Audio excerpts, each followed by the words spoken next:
Welcome to another religious chaos panel. My favorite night of the week, and your favorite night too. Hopefully, if you're a Confluence super fan, okay? And we talk about if religion is a good thing or a bad thing. I know that sounds maybe easy, and we'll go down religious party lines, but there's some complex questions that I have to ask. A Confluence panel. This is going to be crazy. If you read this, didn't read it. Okay, didn't read it. Actually, if you think about it, if you want to join this religion chaos panel with me, then you can click the link that's pinned at the top of the chat. It's also in the description. If you think about it, and you fucking must, let's fucking go.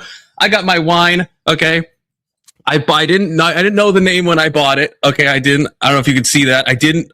That's not why I chose it. To be clear, okay. I just thought, hey, this looks like a tasty wine. And then when I got it home, I was like, oh shit. Well, it's 2026. That's fine. I didn't know you're allowed to say that, but on a bottle of wine, personally. But I mean, I guess it's fine.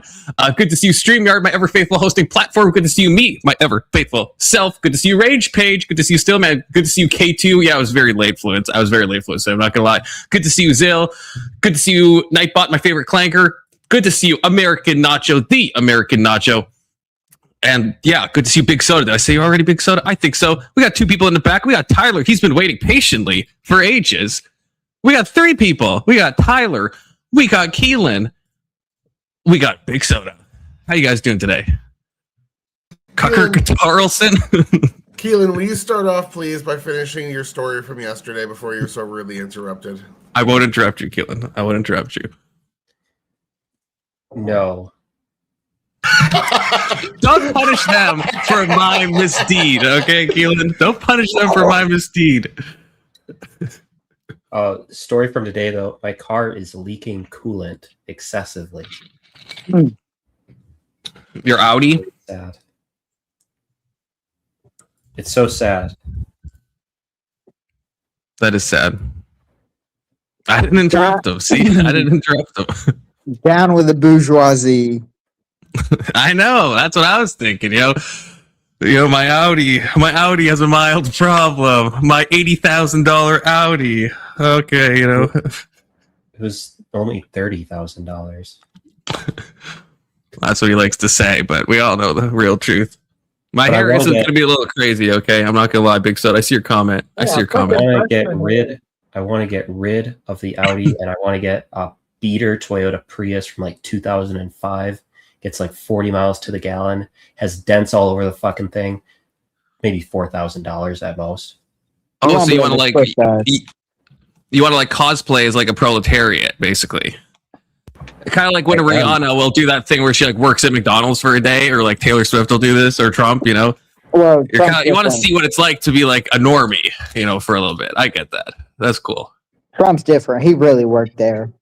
I've seen the guy. He actually worked there. Yeah. He didn't just show up, and scan a few things at Walmart or whatever. But welcome, everyone. We will begin our normal religious chaos panel. How we begin every religious chaos panel, which is we'll go clockwise, we'll go snakewise. Just 10 seconds, Could be longer, actually. I mean, hell, let's do 30 if you really have something to say.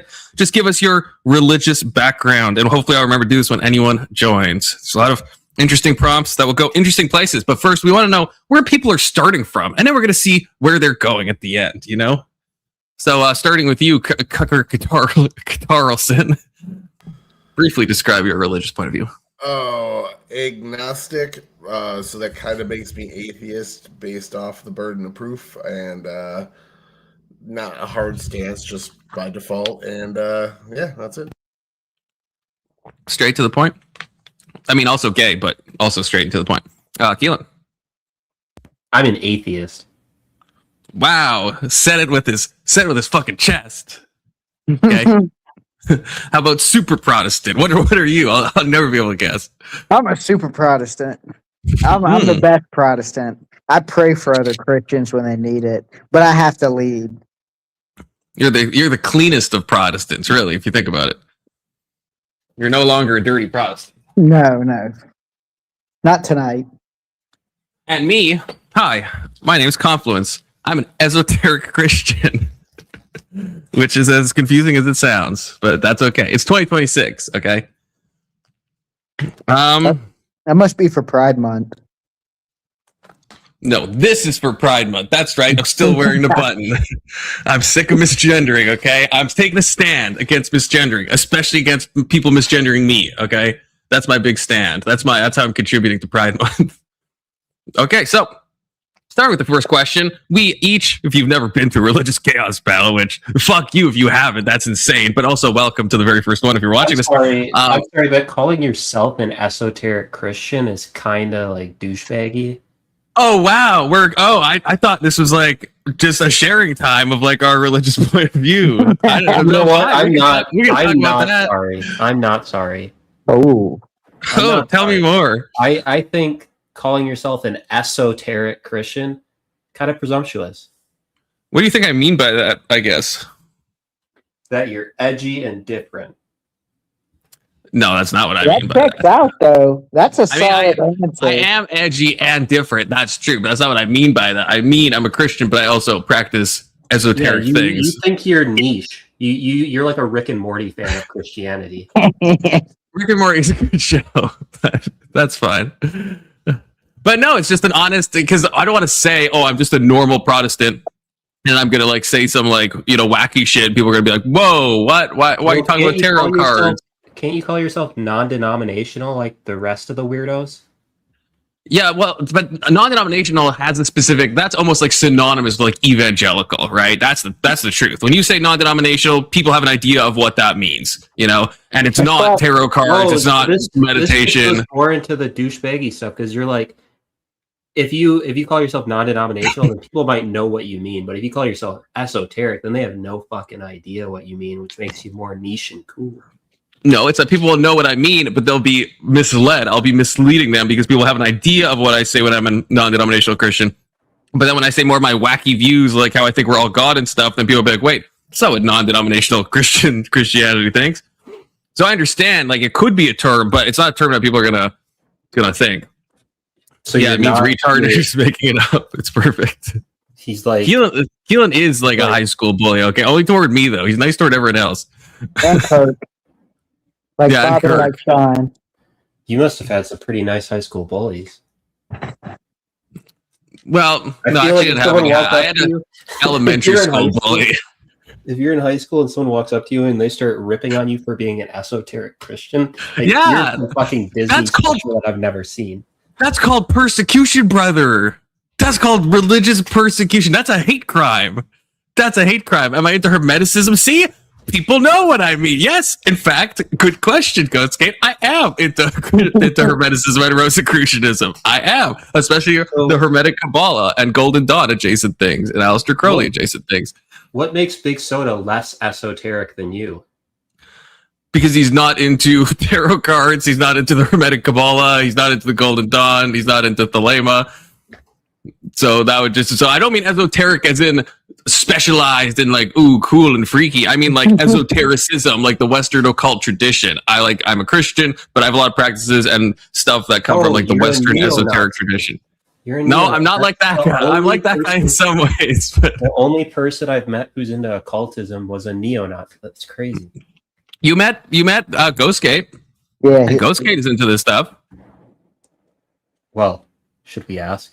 Just means he takes more than just the Bible. And because we don't know if we're assuming Ghostgate isn't a Nazi. Cool. Bro said tarot cards were all God and Crowley. You're cooked. Look, I'm just saying I read Crowley, okay? And you even as an Orthodox, believe that we are on some path of theosis, okay? That's what I believe. I might express it a little different way. And you spelled tarot card wrong, American Nacho. What the fuck? That's like tarot the vegetable, isn't it? I don't even know if that's spelled right. I think that still doesn't even have 2 R's in it. Wait, we have to ask Ghostgate if he is a Holocaust denier, because if he is, then that's a pattern. Yeah, that's a pattern. There's a pattern. There's a pattern. Ghostgate. Do you deny any major historical atrocities by any chance? Specifically, just one. Yeah, I believe in transubstantiation, which Nacho probably really like that, but path to theosis doesn't mean we're God. Well, it means we partake in his energies, Nacho. I'm sorry. Did God not become man so that man might become God? If you think about it. Fucking mic drop. Confluence got a pretty strong case for that. I don't know if I'm quite sold on it, but you got a strong case for it. Why? Thank you, Big Soda. American Nacho is mocking you hard from the comment section. Better But not- panel. Every Orthodox does this to all Protestants. Yeah, it's a continual experience. Okay, it's a very, very constant reminder. So, like, do esoteric Christians believe in the sun? Like the sun in the sky, or like the sun is in like Jesus Christ? Oh, that's such a non-answer. I'm kind of scared. I'm clarifying. You I'm not said the talking word to you. in a strange way. I'm talking about the most recent comment. Wait, what's the most recent? The sun? Well, I don't know what you're talking about. This comment? I don't know. Yeah, see, I can't tell if you're talking about the sun. I actually don't know which sun you're talking about. The mainstream there, because we asked him about the big thing that happened in the one of Interesting. Oh, I see. So I asked him that. He said, "I deny all." Huh? There could be a pattern. That is a bit of a non-answer. He seems a lot more coherent than hostile, though. So I don't know. I think Ghost would be one of those. I think he's one of those where he's going to have maybe. I don't think he's going to be like hostile where he's like H-Man actually goated and the camps are like the best time of people's lives. He might just be like, oh yeah, some of these narratives I think have been twisted. This is my guess. I don't know. I mean, maybe Ghost isn't going to say that. Maybe he's going to go like full H-Dog mode. I'm not really sure. Bring him up! Yeah, Ghost. We have to talk about this now, okay? Put everything aside. You have to drag him into the conversation. Just like we did with Hostile. But thank you for explaining what esoteric Christian meant. You're welcome, Keelan, if that's said sincerely and not sarcastically. I feel like, yeah, I don't know.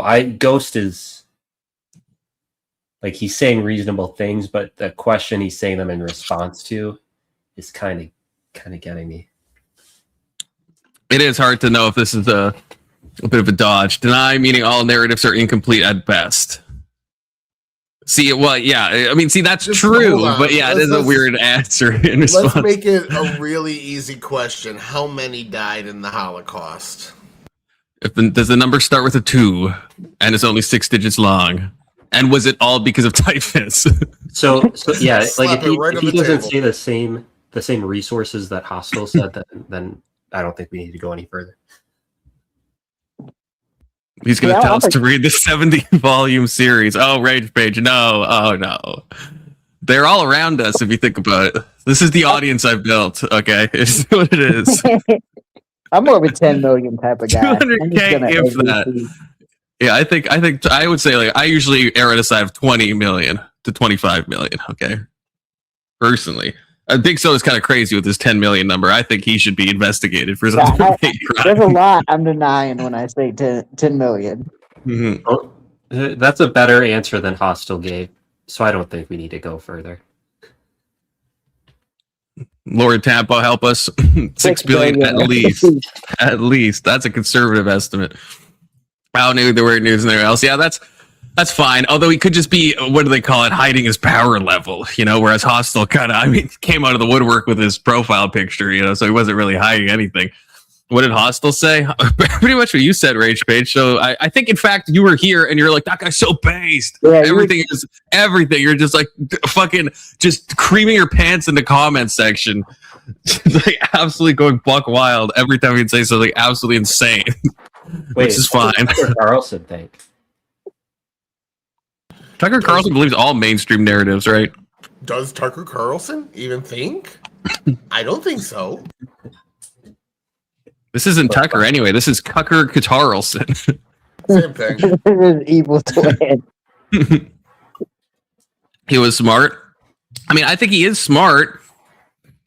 Just, I think some people, when they look into certain things, they fall down certain rabbit holes and then get real crazy, you know? But I think he's a smart dude. Most people don't cite a source and then not go drag it out of a crate they keep in their garage. Yeah, there was stuff that I was like, I don't know, like Does he actually own all 70 volumes? Are they actually in his garage and it's just he just can't get them because they're in a crate? You know, I mean, there's a lot of things where it's like, yeah, I don't know. We don't have to revisit that, but you know. No, Chad, I First think prompt. that easily that the answer that was given, I don't know, and I guess all theories could be right, is equivocating conspiracy with the best estimates from historians. So I think that's less of a cop-out answer and more of a, I believe this, I just don't want to say it. Well, that's what I mean. That's what I was saying with the hiding the power level. He just might be a smarter version of Hostile in that sense, and just knows the social cost of saying this stuff out loud. Y'all are insane, brainwashed, and restarted. Yeah, but see, the difference, Smoking Spaceman, between you and me is I know I'm insane, brainwashed, and retarded, and you don't know you're all three of those things. But I know I'm all three of those things. Okay, that makes me at least self-aware. That's the fourth thing. That's a secret sauce. How many died in the Holocaust, Smoking Spaceman? This is like a purity test. Yeah. Yeah, it's like the litmus test that we use anytime someone comes on panel. We should have. We can add it to the "Are you gay? Are you a Muslim? How many Jews died in the Holocaust?" We should have a chart that's just a spectrum, and it's like from negative 100 million to positive 100 million. How many do you think died in the Holocaust? And everyone What does it mean? along the lines. What is a negative? Does that mean like more Jews were born in the Holocaust, or what the negative death mean? Okay. Yeah, like they were purposely making Jews during the Holocaust. They were Jew maxing, really. I mean, actually, Hostile was saying that Jews were born, which I mean, I don't know. That's probably true. That they were born in Holocaust, that they would take Holocaust in camps, and that they would take care of them. So I mean, he was in some ways going that direction because he's like, well, they died accidentally from typhus. The Russians did kill some of them, and then the Russians put on the uniforms, which I think did happen in a case, I think. Big Soda, correct me if I'm wrong, or Tyler, or Keelan. That sounds about right. I think Honestly, there's one checks out. possibility. You guys are kind of getting onto something that checks out here because the last 4 times a genocide in Gaza has happened, the population increased every year afterwards. So I think, like you could be onto something that, there might have been they might have been making Jews. No. Yeah. So you think the Israelis are going into Palestine and forcing that's what I'm saying when I say negative Jews, is that they'd be forcing them to make more Jews, not just like the population. They're growing them in labs. Yeah, that's what all the medical experiments were in the Holocaust, where they're trying to replicate Jews. Yeah. They weren't experimenting with twins. That started as one Jew. They were turning them into super soldiers. Super Jew soldiers. Oh, we got the man on the panel himself. We can now interrogate him live to his face. Go. Hey, Ghost Kate. What's going on? Does this How sound many? better Name than a yesterday? number. Yes. It does sound better. Name a number, Ghost Kate. Give us a number. I don't know a number, honestly, and I'm not trolling. But if If you had to guess. if we started with the 6 million number, what would you say? I don't know. What if I said it's 2? It's 2 Jews. 2 Jews. That would be, of course there's more than that. Okay, I'm what if not I said trolling, a I'm million? not hiding a power level. What if I said a million, though? Would you say so there's more I than think that? the real question would be, do you think it was a G-side? Maybe. Like I'm not going to pick a hard stance because I just don't know. There's a lot of propaganda. Do you think H-Man was a bad guy? How about we start there? I think every human being is complicated. Oh, I like I mean, that. that was I did ask a reductive question, but Are you running for political office with those answers? No, I've just learned to kind of not judge people, especially people that are so far removed from me. I wasn't a fly on the wall during any of it. So, like, I don't get off on, like, feeling like I'm sure about things, if that makes sense. Do you think he did things that led to terrible things? Yeah, I would say yes to that. Yeah. do you think that Auschwitz and Dachau and the other places were fun summer camps that the Jews enjoyed being at, or do you think that they were awful places? I would lean towards they were not fun summer camps. Do you think he's a good painter? Yeah, I mean, I guess he was a pretty decent painter. He's got a good castle picture. Yeah, Hey, he has shit, some I think good it's uninspired. Okay, I mean better than I could do, but I think it's uninspired. I wouldn't have let him into art school either. Not gonna lie to you. Fuck that. Well, what are you saying, Confluence? You saying you want 6 million gone? I'm just saying my principles of art have to come above certain things. Okay. So Confluence is here declaring that he would indeed cause the Holocaust on purpose. If it's going against my artistic principles, I mean, it's a toss-up. It's a toss-up, okay? Yep, clipping that. Like, what's the line? You know, you're just gonna let everyone in for anything if you're gonna just stop a genocide? Like, I mean, what's? Okay, I feel like that's a slippery slope. What's your line to allow a Holocaust? What's my line? Artistic discretion. Yeah, artistic. Yeah. Show his art. His art fucking sucks. It's literally uninspired, unironically. Okay, Can we pull some up? I'm pulling kind of some a- up. a Yeah. reference. I feel like I'm you're not being saying a he's bit a judgy. Picasso, but he was above average. Like yeah, Compared he's to a George W. obviously. I could never do this. Obviously, that goes like I can't do any art. You know. Compared to George W. Bush, how is it? I don't think I've seen he's better than Bush's Bush. art. Like it's just like a house, a shittily drawn cathedral. Like there's no life in any of them. They're just like fine. Oh look, a still life of flowers. Like I don't. They look you know like what I mean? concept renderings for a video game. Yeah, they just like what is this? This is something like this is. Like, I don't know. It's fine. Like if Big Soda drew this or the Baby Soda, I'd be like, that's very well done, Baby Soda. Congratulations, you know. But if you're trying to get into art school and you draw this, I'm like, it's fine. Like if you're, I don't know, there's nothing really there. This is the back So of you're a saying he's notebook. mid. Now you're saying George Bush has drawn art. Is this true? He paints. It's all like portraits. It looks like. Get the one on the left. I mean, it's not. This isn't very good either, to be honest. But I mean, he's not trying to get into art school. He's like, look, I was doing, some world building for the love of the game, and now in my older years, I'm just gonna paint for the love of the game, and you got to respect that. There, look, he's riding a bike. He's, I don't know, doing something on the left there. Like he's just having fun. There's nothing wrong with having fun, But if you're trying to get into art school. So you're saying you kill people before you do the art?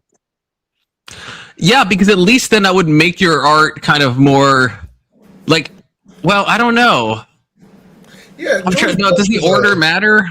Yeah, it's not art; it's success. Yeah. Hitler failed his way up. George Bush succeeded. He graduated from fucking Yale. Like, that's not an easy accomplishment, even if you do have a silver spoon in your mouth. So he definitely did some things and worked his way up to his position, whereas Hitler kind of failed his way in, went to jail, fucking failed his art career, he was kind of screwed from the beginning because he was a Jew. So it is what it is at the end of the day. That's what happens when you're Noah, man. It's rough. Well, I Your mean, blood persecution. Hitler's dad wasn't, prime minister or president. Hitler had to, work his way up there. That's true. George Bush, K2 his says- dad flipped it in. Confluence is celebrating Pride Month. I am with this, K2. You see this? My he/him badge, okay? That's what you need. And K2 also with the $5. Oh, that's not. that's-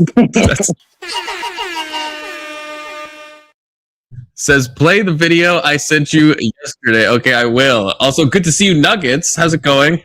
And Emmett's in the back. Wait, Emmett was in the back. Emmett's not in the back anymore. It's weird. Emmett was briefly in the back. Maybe he misclicked. Or he changed his mind rapidly. All right, K2, I'll play it. Okay, I'll play it. No one's allowed to get offended. Okay, that's the rules. It's actually not that offensive. Don't worry. Oh, it's one of those I have to download it. Oh, okay, everyone talk. Talk amongst yourselves. And I'll interrupt you guys at a random point once I have the video ready. Tyler, what do you think of Steelman's comment? You think George Bush is a moron? I think that was something that was portrayed of him. I think that Dick Cheney being the mastermind and George Bush just being some idiot that was there. I think that was always just like a, a caricature of what they actually were. He graduated from Yale. He fucking won the presidency. He slipped up speaking a few times, but he doesn't mean he's a stupid person. I agree. Yeah, when people say Bush's IQ is like pretty good, okay, and yeah, he fucking graduated Yale. He's not like, you listen to his debates and stuff. He did a good job. Yeah, he like fumbled during speeches, and he kind of had that like goofy demeanor. But yeah, I don't think Bush was actually like dumb. I think people are just like crazy when they say that, especially because most people that say that, not in the case of Steelman, but just like most people that say that are actually not smarter than George Bush is. You know, so they're saying he's dumb, but it's like almost everyone that says that is not actually smarter than Bush. So it's like, I don't know, like, what are we even talking about? The fool me comment was pretty fucked up. Yeah, it was pretty crazy. Yeah, I mean, it's like Kamala Harris is the same stuff with like the coconut tree and like the, you know, all the weird stuff that she says. He talked about that in an autobiography and said like he realized like halfway through the sentence that he was like gonna call the American people fools. So he's like, "Fuck, I need to pivot," and he pivoted and just kind of word fumbled. And it's all it was a okay. Let's be dead ass here for a second. If George Bush had never said that, No Role Models by J. Cole isn't as good as it is. So you're saying it had to happen? I don't know what that is. It had to happen. Okay, cause and effect. Yeah. Hey, Abe, how's it going? Okay, this is K2's video. Okay, here we go. It's only 10 seconds long. Social media is too dangerous, is law now. Go and get some fresh air, young lady. أنت لن تهربي سنمسك بك لا مفر. So, thanks for that, K2. I'm fucking offended. I'm offended at how lazy that was. Like, just use AI to make it. Like, I want to see fruits in complicated relationships. If you're going to show me an AI, That's true. I want to watch Will Smith eat spaghetti. Yeah, Abe's on his demonic path recently in a rhetorical and aesthetic sense with Dark Abe, if anyone's seen that, okay? He doesn't even wear his hat sometimes. It's diabolical. It's like, who is this man? Anyway, we will get to a prompt. We haven't done a prompt yet, okay? Y'all ready for a prompt? Oh, yeah.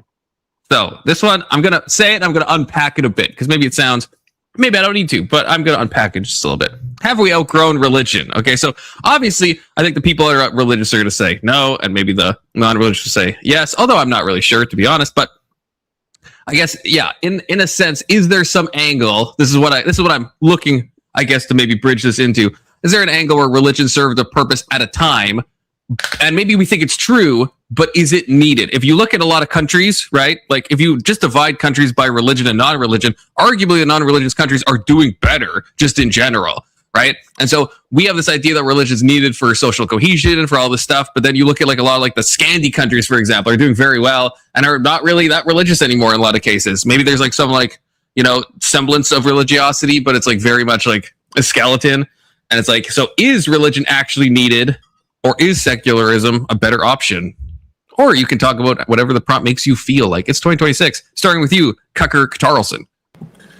First off, I don't think there is a nation with no religion. I think that's like a gatekeeping. They don't practice enough for me. Whereas I'm sure the same people that you're saying are not as religious would look at you and say, bro, you do tarot cards. How the fuck are you going to call yourself religious? You're an occult follower and things of that nature. So I think it's just, you know, let everybody have their faith in their own way. Even the secular nations are still massively religious in some way, shape, or form. But I do think it's needed because I think we see with the rise of all these stupid ideas from the past, like defunding the police and putting in fucking social workers, socialism, fascism, isolationism, having no migrants coming to your country, all these stupid ideas and arguments we put to bed years and years ago, these lessons now have to be relearned because we have a group of dumb young people online co-opting other young people into these groups of thinking that don't actually go back and look. So people constantly need to be taught the same lesson with a new generation, so there will always be a place for religion to import social order onto them. All right, good answer. Keelan. What is religion? Exactly. I think there are two aspects. Like some religions, like Christianity, doesn't really tell you how to run a state, but other religions do discuss how a state should be run. And I think those ideas, for the ones I'm aware of, are still very relevant today, especially since we have systems that encourage wealth inequality. So I think we haven't outgrown religion. And by that I mean there's a place in the world for religion to interact politically. In terms of like, will we ever outgrow religion? Politically, maybe, but I don't think like on a community level we ever will. All right, thank you. Big Soda. I would say no. I would say if we look at society as a house and we use the foundation, or I guess the religion, the cultural belief that we use to establish that foundation under that house, I don't think it's ever a good idea to then remove that foundation and expect the house to stay upright. I think that you could also look at it in the terms of medicine as well. Like people will have people will get better with medicine, and then they think when they're better that it's a good idea to get off the medicine because they are better. And that's probably how I'd go with it. Based. Good answer. Ghostgate. Would computers be better off without operating systems? It's the same I question. can't crosstalk, but I mean, well, that's my answer. I think religions are just operating systems. So of course we need religion. Otherwise, what else is there? What decision-making algorithm do we use in everyday life? right, fair enough. And my answer, first of all, good to see you, Quippy, and welcome, Metatron. Don't know if I've seen you before. I would say that, yeah, I kind of take Big Soda stance of the foundation thing. I think I was trying to set. I think if I was to steal, man, I would look at some of these countries that are like. I disagree with Tyler. I don't think a lot of these countries really. I don't think it's fair to call them religious almost in any way. Like if you look at like Japan, for example, Japan, like even if you ask them almost any religious question, there might be like some stuff about the kami or like the Shintoism and stuff. But really, and there's a few Buddhists, a few Christians, but by and large, there's not even like really almost anything, in my opinion. But the society is like, in a sense, running good. But now that would be my steel man, is saying a lot of these nations seem to be doing well, and a lot of the religious nations are maybe doing not as well, at least globally and averaged out. But I think why I agree with Big Soda is I think the truth is, and this is something I could be proven wrong on, I think we're running on fumes at this point. So I think you have these nations, right? You see this in the declining birth rate, right? Japan, obviously horrific birth rate. You know, South Korea, horrific birth rate. A lot of the Western countries, well, basically every developed country, horrific birth rate. And so I think things seem fine now that we've kind of taken out the foundation, or we've tried to in a lot of senses, and things are kind of working. I don't think that's going to last. I think that there's no gas in the tank, and I think eventually everything's just going to come like crumbling down. People are going to realize that you actually can't jettison all of your foundational beliefs and all your societal cohesion and everything and expect things to keep working forever. So I think that there's some nations that seem like secularism. Oh, it's that maybe is the answer, and maybe we don't need religion. Maybe we can just replace it with a type of kind of milquetoast secularism where everyone just gets along. I don't think that's realistic, and I think we see that with Tyler's example of mass immigration. I think we see that with the declined birth rates. I think we're seeing that in a lot of ways. It's depending on the country. And so I don't actually think secularism is replacing religion. And so I don't think we've outgrown it. That's just on a society level. Of course, on an individual level, I don't think it's possible to outgrow it, but that's maybe a different topic. Anyway, crosstalk enabled. How are you going to say secular? You finish up by saying secularism isn't replacing religion after saying these aren't religious nations because they're secular. Like you kind of like talked yourself out of your own argument there. No. I think you misheard me. I'm saying that secularism, that's where the state that a lot of these nations are at now. I'm saying I don't think it's going to be a replacement. I think it's going to fail. Like, so the Japanese birth rate's like 1.5 or some bullshit. Like, I don't know exactly, but it's very bad, right?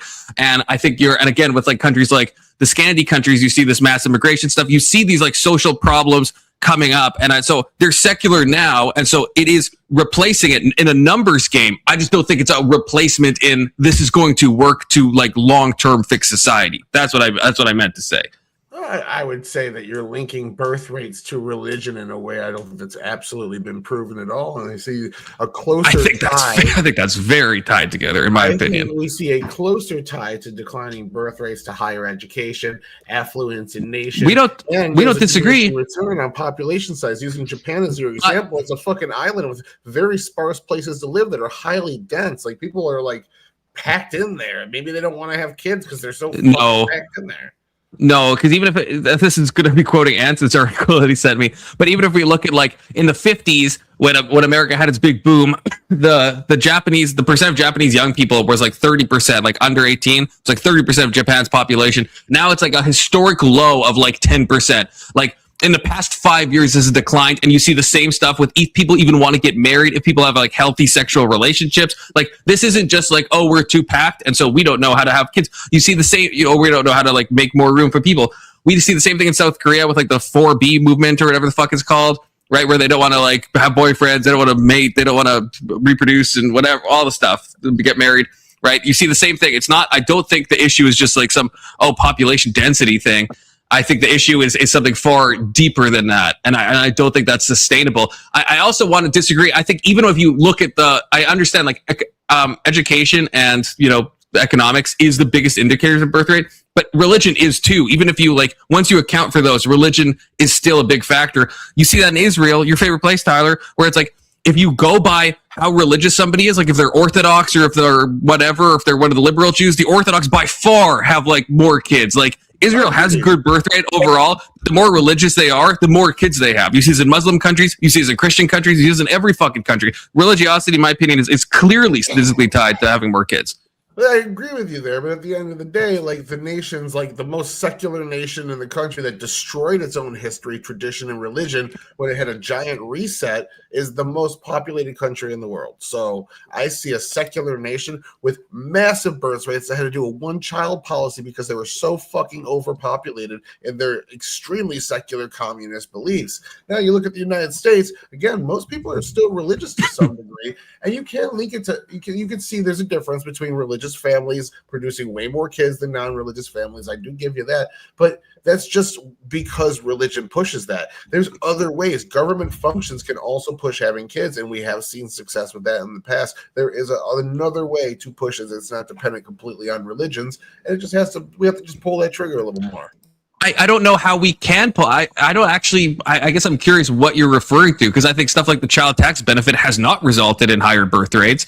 I think government subsidies have not, of all types of government subsidies, haven't resulted in higher birth rates. That's like Japan has tried numerous things. Japan has done a lot of stuff to try to incentivize people to have kids. Nothing is working. Like, I don't know what the answer is. I don't think there is. I don't know what trigger we'd be pulling more to make countries. If Japan could, they fucking would, right? They know they're not idiots, right? South Korea knows that in fucking 30 years they're gonna be a major problem. All these countries fucking know that. If they could just implement some policy, they would fucking do that. They know they're on a fucking cliff of disaster. There is an answer. The answer, unfortunately, as we've talked about before, not you and me, Abe, but I wonder if you're thinking the same thing. The answer is reproductive, quote unquote, rights, right? Getting rid of abortion, probably getting rid of birth control. Like, and that's the birth control thing is, I don't think ever going to happen legislatively, in my opinion. That would be probably the one thing that you could actually do as a government to actually like, increase birth rates. The abortion thing, that's possible. I think that maybe like that actually, well, I think that will be in the future because I think humans are moving toward morality. But the birth control thing, I don't think there's no recorking the genie. And I think that's the major thing that causes, once women have control over their reproductive processes, you're just going to have a lower birth rate. I think is the problem. You're right. Less mistakes mean less babies, but it also means better cared for babies. We see programs that happen in Hungary where they gave cash benefits for second, third, and fourth kids, and all of them increased about 20 to 30% in terms of fertility. Australia did one-time birth incentives in 2004, resulting in a 12% increase. Spain did one-time birth incentives, resulting in increases in fertility by 5%. Canada's done it. They increased by 5%. Poland's done it. There's all sorts of government programs. This is so okay. Yeah, but this is nonsense. As someone who is in Canada, the amount of money that you get for a child tax is insane from a tax point of view. It's crazy. And to see that amount of money given out for a 5% increase in a birth rate is insane. You get like something like $800 like per, I mean, it depends on your income bracket, but somewhere between, let's say 600 and like $800 per child. You can be getting like 3,000. That's like you're almost like at a minimum wage for having, let's say, like 3 kids in Canada. And for that amount of money to be given up by the government to see a 5%, a fucking pittance of an increase, when what Canada would need would be almost like an 80% increase. Like, there's no pulling that trigger harder. It's not like, that's the other thing. Like, that program is fine. It's not like maybe there's some amount you could give, but the amount would be unwieldy. Like, you can't give people $100,000 a year to have like 2 or 3 kids. Like, there's not enough money for that, right? So it's like you can do little things to increase stuff a little bit, but I hate to derail this, but we're kind of going away from we're taking bad from society and we're fitting into declining birth rates. And like that does see less economic progress, less economic growth in your country. But overall, like declining birth rates are kind of like once that larger generation that's hard to pay for dies off, the problem kind of solves itself and you just have a smaller country. Like, it's not really like an awful world-ending event. It just means you have to downsize instead of upsize or import people. I don't really like see that as like a huge negative. That's why we're immigrating so much. That's why countries are doing this so much, because they know that the economy is not going to be able to function if you just have Japan with its 10% of people under 18. No economy can function having 10% of its population under the age of 18. That is like unsustainable, right? That's completely unsustainable. We can downsize the country because we have programs that are relying on that exponential growth. All we have to do is now go back and say, well, we don't have the program, the growth in place for Social Security anymore. This was developed to be a system that like perpetually a growing country could pay for their aging seniors that actually made it there, which is only sadly like a fraction of how many of like that generation paid into it. So once that perpetual growth stops, we have to go back and reanalyze some of the policies and expenditures we have. But really, at the end of the day, what's the downside of having your population shrink a little bit because you didn't have the birth rate higher? If it just was as simple as like things like keep working and just the population goes down, I don't think that would be a bad thing. Unfortunately, I don't think that's what's going to happen. You know, I think we even see cohesion.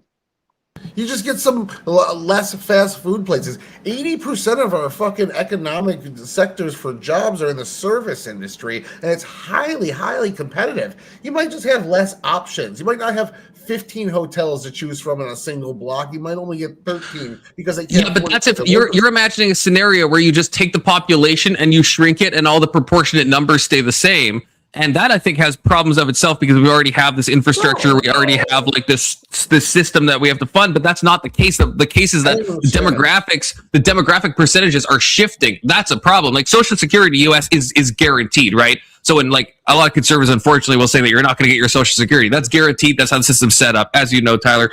But it's like, and that can't work forever. Eventually, there is going to be a case where we just don't have money. This is my thing, and I'm glad Testy's debating, so he can't fight me on this. This is the thing with MAID. In my opinion, and a lot of people's opinions, of why the MAID program in Canada is so popular and the government's pushing it so hard, because we just don't have the money to be paying for the old people, because we don't have the amount of young people to paying the tax burden that the old people require. So the option is the old people just have to go away. And you're going to see more and more of these pushes because there's no other way to square that circle. So eventually, if you could make everything simple and balance out, it would be fine, but you can't. You end up having a disproportionate amount of old people and no young people to pay for them. But you just let those old people die? Like, that's the great reset we're supposed to do here. That's a solid argument because they basically let them self-select. They're letting them self-deport in a way from life so that they don't have to make the hard decision as the government because the government's in charge of healthcare. That happened in Italy during COVID. They were turning down hospital visits for people that were too old and had lower survival rates because they only had a finite amount of beds. Whereas in U.S. hospitals, because it's for profit, people might say, oh, we're down X amount of hospital beds, blah, blah, blah. But no hospital actually ever got overwhelmed during COVID. New York City, there was all these threats of it. They put up all these pop-up hospitals and they never even got used. Like Cuomo said at the time, we never got overwhelmed. So at the end of the day, like, you're right, probably that is their way of trying to get around it instead of just saying, well, the death panel argument from 2008. Once you get government involved in healthcare, eventually you have a finite amount of healthcare, and if money is not going to be the deciding factor of whether you're not get healthcare or not, the government is. Now the government's choosing who gets to live and die. Yeah, that's maybe that's an argument against healthcare being socialized. I don't know. Like I think you end up in some precarious predicament. I think it can work out if the birth rate is corrected. If the birth rate's not corrected, then I think you do get to a point if you have a publicly funded healthcare system where the math just ain't mathing. And like money has to come from somewhere. And and I think Canada's facing that problem, and we're gonna be facing it more and more, which is why we're immigrating at large rates and trying to solve the problem that way. And that's causing a reshift of demographics throughout the entire country, for better or for worse, whatever it just is. This is a lot of shit. But all we're doing now with Social Security is just kicking the fucking debt can down the road for the next person to deal with, and eventually it's going to become insolvent. Once you just accept, okay, our economy is going to shrink, then you can start making necessary steps to actually mitigate the damages of the future. At the end of the day, when you have less workers in an economy, like imagine right now if 10 million people in the United States die, 10 million working people, like not old or young, whatever, working 25-year-olds all with jobs. What that would do to our society is you'd see the wages of everybody else slightly rise because you'd have a market that had more jobs than workers. Some of those jobs would have to close because they wouldn't be able to hire the workers to even run their firms. So it would be competitive, and then you see wages go up because they'd be arguing to get those workers into their firms. It would be, you see this. It would also make cost rise of things as well because your labor percentage is one of your highest expenses as a business owner, especially in the service industry. But this stuff happens on a micro level all the time in economies when people move away from cities, etc. It's just going to be on a national level, and we've seen it happen. We've seen it dealt with. We've seen it transition smoothly. Some people do fall in the cracks, absolutely, but once we go and address things that are reliant on perpetual growth, a shrinking population size isn't that big of a deal. Yeah, again, if it was only that, I don't think that's the issue. I think the issue is like the demographic shifting to having, less young people, more old people. If we could just shrink the population proportionally in every single age bracket, then I think maybe you're right. But that's not how it works, right? Not having kids means that you're the shift that you will have less young people unless you immigrate more young people, which is what a lot of these countries are trying to do.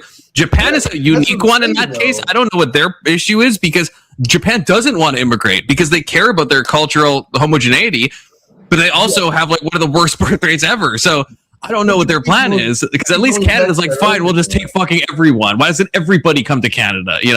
You keep going back to that argument, but I'm addressing that argument. You're saying, yeah, but the problem is that there's less young people and more old people. Why is that the problem? Because they're not paying into the tax burden, and these programs we have on the books are too expensive, and then the old people don't get them. That's what I'm talking about, having to go back and look at this policy and say, this is now not going to work. We're going to have to think of it. I hear you with something like I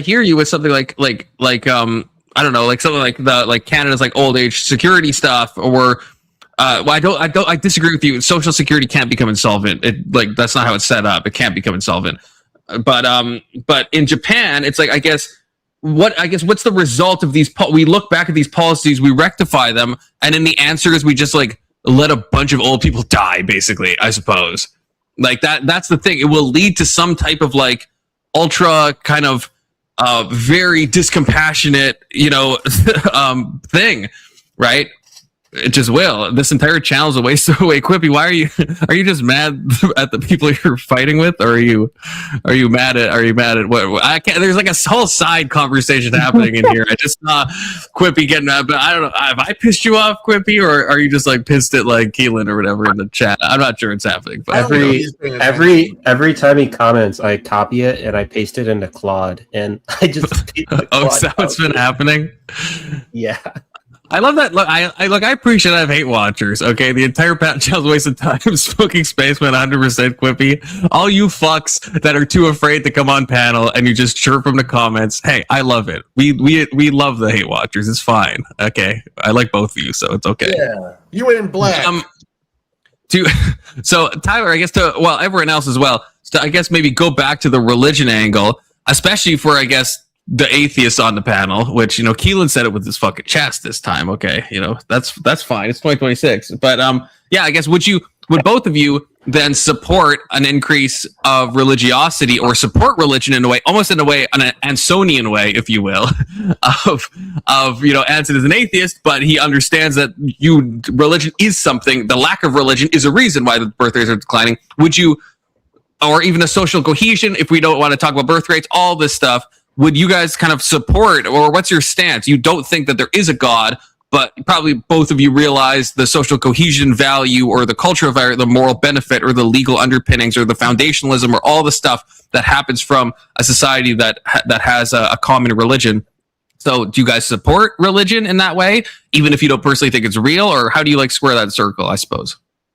I say that, like, I support that it does that, and I support that it sets up a moral structure, but I don't support it growing or expanding again. It would be a regressive movement backwards.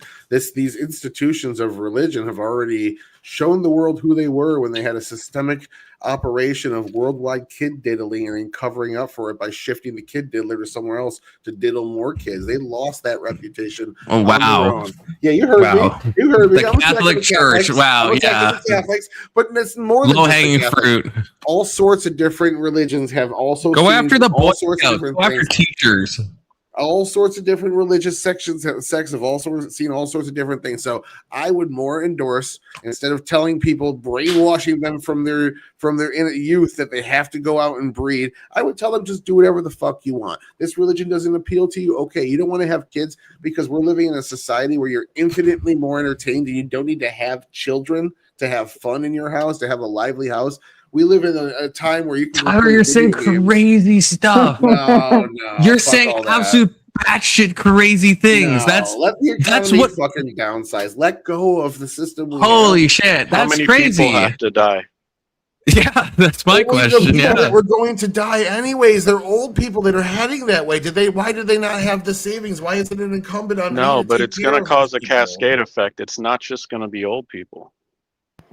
No, we're talking about old people losing some access to Social Security, and then all it is after that is just downsizing of the markets. Again, we see this on a state level. New York State and California during COVID lost like 1% to 2% of their overall state population in like less than a year, and we got to see the economic effects of a large chunk of people disappearing out of an area at a specific amount of time. And these were all working class people. It wasn't old people all moving away. These are all working class young people buying homes and shit.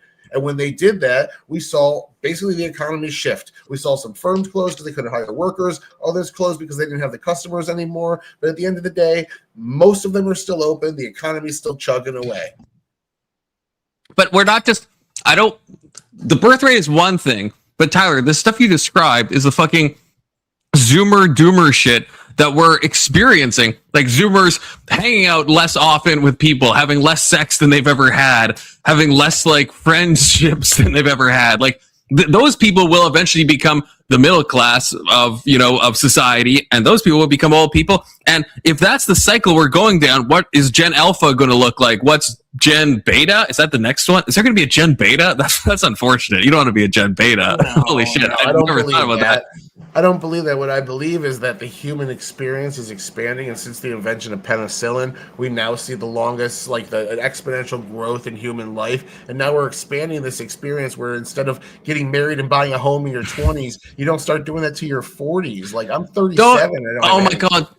I know, but don't white pill me with, oh my god, penicillin, and we've capitalism has raised us all. I get that, sure, but that's not responding to what I said. That like people are like have like more mental illness than ever, especially young people. Less cohesive relationships, having less sex.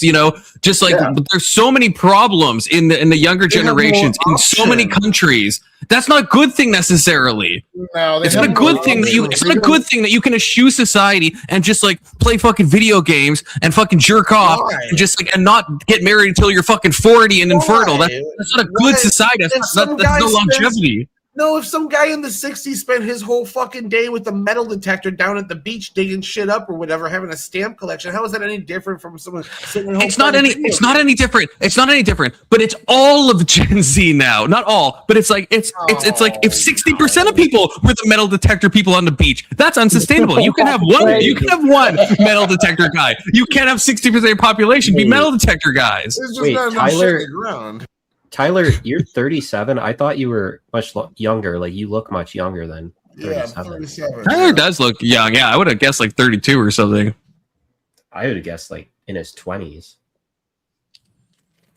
Tyler's got that Ashkenazi DNA. It's all the smoking he does. It really helps him.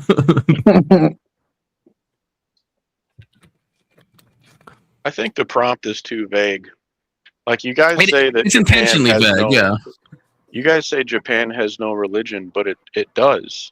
Its religion is to go to work and slave for a boss you hate, and then go home and fap to anime girls and repeat. Their religion is what's killing them.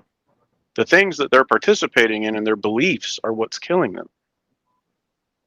Yeah, I guess, yeah, if we're using a broad definition of religion in that sense, like, Yeah, you know, it's an operating system. It's the paradigm you create and live within. It's the egregore. There. I'd say it's more of an interface than an operating system, personally. Because I build programs, but yeah, we need Alex on here, the software engineer, to give. Is it more of an interface? Is it more of an operating system, hardware, software? You know. Well, I don't say it's know. an operating system because it's a decision-making algorithm.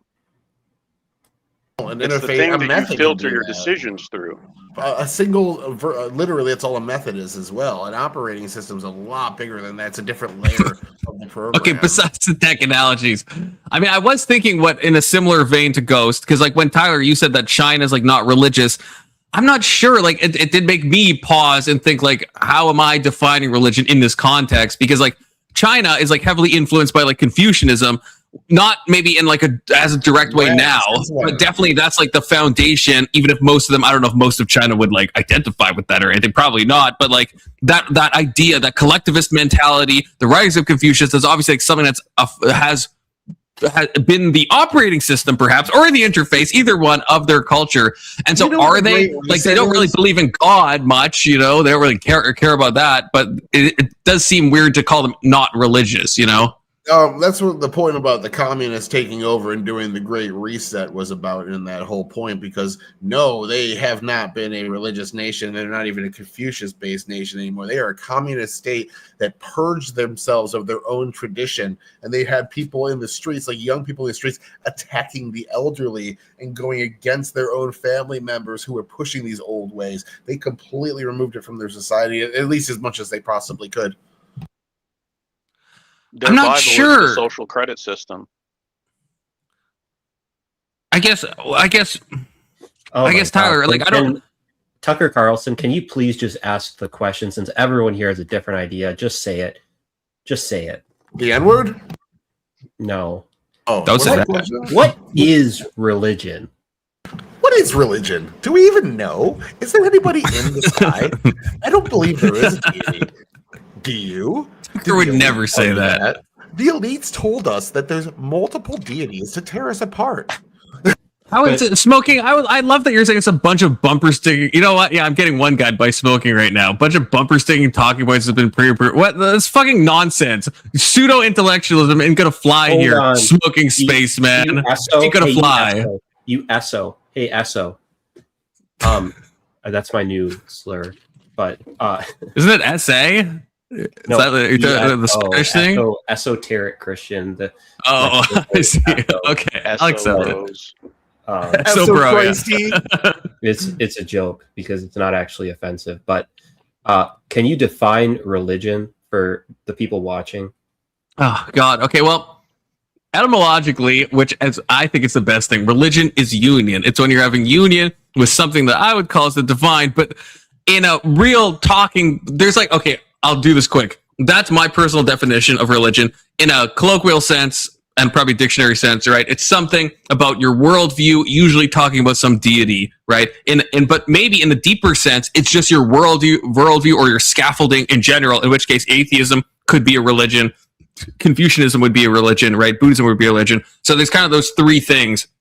That's my perspective. It almost depends on like the depth of what you're talking about. Because I would never say that like, oh yeah, an atheist is religious in a normal conversation. That would confuse people. But I would argue that atheism or secularism has become de facto a religion. That is kind of your operating system that you're basing your life on or your society on, right? So I guess it just depends what we mean. So Tucker Carlson, do you see how this is like an incomprehensible discussion to have? Because you're definitely using religion in a completely different way from how he's using religion, which just kind of makes everything religion.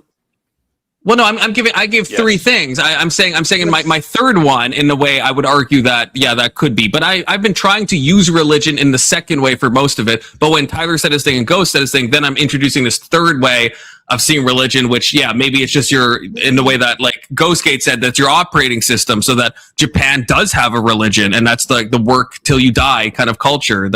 What's it? They have a thing in Japan when you work, it's called, there's a name for this. I can't remember. It's numbers. Where you like work like Harakiri. What is it? Harakiri.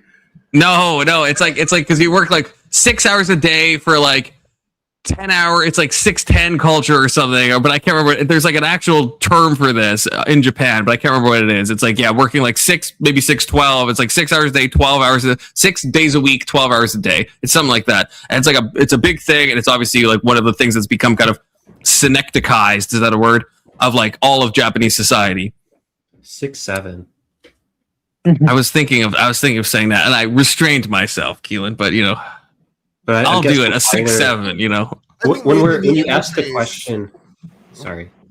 I was just saying, I think the operating system versus interface argument is actually the point of contention here then, because I think of it as an interface, like a set of options that you could engage with if the circumstance calls for it. But you're saying it's more of an operating system, something that's there on every underlying decision that built the entire thing from the ground up. So I think that's actually the main contention of how we're using religion here, because I just see it as like, a different worldview as to live by, different set of interface morals. works. Like, if you want to look at the universe itself and the laws as the operating system, sure, religions could be different interfaces.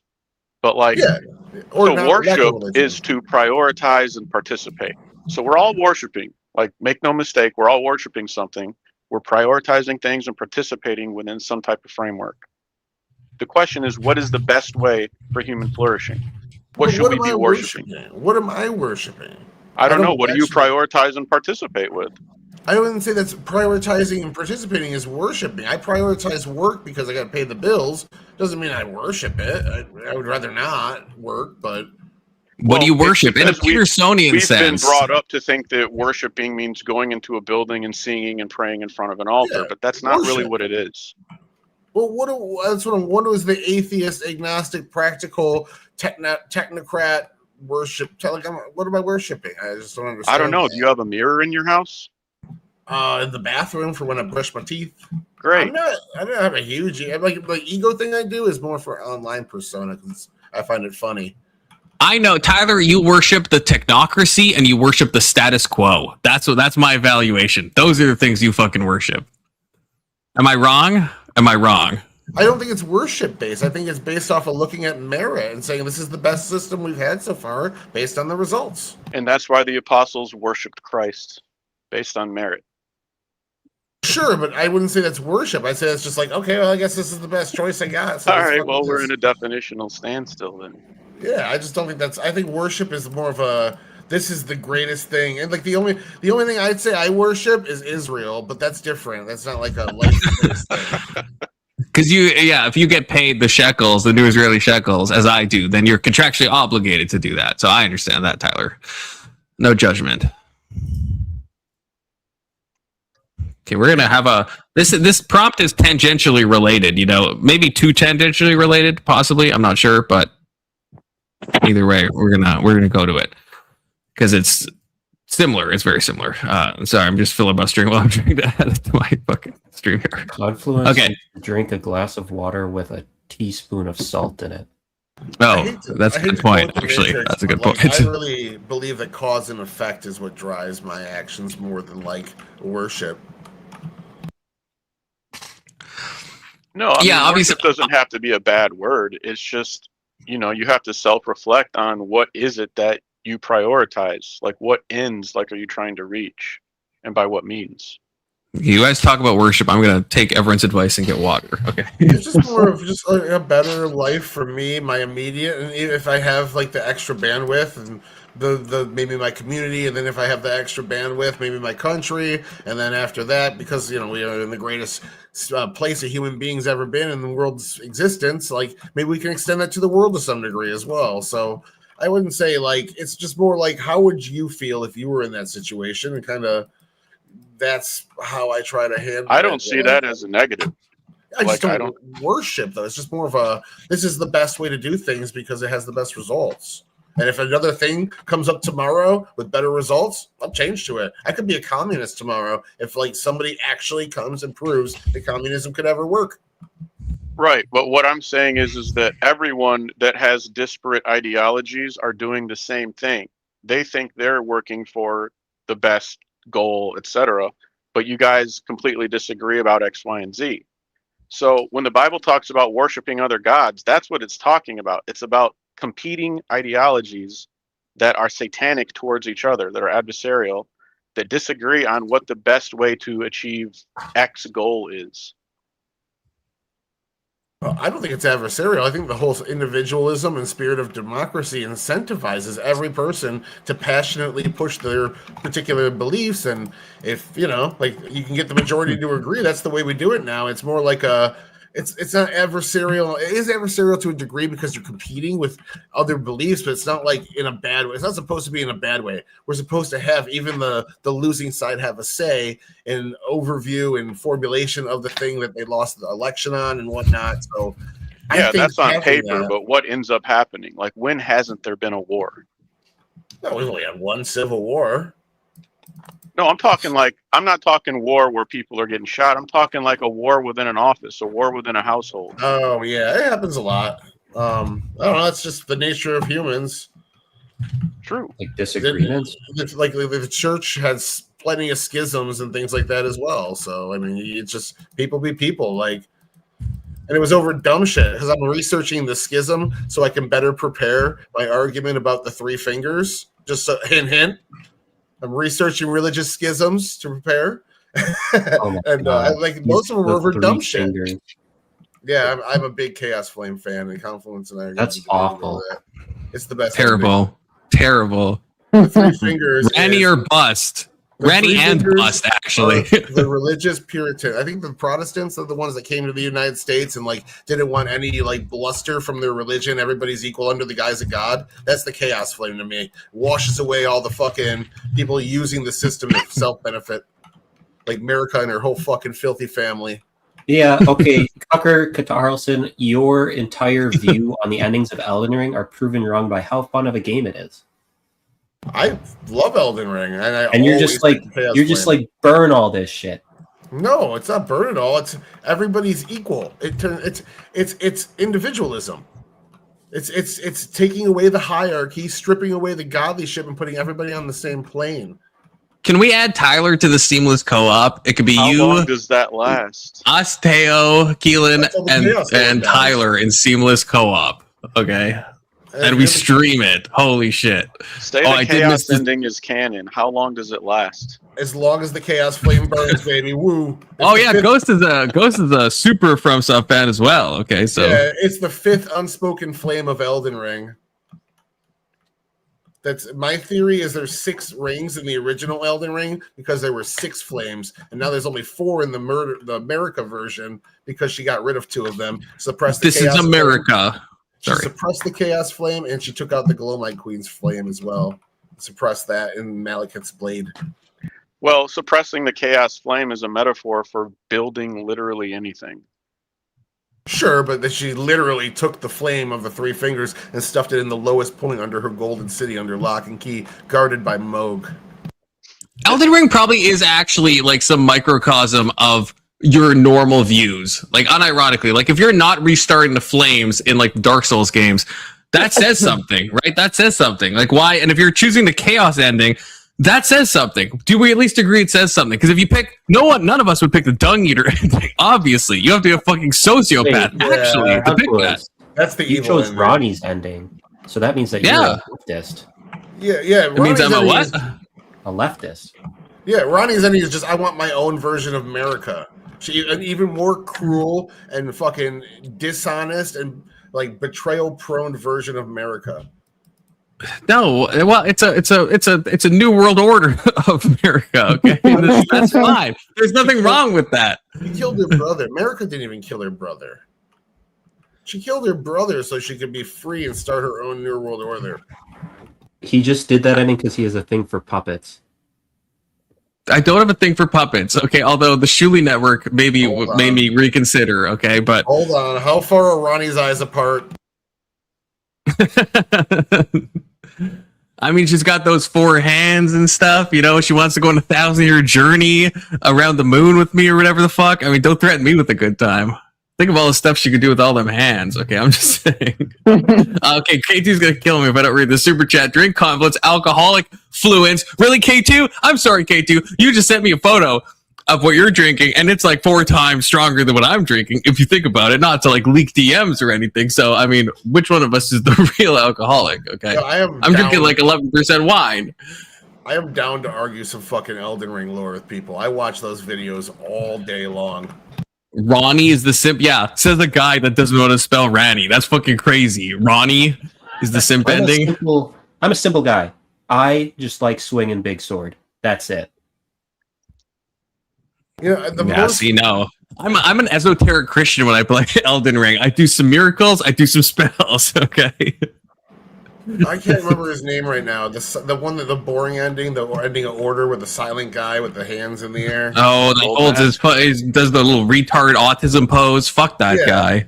That guy is the tragic hero of the story because he's the one trying to work within the system to fix the system, and I almost feel bad for him. I do feel bad for him. Yeah, it's like the Solaire thing. That's probably the most emotional moment of like Dark Souls stuff. You know, when Solaire gets, if you don't take the path to I can't remember what's that fucking the unfinished area called. Someone help me out. Izalith. Yeah, if you don't take the hidden path or whatever the fuck, then Solaire gets he gets one of those because he's always seeking the sun. For those that haven't played or doesn't know Elden Ring, he's always like seeking the sun. That's his whole thing, right? And then there's like this like little maggot thing in the game that like causes you to like see bright lights, and it drops on his head, and he thinks he's found the ultimate truth, but he just has the maggot in his head, and so then he's like gone like fucking crazy, and that hit me fucking hard, man. Seeing that and just thinking like he thinks he's found the true light, but he's just got a fucking maggot in his head that's making him see light. That's untoward, man. That has like a lot of real life parallels, I think. Yeah, that's fucking depressing. That's why you have to take the secret path to Lost Izalith. Oh, it's Dark Abe himself. Look at that. The sunglasses. I mean, anyone who wears sunglasses on stream, I honestly just think they're probably pretty cool. That's just my personal opinion. And the no hat. I mean, this is a new era of Abe. Abe, how's it going? I'm well, but I kind of feel like you're gaying it up. And what? I'm gaying it up? Wait, Yeah. Just because I have my pronouns on my thing, that makes me some type of ally or something. Is that what you're suggesting? Okay, I just don't want to be his pronouns on his sleeve. I don't want to be misgendered, Abe. I'm sorry. I'm sick of people misgendering me. You're pissing me off. 2 people have joined panel, and you haven't asked either of them. You haven't asked either of them what they're. Oh shit! Oh, you're right. You're right. Okay, that's fine. That's fair correction. Okay, Dark Abe, then Ghostgate. Give us 30 seconds of your religious point of view. This is a religion chaos panel. After all, no crosstalk. There's void, only void. And the void will fill all. Nice, Dark Age. That's pretty gay to me. I don't know. I don't want the void filling anything of mine. Okay, but we'll allow it. It's fucking June after all. Coastgate. I'm a Christian. I dabble in all the esoteric schools. I appreciate Rosicrucianism and Hermeticism, and I like to laugh at Gnosticism, but there are some pretty cool Gnostic ideas. But yeah, I mean, I like to look at everything, Zoroastrianism, and I like to develop my own models and test them against all of the ancient models in my spare time. Based, red pilled. What Keelan think about all the gang grape in Great Britain? Keelan, it's a question to you. I guess the grooming gangs, Rotterdam. Your thoughts? Are you pro the Rotterdam stuff? Like that's I know it's 2026, Keelan, but it's not 2027, so you shouldn't like be like accepting of that, I suppose. But I'll let you answer the question. The day I care about the internal affairs of an inferior country like the UK is the day I fucking die as an American. Fuck the UK. Fuck the British. Let's go, America. World Cup, USA. USA. Let's go. But I thought you guys were just discussing the fact that there's a birthing crisis happening. We were, yeah. How were children made? When a man loves a woman or another man, it's 2026. That can't make a child. That see again with the gayness. It's 2026, Abe. I'm sorry, it's 2026. I don't know. I don't know what you want me to say. No man is having a baby. Confluence. It's 2026, Abe. I don't think you understand its current year. I don't think you understand its current year. I don't think you're using the wrong term. It's a vagina having or an ovary having person. Oh yeah, you're talking. You mean to say birthing person, Abe? Yes, birthing persons have kids. Listen, this is how it works. Okay, make the third world great again. They're the ones still having children. Maybe they're doing something right. Maybe or maybe they're just retarded. Of the first world not really, but out of control. Maybe people are so distracted with technology and bullshit and the propaganda of the internet and television shows and movies, and we can do whatever we want, whenever we want, however we want. Bullshit. That's what Tyler is obsessed with. That's why I was pushing back on him. K2 says they're all Muslim. Muslim isn't that a type of fabric? Muslim. Well, he corrects it to Muslim. Well, yeah, the grape gangs. Yeah. Oh, it is. That's dope. Just off the dome. But yeah, Keelan doesn't have to respond to that if he doesn't want to. But you know, I guess he just doesn't care about. You know, yeah. I guess he did. Muslim in quotes. It's just like snake handlers down south are Christian. Like no. Well, I mean Pentecostal, right? Like maybe. I do think that's true. So in my experience of dating people of different religions, the only one who has asked me like my intentions, mentioned how there'd be need to be permission from their father, it has only been the Muslim one, even though the Christian woman I dated was very into Christianity as well. Well, that would be probably because honor killings are a thing, right? Not in Belgium. They're a thing. I'm sorry, an honor killing in Canada happens like every like 5 years, where it's some like national news story. I feel like these things happen, you know, in a lot of these countries. Protection. Okay, the West is not some grand protection against the ways of you know. You're importing a person, you're importing their culture is the truth, and sometimes that culture is untoward. If you import and fucking assimilate correctly, it can be, but yeah, it doesn't necessarily mean by default. Oh, okay. And where have you seen assimilation of the inbound Muslim population? Most of the Muslims in the United States, I would say, fit that like 99% of the Muslims. 99 is crazy. Have you seen the stats from Gallup and Pew Research of how many Muslims in the U.S. want Sharia law? And I know Keelan's going to be like, well, what do you mean by Sharia law? I understand that, but Sharia law means different. That's still jihadists. Your jihadists are the I'm not saying it means Muslims. jihadists, but even in like the most kind of liberal way of Sharia law, that's not fucking America. That's not America. It's just not. Listen, I want the Palestinians blown off the face of the earth here. I mean, you're not talking to a Muslim apologist or anything, but I would say the jihadists are the ones that we have to be scared of, not everyone that has the Muslim banner. I think we should be scared of the people eating taquitos and secretly voting in polls that they want fucking Sharia law, but in the normal day-to-day life, they're like, oh no, I'm just like every other bear. I think we should be a little nervous about that, personally. They would define Sharia law as less extreme than you know. No, because Sharia at the end of the day is the political system of of Islam pushing itself into a theocracy position. That's exactly what it I is. get that, but like, what level of Islam are you saying? Are you saying just like Indonesian, where it's pretty much normal modern times? Or are you like talking about fucking jihadist countries that have women? Well, in you could make burqas? that claim. You could make that claim, but the problem with that is they're stepping stones, right? You have to implement little by little until you have the total control. And if fundamentalists are the ones pushing the initial pieces to these stepping stones, while those who are less extreme accept it and go, "Oh yeah, this is a great idea," and then the American people who go, "Oh, that's not that bad of a difference of what we've already got. We'll just let that happen." Well, guess what? Eventually, you have a larger base of non-extreme, and you have the extremists utilizing that non-extreme base to climb the ladder into place, and then implement full-blown fundamentalist Sharia law on the U.S. or whatever country they're in, for that matter. I don't think it would It's comport exactly with like how the playbook works. I'm sure it would, but I'm sure like that first step also could result in 50 other playbooks as well. So you're right that it is the first step to bad things, but it also could be the first step to something innocuous and harmful. Can you show me? Can you show me the theocratic Islamic nation that is doing well with Western culture? I wouldn't say like a theocratic Islamic. No, I could just show you Islamic nations that are less authoritarian, less theocratic, more like just Western nations that practice a more secular interpretation. Because there's a lot of things in the Bible that kind of get ignored for society today. I'm not talking like the obvious ones like usury or things like that. We kind of put that aside because it's anti-capitalism. That's because Christianity doesn't seek theocracy in the most general sense. It doesn't. Some versions of it did.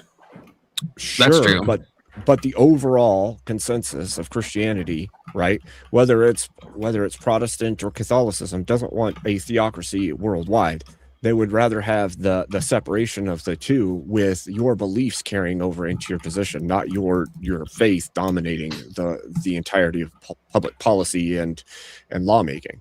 Yeah, they want the moral.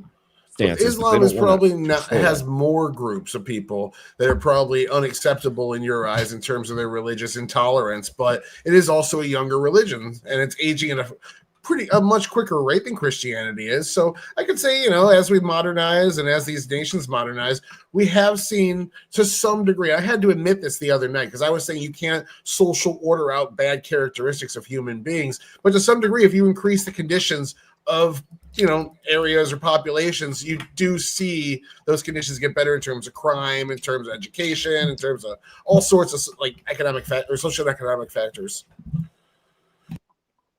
Yeah, I got to read K2's thing. One of them super chat it, but K2 has spent more than enough money on me, so I will read his thing, even though it's depressing. But I'll read it anyway. K2, they beat a girl with a bat when she wouldn't let a Pakistan man bang her. Yeah, the Rotterdam stuff is some of the worst stuff I've ever read. I mean, it gets awful, and that's probably maybe the best example of not controlling immigration correctly, and also the government being complicit in covering everything up. The whole situation is absolutely awful. I think everyone agree with that. Natural born citizens don't commit crimes. Not at the rates, but that's what? That's not immigration. A lot of those people came from Syria as asylees and as refugee seekers. They had a much lower level of scrutiny and vetting before they came in. So don't blame immigration for asylee programs. That's also a stupid ass claim. That'd be like saying no first generation immigrant could possibly cause any crime in the country that their family moved to. Like that's what was the crime? What was the claim? I'm interested in what you think the claim was. You said no natural born citizen is committing the crime. Okay, I was being first generation. Yeah, he's being ironic when he says that. Facetious. Yeah, he's being like, well, yeah, but I would say, I'm curious if you have already responded to this before, Keelan, but my argument with this is that you have a set amount of crime that happens in your native population. So you're going to have like some amount of serial killers that are born. You're going to have some amount of rapists, some amount of all this stuff, but you don't want to add to that. So why would you add to that and bring in more people to commit more crime? Every society has to deal with their own. So Great Britain already has to deal with grape gangs to some extent and like people doing bad stuff. Why would we import Pakistani people into Great Britain without vetting them correctly or asylumees or whatever? It doesn't fucking matter to me. Somehow these people are being let in and they're doing untoward stuff that's adding to the baseline that we already have to deal with. I guess like what's your response to that? I don't think we should bring criminals into a country just like anyone else, but I'm interested in what your solution to that is, because I'm hearing like we shouldn't bring Pakistani people in general. Well, there's my solution. The news my solution would be is you're bringing in a culture that's antithetical to the current culture of the place. Like if the entirety of the way of life of the people you're importing is incongruent with where you're placing them, there's going to be a fundamental schism across the board, regardless of whether or not it's an intentional crime seeking or it's just their way of life. There's going to be a fundamental incongruence between the peoples. Yeah, you're on your own in here. Are you saying a general ban? Are you saying a general ban on certain ethnicities from entering a country, or more vetting? Because one of those I can agree with, one of those I'm going to disagree with. Either or, it's the populations of that country's decision of who they want to let into their country. And if they say we only want to let in X people from X country, they have a certain IQ and have a certain skin color, it might be racist, but it's their right as a citizenship, and they can make those laws internally. I agree with that, Tyler. I don't think they have an obligation. I think like Trump's Muslim bans, right? And I know like Trump before that, he wanted it to be even more explicit than it was. Like he did want it to be this thing. The legal version ended up being what it was, which is certain countries that are known for kind of their terroristic tendencies. But they have a right to do that. But I would say in my ideal situation, it would be more vetting. But I don't think there's a moral ought there. So I agree with Tyler. But I also agree that, yeah, you should just...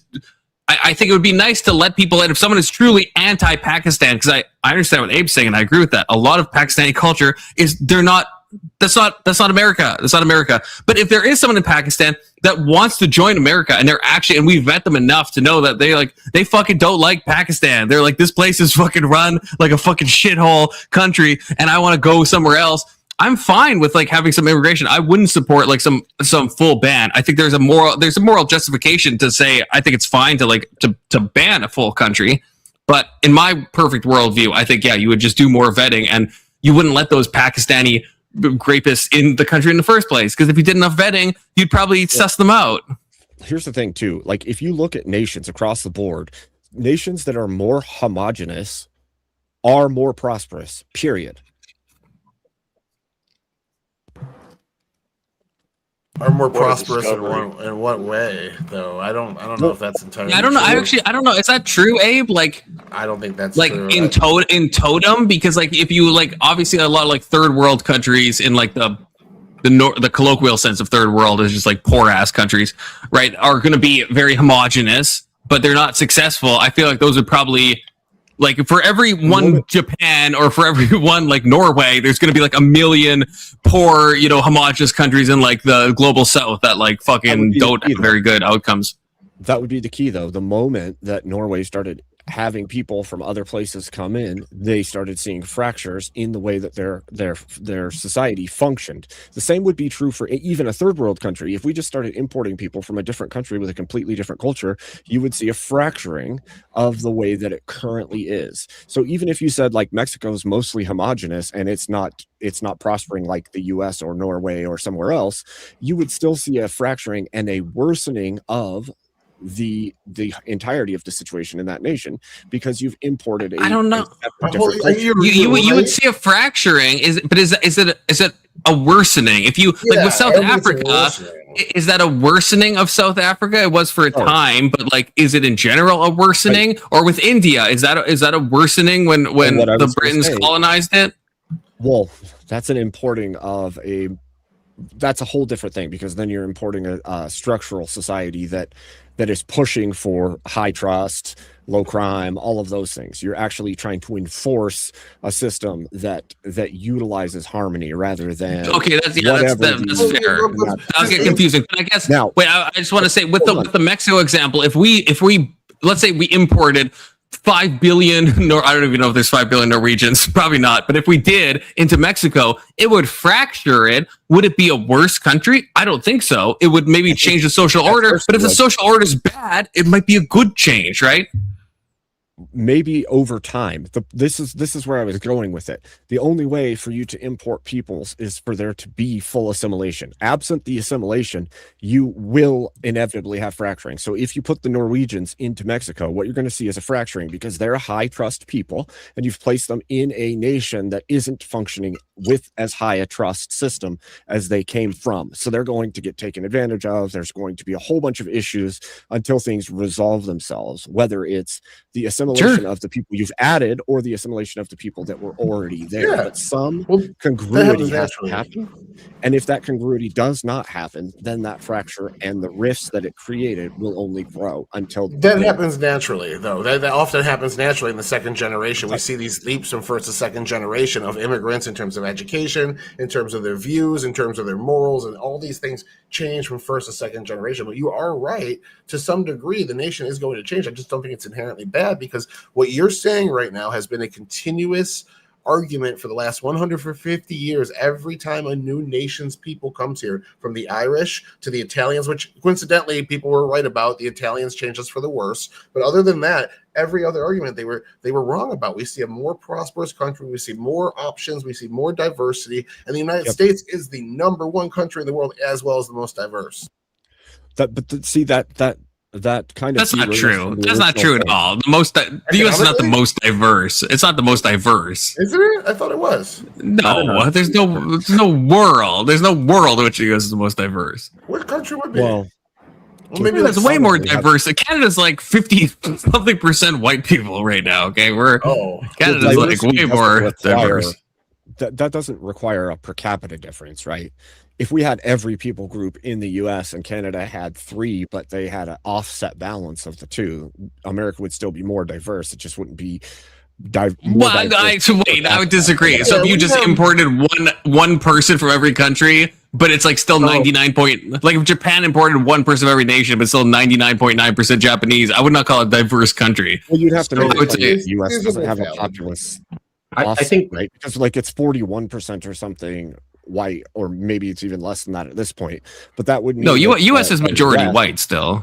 Well, that's because Hispanics identify as white after 2 to 3 generations of being in the country. Belgium might be more diverse, like way more diverse than the U.S. because Brussels is considered one of the most diverse cities in the world, but so is Dubai. So is New York City to some degree as well. So like they have a lot. I'm talking more diversity because a lot of these nations that you're talking about diversity have a very homogenous white population, whereas our white population is all of these homogenous nations amalgamated into white. So our white population is extremely diverse as well, and we're kind of comparing apples to oranges when we compare our whites to them. That's why I was going to take it one step further, because it's not just the difference in like ethnicity, it's the culture that's brought with the ethnicity. If you have an ethnicity that comes in, say you brought in a whole bunch of Italians, but they're mostly Catholic, and they come into the US where it's a lot of the US has Christian leaning beliefs, then it's not that huge of an offset that has happened. However, if you bring in like a massive population that Islamic or Buddhist or what have you, and now they're in the Midwest, there's going to be some weird schisming that happens because of the offset belief systems and the cultural differences that exist. This is the same thing we saw in like places where there was cats and dogs being taken for food. Like in the US, that's not something that you would do because it's a completely culturally different atmosphere. But if you came from somewhere where that's completely fine, you're not thinking you're doing anything wrong by doing this. You're just eating a dog. That's no big deal. But in the US, that is kind of a big deal for you to roam the neighborhood taking people's dogs to eat, right? So that's a because it's theft on top of it too. If it was a stray dog, you know. Sure, but that's what I'm saying. Like, it's not just the races of the people that's the issue. It's the cultural, the misalignment that happens when you bring certain people groups, especially if they relegate themselves to their own communities and continue to build the culture that they came from into that community until it's basically its own functioning country within this space, which we do see some cultures trying to do within the U.S. borders. Yeah, but the state always wins those at the end of the day. I'm from New York, where the Native Americans were putting fucking tires on the street and lighting them on fire for taxation. At the end of the day, these homogenous groups inside the United States, they have kids, and their kids don't give a fuck. They go to public schools with everybody else, and they don't uphold these things, and they eventually assimilate. My family came over; they all knew Polish fluently. Now none of us do. Tyler, we brought this up, though, in the beginning because there's a birthing crisis, right? If there's a birth rate crisis and we're importing peoples from other cultures into the U.S., the greater that number becomes, the greater divergence you see from the original homogenous culture that existed within the first place, right? So more peoples, like look at Canada right now. Ask Confluence, is the offset of culture actually causing damage in Canada? And the more import and offset, it is in fact. It is in fact. Absolutely. But you want to import the people that want to come to America because it's America, not come to America to change it. And that's how the merit-based system of vetting works. You say that, but that's not how it works. That's like we say the same thing in the U.S. Somebody from California moves to a red state, and then they say, well, I wanted to get away from California, but then they continue to vote the way they did in California, and you have mass flocking, and then that state slowly goes from red to blue or red to purple because of the mass migration of peoples within a current nation. The same thing is true for immigration across borders from one country to another. You actually shift the political landscape and the cultural landscape of the original nation. Someone's got to take over for me. My wife wants to tell me something. When is Skylar coming on the panel together? Okay, that's what I want to know. When do you want to go on the panel? I'll think. Yeah, name it. No, don't. No, I want a day. I want a day within the next week. Lay down the law, Tyler. Lay down the law. Okay. I'll get it figured out for you. My chat asked why you want to send 5 billion Norwegians to Mexico. Again, I don't know if there is 5 billion Norwegians. Just to there isn't. Okay, there is not. Like 30-something million people in Norway. I don't know how 5 billion out of 8 billion on planet Earth. Wait, did I say billion? If I said billion, I didn't mean to say. Oh, I meant to say million. I meant to say million. I don't know. If I said billion, I was misspeaking. I was saying if we. I see how you are. You thought those aliens came finally. You thought the tall, blonde aliens finally came, didn't you? I feel like you're moving this into like a sensual area. But the Nordics had come from space and they had landed, and we're sending them to Mexico for some reason. Hey, don't threaten me with a good time, okay? But I don't know. I feel like that would improve Mexico. It would harm the Norwegians probably sent there, but I agree with, okay, actually, this is a question I want to ask the panel, okay? This is unrelated maybe to the original topic, but it's a question that has come up, so I will ask it, okay? And I will change the prompt in a second. Is diversity good, neutral, or bad? In a kind of in every way, but specifically, I guess, with ethnicity, culture, whatever, because this is something I've noticed, just to give a little preamble. In Canada, that's something we are inculcated with from a very young age, right? That like diversity is our strength. And at a certain point, you're like, I don't know. Like, I'm not anti-diversity. Like, but I don't know if it's just inherently a good thing. Like, I don't think it's a negative thing. I think it maybe depends. I'm not sure. But so, yeah, I want to hear the panel's opinion on that. Starting with Tyler. Clockwise, snakewise. Okay, it's not on screen right now, Tyler. Why? Tyler said he might be gone. I don't know if Tyler's back. If Tyler's not back, Keelan, is diversity a good thing, a bad thing, or a neutral thing? I'm typing while I am talking. I think diversity in terms of skin color, with all other things equal, is neutral. I think diversity in culture can be any of the three, depending on the differences in the cultures. And I don't know, what are the other types of diversity you want to answer for? I guess, yeah, just kind of anyone you want to talk about, but yeah, religious diversity, everything that would affect society. So yeah, ethnicity, race, I guess political leanings, religiosity, if I already said that, all that stuff. The social things, I suppose. If you're trying to create a society based on a specific religion, then diversity in religion is a bad thing, because You want one religion in your society based on that one religion. I'm not that interesting. I'm going to go brush my teeth. All right. Big Soda.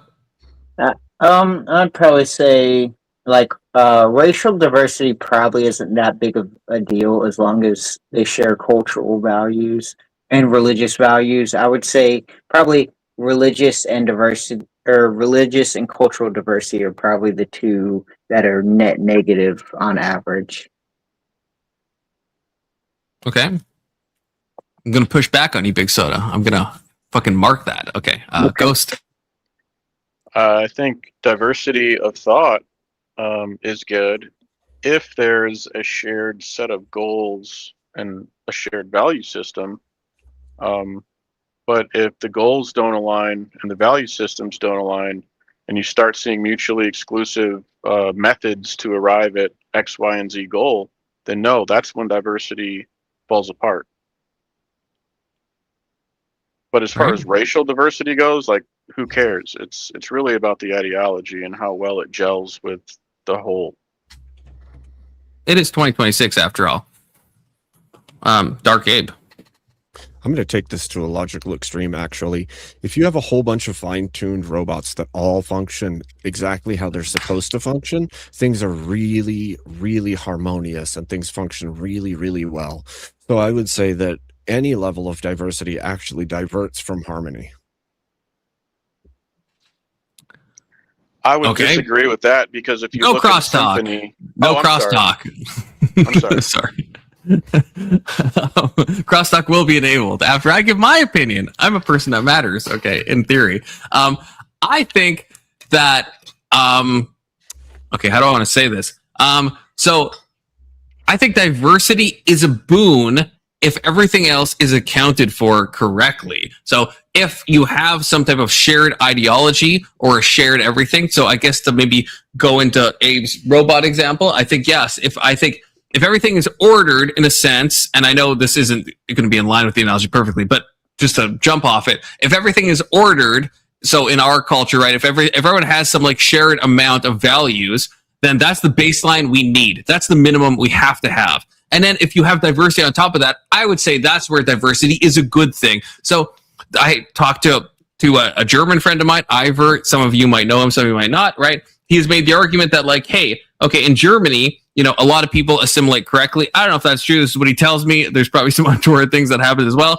But he's like, hey, it's good that there's like ethnic food stands and that people can be like different, but still share a cultural unity. And if that, assuming that's true, which maybe it's not, but assuming that's true, I would agree with that. I don't think like when I think of where I live right now, unfortunately, Canada, right? I don't think it's not that I see people that are different. I'm like, this is a bad thing. Oh, people can't be different. If everyone shares the same thing, I think it's fucking great that we have like fucking people having Chinese cuisine and some people practicing their faiths in other ways. I think all that stuff is fine as long as there's a shared baseline that we all accept. And then, so diversity in that way, if we, in that, like, I don't want to call it superficial, but in some ways where it's like there has to be that baseline that we all agree upon. So no honor killings, obviously, no grape gangs, obviously, and no Sharia law, obviously. And then anything above that, sure, you want to like bring your cuisine here. You want to bring your cultural practices. You want to do Ramadan? Sure. Don't make me do it. But if you want to do it, absolutely. That's fine. I think that's where it becomes like, I think it's nice to have diversity. I think it's good to have like a divergence of opinions and different cultures and a kind of a melting pot effect. I think that's fine as long as the baseline is met. Now, that's a huge caveat, so I don't want to understate that. That is a massive thing. If you don't have that baseline, then diversity is absolutely a fucking weakness, and you shouldn't fucking have it. If you're bringing people in that don't accept that baseline, that don't want America as we have established it, then no, they don't belong here. Absolutely not. And so now it's crosstalk enabled. So Ghost, you can go first if you want, because I kind of, stopped you. I'm sorry. I'm still learning the rules. I was going to say it helps to think of it like a symphony. So like there is diverse instruments in a symphony, and they're even playing different notes at different times, but there is an agreed upon song that's cohesive, and they're all following a maestro who is directing them. Like if society is not structured like that, It's just everyone's playing their own song, and it's just a cacophony. And that's where we're at now, in my opinion. That's all I'm gonna say. I'd agree. But I think if everyone is following the maestro, then I think it is good to add new types of instruments. If someone wants to play the fucking English horn and they're going to follow the she music, then I think that's great. And now we have an English horn, and that's fucking nice. That's the positive form of diversity. Good? But what makes it good? Because you keep saying good, as in what's the thing? What's the quantifiable thing that makes that diversity good rather than just an addition, something that has been added that you may like? What makes it good? Well, I guess like if you're asking in like an objective sense, then I'm not sure how to really answer that. Like, I guess when I'm saying good, I think of like what I think is like a better society. Like so to use a low level example, I think it's good. But not in like a big G good. It's just a normal kind of way of speaking about good. That like, hey, when I'm in Canada, you know, hey, I can go and get sushi. If we are like fully homogenous, then I might not even know what sushi is. I don't know what bubble tea is, you know, and I wouldn't have that stuff. And it's nice to have that stuff. It's nice to like interact with people that have like divergent viewpoints. I think that is like bolstering to the soul. Maybe that's going into more of like a capital G good. I think it's if you're just around people that always agree with you, always have the same stuff, always do the same stuff that you do, that might be like order, but you need a little salt in your sweet. I think you need a little. Are you attaching this like to eudaimonia, like human flourishing, and that equals good to you? Is that kind of no? You're going with it? No, not really. That's not my moral standard for like what is good, but I think human flourishing is a type of good in general, you know, but that's not what I would ever like hinge anything on. But I think it is, I don't know. Yeah, it is kind of a bit vibes based, but I think the stronger case would maybe be the stuff I was saying at the end there, where that like, it's good to be challenged. It's good to have different, to be expanded in the same way that like traveling is probably a healthy thing in a lot of cases. If you just stay in your hometown forever, right? It's like, yeah, you might live a productive life, but it's kind of nice to go and see the world, see how other people are live. You're kind of broadening your horizons. It could also lead to like bad things as well. But there's like something I think that's like good for the soul to expand beyond itself. So that's where I would maybe make that more objective claim of like, I think that's maybe the capital G good. It is good to expand yourself. It is good to be challenged. It is good to go beyond your kind of like your little fish tank that you live in. And I think diversity can kind of help with that. On the lowercase G, then yes, I would point to things like, it's good that we have more cuisine. It's good that we have more diversity in culture, that we can like see different types of dances, different types of arts, different types of thinking. Like, I think that's just a lowercase G good. Okay. Big Soda. I did say I was going to put a pin in this. So after I've said my thing, I guess, do you disagree? Do you just disagree with what I'm saying, or would you agree that diversity, I think the cultural diversity and all that stuff, I think can be a strength as long as some threshold is met. That if you have a threshold where everyone agrees on the same level, that I think it's better. Even like if we agree racism is bad, for example, right? There's been a lot of studies. I don't think this is really disputed. That like, yeah, if you're around people of other races or other religions, you're going to be like less racist, because then you're like, hey, these are like normal people and stuff, right? So I think there is a pro to diversity as long as we meet that threshold, even from like not like understanding that, hey, this guy with a different skin color or a different ethnicity is like, hey, he's just like me. You know, that's a positive. And all the other examples I named, I guess, would you agree with that, or do you disagree with that? Yeah, I would probably push back on it a little bit, because I would say if we focus like on specifics, so it's like, okay, yeah, the food may be a net positive, or they may share similar cultural, I guess, principles that also I share. But I would say, I guess if you zoom out and you look at the overall, and you start to see the tension between the two cultures, I would say that overall it's probably still a net negative. And same thing with the religious aspect.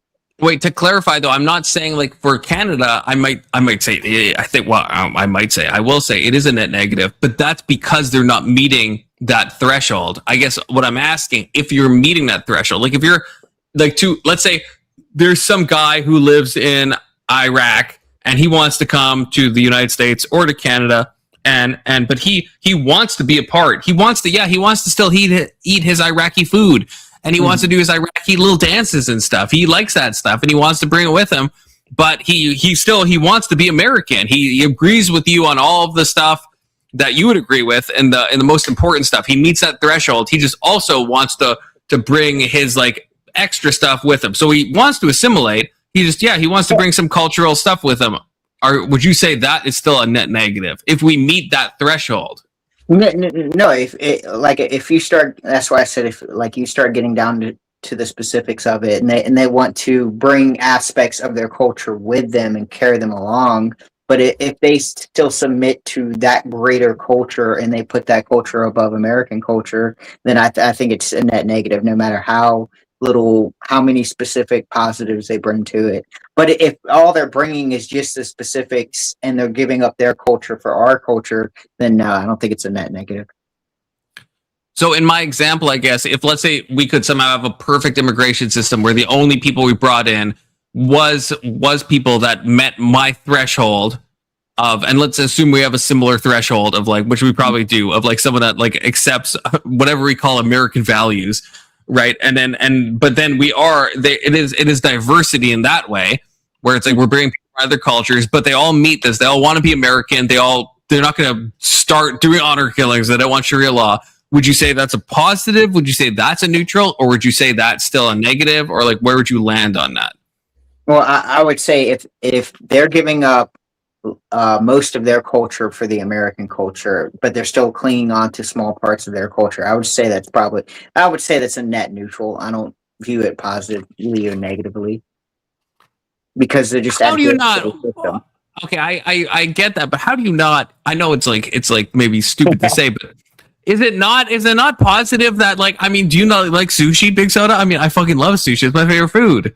I mean, is that not a positive? Like, it's a stupid example, but I wouldn't know what sushi is. There's certain types of music I wouldn't know. Certain types of artwork I wouldn't want to know, or I wouldn't know. There's a lot of things I just wouldn't even. I'm saying that would be a positive, but them submitting to, I guess, the greater part of our culture is, I guess, that would also be a bigger positive. But the little, I guess, cultural diversities where they're bringing in food and stuff like that, I mean, that's a positive if you enjoy that type of food. But I wouldn't say that if we take that, but we have to accept that they're still adhering to their culture, that's a bigger negative that outweighs that positive. It is. I'm saying if we did a perfect immigration system where they meet that threshold, where they want to be American, they accept, Enlightenment values and whatever the fuck, and they're willing to assimilate, but then they're also bringing that diversity, then I would say that's just a good thing. In the same way that's like, I think it's better to be less racist. I think that's probably a good thing. And again, the study after study shows this, that if you're around people of different races, you're going to be like less racist. Even, fun fact, this even happens in media, that even if you watch like a sitcom or a show that has people of other ethnicities, you're less likely to be racist that's a weird thing but maybe that's the why they do this stuff, because they have found this even with homophobia stuff. They have found this, that if you're like watching like fucking Modern Family or something, you're less likely to be homophobic, because you're like, you see the characters as more relatable, which is maybe like a fucking cuckoldry of the mind in that way, that we're being fucking, I don't know, some parasocial connection between us and a fictional character. But there is a real thing where if you're around someone, or you even think in a parasocial way, you're around someone, you're less likely to be prejudiced against that person. It also makes you more racist. A couple of things. It absolutely can. I think that the question becomes, is the culture you're allowing in superseding the prevailing culture of the place, right? Like if you move in and you're a Japanese family and you make your food and you open a restaurant and you have sushi there and all that, that's fine, but you're not seeking to overhaul the culture of the place you're going to. Instead, you're just having the culture that you uniquely have. That's not you seeking to overhaul or change the culture of the place you're going to. right? Yes, yeah. And I think that that's an important counterbalance that has to exist. You have to say, yes, we're aware of the culture of the place we're moving into. We still can hold our unique culture to ourselves, but we don't have to overhaul and change the entire system we're moving into to match what we came from. Yeah, I agree. Like I've often said, I've used Japan as the example, and when I'm being more anti-immigration, because I've said it before, if I moved to Japan, I would assimilate to their culture. Otherwise, I wouldn't fucking move to Japan. So I would do their customs. Otherwise, I wouldn't fucking go there.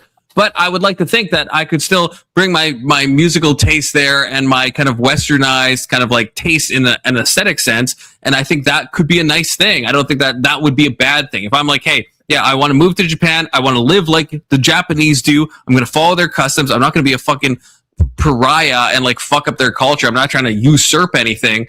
But yeah, I'm still gonna like have my preferences when it comes to aesthetic taste, and I think that would be fine. I don't think that would be a bad thing. I guess, right? It would be a bad thing if I'm trying to fuck their culture over and like indoctrinate all their shit and usurp all their shit. That's where it would be like untoward, in my opinion. Right. They have to be able to keep their unique personage, their unique individual culture, but they also ought not seek to topple the US in order to implement their own, right? So this is what I was hinting at earlier, is there has to be an assimilation to the system you're moving into. And you can continue, like say you come here from Japan, for instance, because you've used that multiple times, and you eat sushi and you want to open a sushi restaurant, you're still going to have to work within the guidelines that existed in the US. You're not just going to all of a sudden be able to say, well, guess what? We could do it this way in Japan, so I'm going to do it this way here, and then try to change everything to fit that, right? Instead, you go, okay, I came from Japan. I'm a Buddhist. I can still keep my belief system, the culture of my belief system. I can still keep my diet, how I eat, how I act in my daily life, so long as it's within the assimilated practice of being an American, right? Yeah. Well, I could probably think of a negative that could come from, like an immigrant coming to America, adhering to our culture, then having children who don't adhere to our culture because they would like to identify with the culture that their parents came from. And so even because I guess one generation of immigrants accept it, you could be creating the snowballing effect of generations after then not adhering to it and you trying to usurp it. Which is partially that's like a part of the claim I was making earlier. There's a certain level of first generation who will come here and be on their best behavior because they realize that this is the land of opportunity, the land of freedom. They finally made it here, and then their children, the first generation of born in the US, may say, well, I want to adhere to the fundamentals of the culture my parents came from, and then seek to topple the US in lieu of what they feel is their culture, because they want to see their culture played out here. Which does happen. We have seen that. I don't think it's like the primary thing, or that it happens more often than not, but it's also something that has to be addressed when it does happen.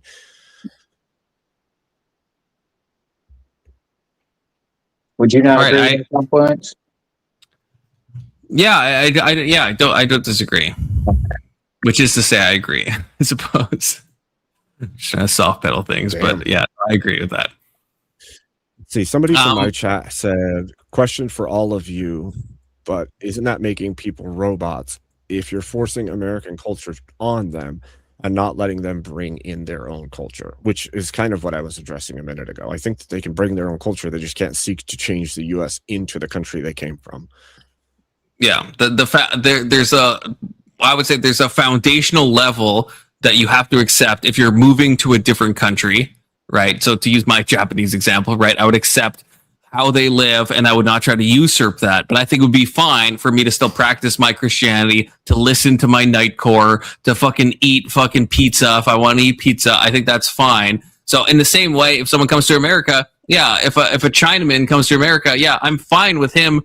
I don't know, reading, I don't know, his Confucianism, I don't know what they fucking read in China. That's fine with me. He can eat his Chinese food as long as it's not cats or dogs. You know, he can do He can do all that stuff, but he can't usurp the culture. There is a threshold where I would say, yeah, if you don't meet this threshold, like the Pakistani grape gangs, you are fucked up. You don't belong here. You got to go back. Unfortunately, it is what it is. GG no re. But yeah, if you meet this, then then bring your I don't know, kebabs or whatever the fuck people eat. I don't give a fuck. Yeah, set up your little stands and do your food and watch your movies, and that's all fine. Everything else, that's like fucking aesthetics. That's nice, and I think that's the kind of the positive level of diversity. There has to be a base minimum thing. I don't think we want all the people to be, I guess, to use Abe's thought experiment from before, right? I don't think we want people to just be automatons. At least I don't want that. I don't want everyone to be the exact same, even if it might be the most efficient. I want everyone to meet a threshold and then have the sparklings of diversity, right? So I want, that's how I imagine assimilation. To me, assimilation is not that everyone becomes exactly the same thing. It's that you accept a baseline of what makes this country fucking work, and then you can add whatever you want as long as it doesn't violate our cultural norms. You can add your food, your music, your customs, what you do in your personal life. That's all fine, but don't break the system you're coming to. Otherwise, don't fucking come to the country. If you're trying to break it, just stay where you are then. If you love Pakistan, then just stay in fucking Pakistan. If you love America, go to America. And you can listen to Pakistani music, you eat Pakistani food, that's fine. It's 2026. I feel like that makes sense. That reminds me of something I saw on Teriak's channel the other day. He was watching an interview on the streets of either the UK or Ireland. I can't remember which. And they're asking a Middle Eastern looking person or an African looking person about, why they're there. Why did you come to here? And it's an asylum seeker. They came because they needed asylum. And the question was, well, why did you need asylum from the nation you were in? And they had to literally chase down the answer because they weren't giving it right off the bat. And finally, it came out that they had to leave their country because they were gay, and being gay in the country they came from was a death sentence, basically. And then they asked more questions about this person's life and what they're doing and if they're working. Well, the person's not working. The government's paying for everything, and they've been there for a decent amount of time, like beyond a year. And they ask, well, where do you live and who do you live with? And the person says, with my wife and kids.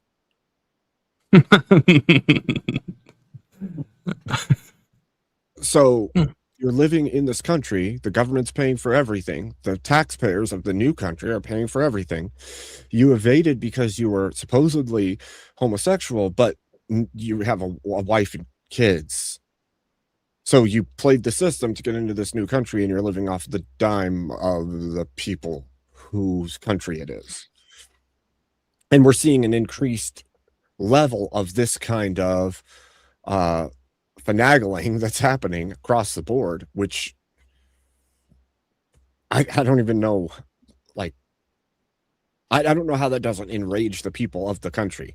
Like, at some point you have to say, wow, my government's just allowing imports of people that are flat out lying about why they're here, and we're all paying for them to stay here and live here and have food and housing, while we still have homeless people, while we still have people that can't afford health care or whatever. It's like, this is, and it's all across the West we're seeing this happen. So, like, it's a I guess, okay, so I'm curious what you think about this. It's a hard issue, I think, in some ways, because yes, once we know finagling happened, then yeah, we should be enraged. And most of us hopefully are enraged, but like, boots on the ground, how this happens, right? Like, there's like when you like are trying to like claim asylum, right, in the US, right? You go through the fucking what's it called? Like a fear. God, Tyler, help me out. Bring up your immigration notes, Tyler. A fear interview, a fear. It's a, you know what I'm talking about? Fear versus reasonable fear. Yes. Is an asylum clause when you're applying. Yes. Yeah. Thank you. So someone will interview and try to judge if you are actually in fear from the country you're at. But that is the problem with that. Like, of course, obviously, it's like if someone fakes it well enough, I mean, they're trying to judge how credible your fear is. Like, they're trying to actually just like intuit and use like psychological things to like establish like how afraid does this person seem? And this is how we do asylum processes. And how else would we do that, I guess? So with this right. So with this gay guy, does he seem like he has reasonable fear? Does he seem like he is actually afraid? Like there is like an amount where this is it's hard to distinguish. It isn't just about your fear level. Reasonable fear means you have to produce evidence that your country is somehow oppressing you for X, Y, and Z. Other changes Trump made was that it couldn't be a gang. It actually had to be something affiliated with the country itself and the government of the country itself. So you would have to produce evidence of that. Well, right, but that'd be easy with the gay thing, right? For a lot of the countries to come from. So think about this. Really think about this. You want to get into a country that's better than the place you're in now, even if it is the case that there's no danger. You, as a human being, are creative enough to manufacture, come up with ways, and figure out a way to make it seem like there's no other option, right?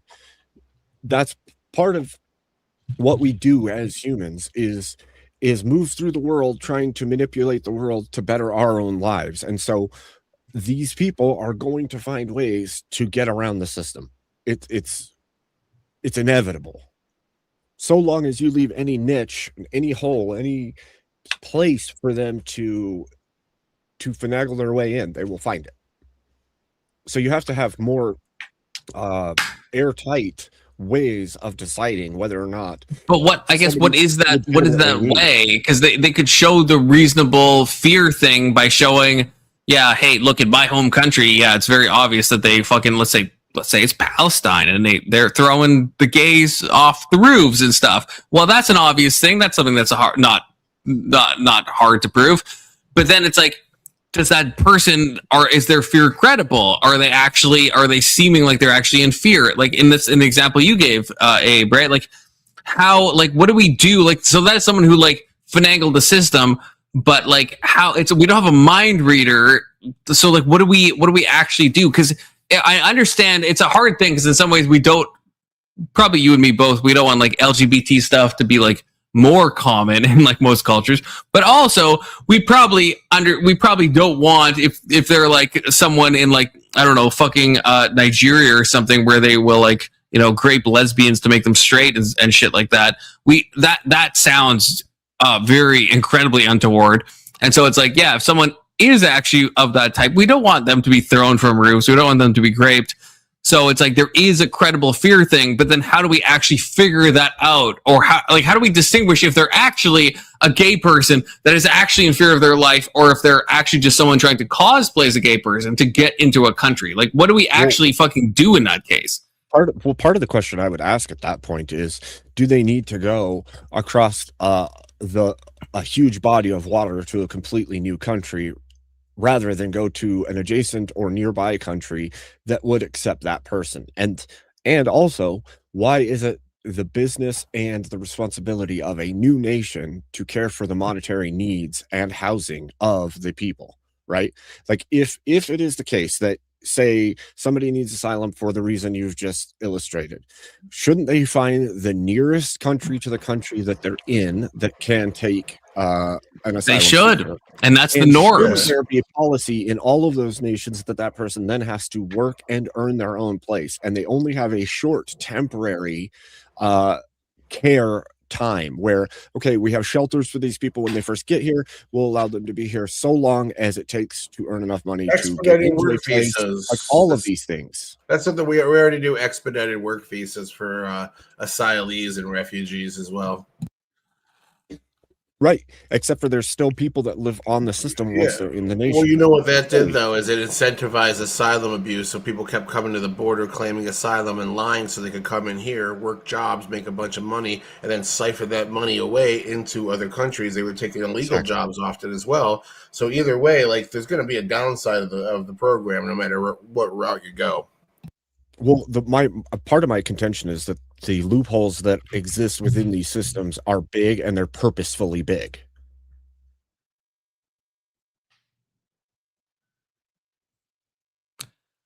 Like, there shouldn't be the ability to feed off of a system indefinitely once you have established some new foothold in a new land, at some point there has to be a complete cutoff where you say, we're not going to treat you better than our own citizens. We're not going to give you more than is needed.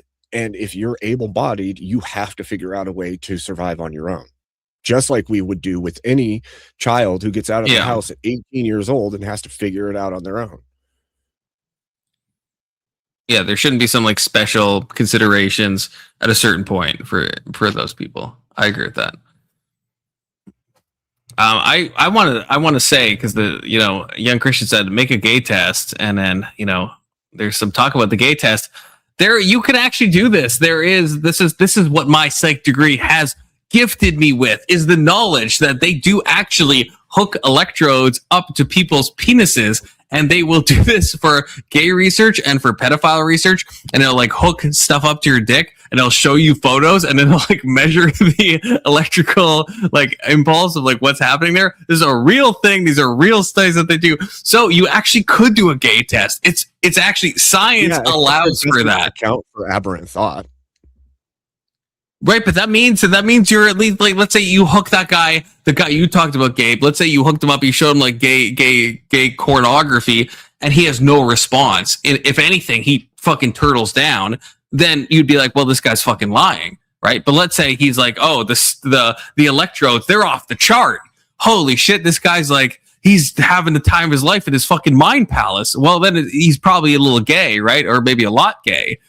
So then there could be at least a test that at least it means something. It's codify the difference between preference and inbuilt, right? It doesn't actually tell you anything other than the preference of that human being you've hooked up. That's what you're trying to determine. If someone's saying they're gay and they're being persecuted, well, then that would be a test to be like, okay, yeah, well, they at least seem at least a little gay. If their pee-pee's reacting to like something gay that they're seeing, right? Then there's something going on. Like at least add some credibility, right? Versus if nothing happened, then it would be like, well, this guy's like just like straight up lying. So it's not perfect, but it is an option that could be done. Are you gay, sir? No. Let me give you a hand job real quick, and let me see how you react. Right? Yeah. Like test it out. It just makes me wonder about all kinds of things. Like if you're in a nation that's always been an illegal act, and because of whatever preference you have, that's your purview. Could we just say that about anything that's illegal then? Like if it's illegal, but you have a predilection to do that thing, then something's wrong with you. So we just are going to let you do that thing. No, I'm not saying that at all. I'm just saying that would at least show if the person's lying. If they're like, I'm being persecuted for this predilection, at least you would know if they're lying about that. I'm not saying, hey, if they have that predilection, then we should just ignore that and like not care about that. That'll go over really well at human rights councils and stuff, I bet. Yeah, well, fuck those. The fucking kangaroo court ass shit. Fuck that. I agree shit, for real. Yeah, they're fucking awful. But for some reason, they have some level of dominance on the international stage, which seems unfortunately unfortunately they do. Testy with a $5. All right, Testy has sent us a video. We're just trusting. Trust Testy. I don't know what I have no idea at all. We're just gonna watch it. It's a 30-second video. Okay, let me figure this out. Oh no, that's me. Oh god, I've used StreamYard for so long, I still can't get it down pat precisely. Yeah, a little bit of unk energy here. That's fine. It's 2026. Okay, why is it not showing up? Oh, there we go. Okay, never mind. We got it. There we go. Okay, let's go, Testy. Testy? Are you done yet? Are you going to join soon? Testy lost his debate to a female about the most retarded subject ever. Panel about fucking tipping. What the fuck? I have so many questions. Why would you debate about tipping? Yeah. Handicapped too, I think. She's not. So Tessie lost to a retarded woman in the debate. That's first of all, that's the headline of this. That's the headline. It But was- also, why take a debate about tipping? Why not debate something more realistic or that you care about? And how did you lose this debate? And also, how do you feel now that you know that you've lost this debate? But anyway, Testy said, well, he didn't say he would. I told him to join when he was done. He said he had, he's got to stick it out with Horse, but when he's done, that's fine. Okay, anyway, this is the video Testy sent us. Don't know what this is. We're trusting. Is it muted? I don't. Is there no audio? Testy, is there no audio to this? Am I retarded? Yes. Wait, let me check the.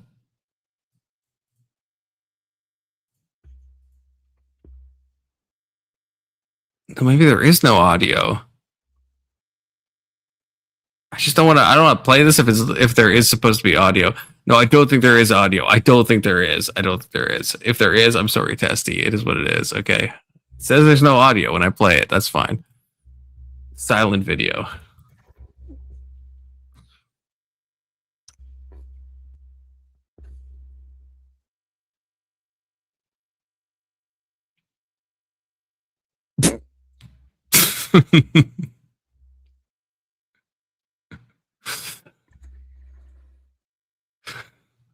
Damn. Why? Why? Thank you, Testy, for that. Long distance. That's the thing. Long distance Yeah. punishment. Mm-hmm.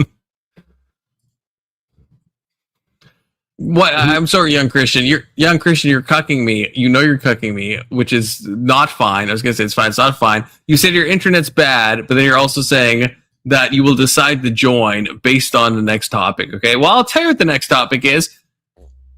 Is secularism actually neutral? That's the next topic. Wait, why is it not showing up?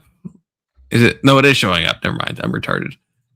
So, okay. So the thing of this, to give a brief preamble, right, is because people will act that like secularism, that's the default state. You can see this in child rearing. Some atheists will say, hey, you should just like not teach your kid anything. You should just like teach them or nothing religious. And that is somehow the neutral state. And when we look on a society level, like, hey, that's the default. We accept, we understand, we're just like not going to talk about religion. We live in a society and all religions can have their sway to an extent, but ultimately we're not actually religious.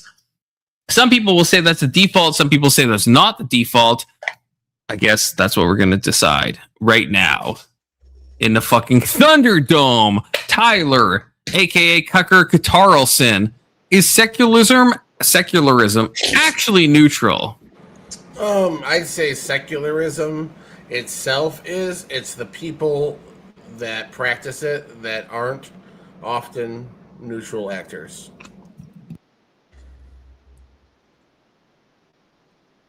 Okay. That's enough. it. Yeah, that's all. Keelan, I don't know if Keelan's done brushing his teeth or not. He's very perspicacious with his toothbrushing. Yeah, I agree with Cucker Katarlson, but I would add on to it that I also think that religion doesn't exist, and I won't discuss why. That's very triggering, but I'll allow it.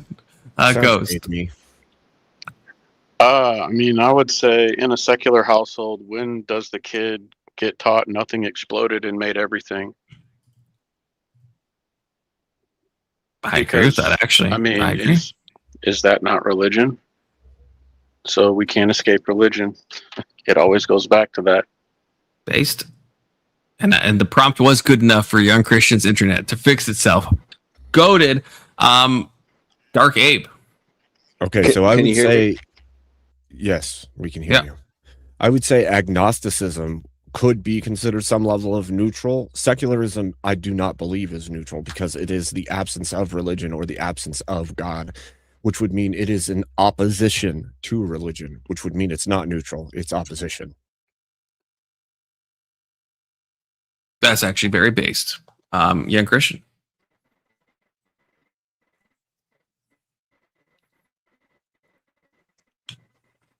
Young Christian, are you there?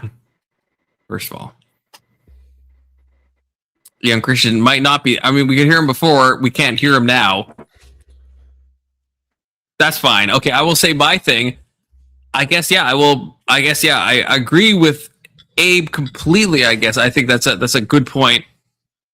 I think yeah, if you can have agnosticism on a individual level of just saying you don't know, but as soon as you extrapolate that to a societal level, you are picking a stance. Secularism is analogous to atheism, basically, on a societal level, because you can't just have a nation that's built on I don't know. That works individualistically. That doesn't work societally. I've never really thought about that before, so I am compelled by Dark Abe. Okay, so I agree with that. That's my stance. Young Christian, are you back? Or the Young Christian has dropped. Maybe his internet is actually not incredibly great. But crosstalk enabled. Okay, anyone have anything they want to fucking spurg about? A bias doesn't necessarily mean that you're not. Like, a bias means that you're leaning toward one side. In this argument, secularism as a way to fundamentally run your country is just the practice of allowing everybody to practice whatever the fuck they want. Like, it's not anti any specific religion. It's there's no working against it. It's just saying we're not going to pick which one of you fucking people who thinks all of you think your God is right. We're just going to let you have that on your own It's level. anti-cohesion by its very nature. And we'll just said pick whatever they want. Yeah, and we'll stick with science. And if you want to call that a religion, it's fine. It sounds like cope to me, but we'll stick with science, and you guys stick with your creationist theories about how the world was put together 7,000 years ago. But secular has to have a stance then, because secular literally means anything that is worldly, non-religious, or independent of spiritual and ecclesiastical affairs. So it's taking a stance against religion. It's not saying whatever, it's saying there isn't. I don't think it's against it. It's more like taking your ball and going home. I'm saying I'm not picking any of you as right. I'm not saying anyone's wrong. You could all do your thing, but we're not going to rule society based on what your group thinks. So everyone kind of gets a say in their own households. We're not going to go against what you do. You can practice whatever the fuck you want. And that's why I'm saying it's not against it necessarily. It's just not picking a favorite.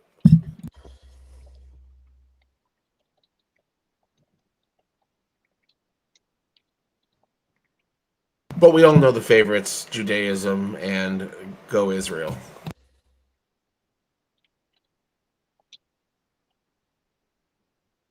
Like I said before, I think that if you said that you had an agnostic society, that would be different than saying a secular society, because secular means to be devoid of, and agnosticism means you don't know. If you don't know, that's fine.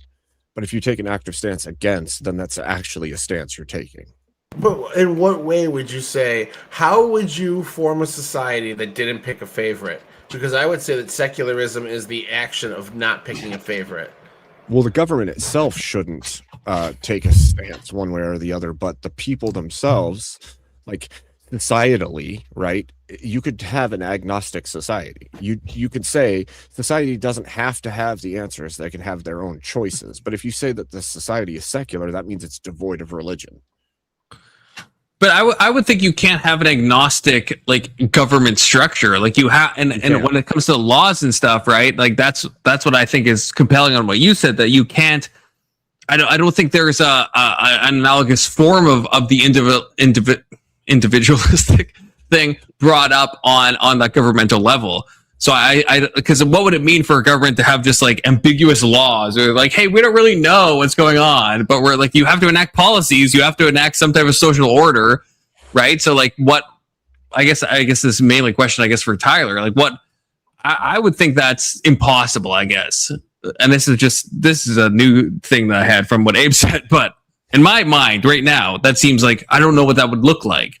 So you have to pick a stance. And if you're picking secularism, you are picking a stance, which would be more like akin to like the atheism aligned on or analogized, is that a word? Maybe to like the social framework.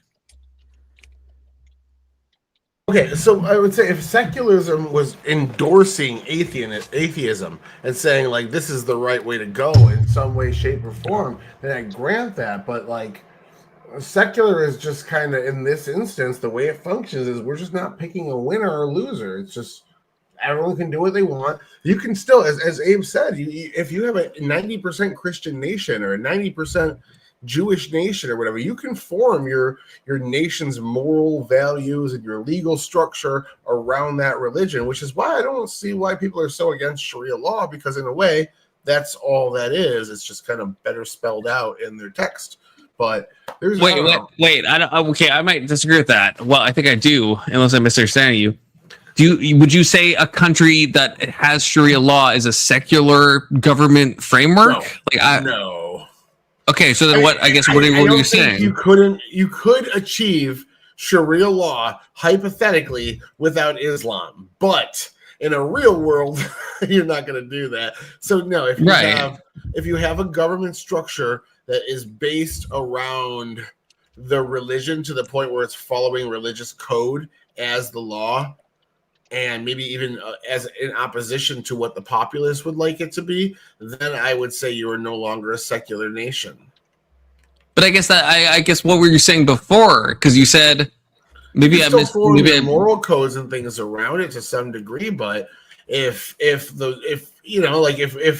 form a moral code that abortion is bad, and the population says no, we don't think abortion is bad, too fucking bad. Well, then too fucking bad. And then we're at where we're at, Right, but if you're forming your laws around a religious framework, I guess is that actually secular? Yeah, because it's individuals who have their worldviews rooted in those moralities, coming to those conclusions, and then forming those worldviews. Where in another way, it's just kind of imposing it on them. Imagine like what the IRGC did in Iran after they took it over. It was a kind of a secular, not really, but like a democratic nation. And they're just like, all right, now we're a Sharia Shiite Muslim nation, and deal with it. And it just kind of was that after the people stopped getting a say, and if they spoke up, they were killed. That to me is the difference. You can go in and vote your religious morals into place, and if you have a system where it could be rejected, then it's not a secular nation, in my opinion. It could be one that leans toward a religious moral set. Even the moral underpinnings of your legal system within, say, like the United States, still is grounded in religious belief systems, right? Like if you look at Blackstone's law, you're looking at things that are biblical principles carried over into your legal system. Sure, I'm a pragmatist. You take as many of those as you need. Right. So my point would be that your society and your government are not the same thing. You do want your government to function with some level of secularness, right? Because you're not going to impose the religious beliefs of the overall majority on the whole of the society. However, outside of that, when we say, oh, the US is a secular society, that doesn't make any sense. That would mean that the society is without religion, which is a falsehood. You could say that the government needs to remain secular to a point, but you can't say that the society should be secular. Doesn't make any sense. I think secular is, in my opinion, the way it's being used in this context, it would be, the way I'm trying to use it, is the government structure. I'm saying a secular government, a secular nation. And when I say that, I mean like how the nation is governed. But so that would be equating your government to your nation. Yeah. I don't think that that's a wise decision. That's what it is. A government is a culmination of the will of the people. When we say China is doing this thing, we're talking about the Chinese government generally. We're not talking about the Chinese people as a whole. If we see it that way, what happens is you start judging all of the people from a country based on what that government has done, which I think is a fool's errand, and it leads you're not forcing the building a monolith. You're saying that's what the country is governed by. That's what the majority, 51% of the people there want, and that's all you can really tell from it. That means 49% of the people hypothetically could disagree, and half those people could want to leave the country as a result. Tyler, what would you say about data centers? Oh, 100% net good. It's the future blue collar job, and everyone should get into IT ASAP. Right, but you just said that if the people don't want it, it's not going to happen. Not going to happen in that specific area. They just don't want it in their neighborhoods, which is perfectly fine. I'm also a favor of zoning laws and NIMBYism. If you don't want a data center near you to raise the water and electric bill, yeah, but NIMBYism is not politically effective. The data centers are going there regardless of if people go against it. Yeah, what do you mean no? domain. people You don't know want they're those going to in use their eminent neighborhood. domain. They're going to take the territories that they want to utilize, and they're going to use them anyway. So Right. No, You're these gonna are walk right private. all These over. are private industries, not public. Private industry can't use eminent domain. All they can do is try to buy the property out. But No, if people no, really put their foot down. no. You could force companies out of areas with zoning laws and local regulations. It's Yeah, been I mean, done those are all your the local time. government can also impose eminent domain upon you so that they can implement some kind of building project. So Nah, if you want to say, hey, we don't want that structure inside near people, that happens all the time in government, especially on the local level. That's how zoning laws work. That's why you don't see prisons near fucking schools and shit like that. There's all sorts of those regulations that take place in every city in America. It's perfectly Tyler, you're not accounting for how quickly the scope of data centers has increased. Like AI data centers are way different from regular data centers. Yeah. And also in Wisconsin, especially, there are communities that have kicked these data centers out, but there are also communities who have been making a lot of noise about kicking these data centers out, and they're not able to get them kicked out. They just keep building, and they keep going to close other communities that are like near the communities that don't want them, and they're still having the same impact. The majority of people don't want to kick them out because the majority of people don't think they're a bad thing to build a bunch of high-paying, good jobs in your area. They're going to be there. I'm telling you that the years. majority of people, like I have a specific case of where I'm from, my hometown. They do not want the data center there. The elected officials went behind the people's backs, essentially signing an NDA to put the data center where it is now, and everyone has been making noise against this thing for months, and it's not moving. Well, then have an election, and if that person gets voted out over it, then you may have a point. But I would have to guess that people are going to see the economic value of having these data centers near them and say, "Wow, this is a much better thing than the fear mongering." But no, Tyler, this is what I'm saying. Do you at least agree NIMBYism does nothing? They will, even as much as people don't want something, it will still happen, and that's just how it goes. No, NIMBYism has done so much. It's so much is bad in some ways. It's over NIMBY'd. what Fukushima was just saying too is like once that business has planted itself on that land, possession is 9/10 of the law. They're going to have every legal right to fight to keep the position they now have and all the infrastructure that's been put in and everything else. So now kicking them out is going to be a massive endeavor in comparison to keeping them out in the first place. That's what I'm saying. Like you have to have a local legislation, and the majority of the people calling their local legislators and saying, "Hey, we want zoning laws that make these data centers have to be 20 miles away from a home. They have to be That out would in some require you rural knowing areas beforehand. or some certain shit like that." Well, yeah, I mean you don't think the local government knows when a data center is going to be built? They have to apply for permits and all that shit. Sure, but that doesn't mean the general populace is always aware of the things that are coming into their their Be a more township. diligent citizen, you know? The fuck to tell you after that? You do better. Yeah. That shit gets announced like Yes. 2 years Fight the before it starts corporations, people. Fight the corporations with your People do it measly all the stuff. time. I don't know. I don't think it's that big of a deal. Like, what is the hate for data centers? Where did this come from? Water consumption, energy consumption, a whole bunch of other things that Tyler, are all tied into it. Wisconsin has a lot of wetlands that like people don't consider this, but we have the largest cattail marsh in the US, and nobody even fucking thinks about this, as well as the Great Lakes. And they're putting data centers in that affect the environment negatively when we already have people like fucking John Menard putting Menards on every fucking wetland they can find. And fucking Walmart does this too. Yeah. Are they endangered? What? Are they endangered wetlands? Are there endangered animals in them? Or just like, hey, these are wetlands. They were off limits because I said so? Like, are there Why, in endangered your species estimation, there? is it just use it up? Yeah, Just use it all up? capitalism, baby. Let's go. If there's a demand in those areas for that Walmart, why not build that Walmart?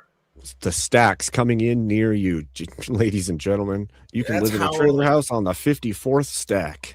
I mean, I don't want a libertarian mega city, and that's why I want places like Wisconsin having draws for people, because Wisconsin is not one of the top 10 states. If you have more people moving to Wisconsin, that means you have more people spread out.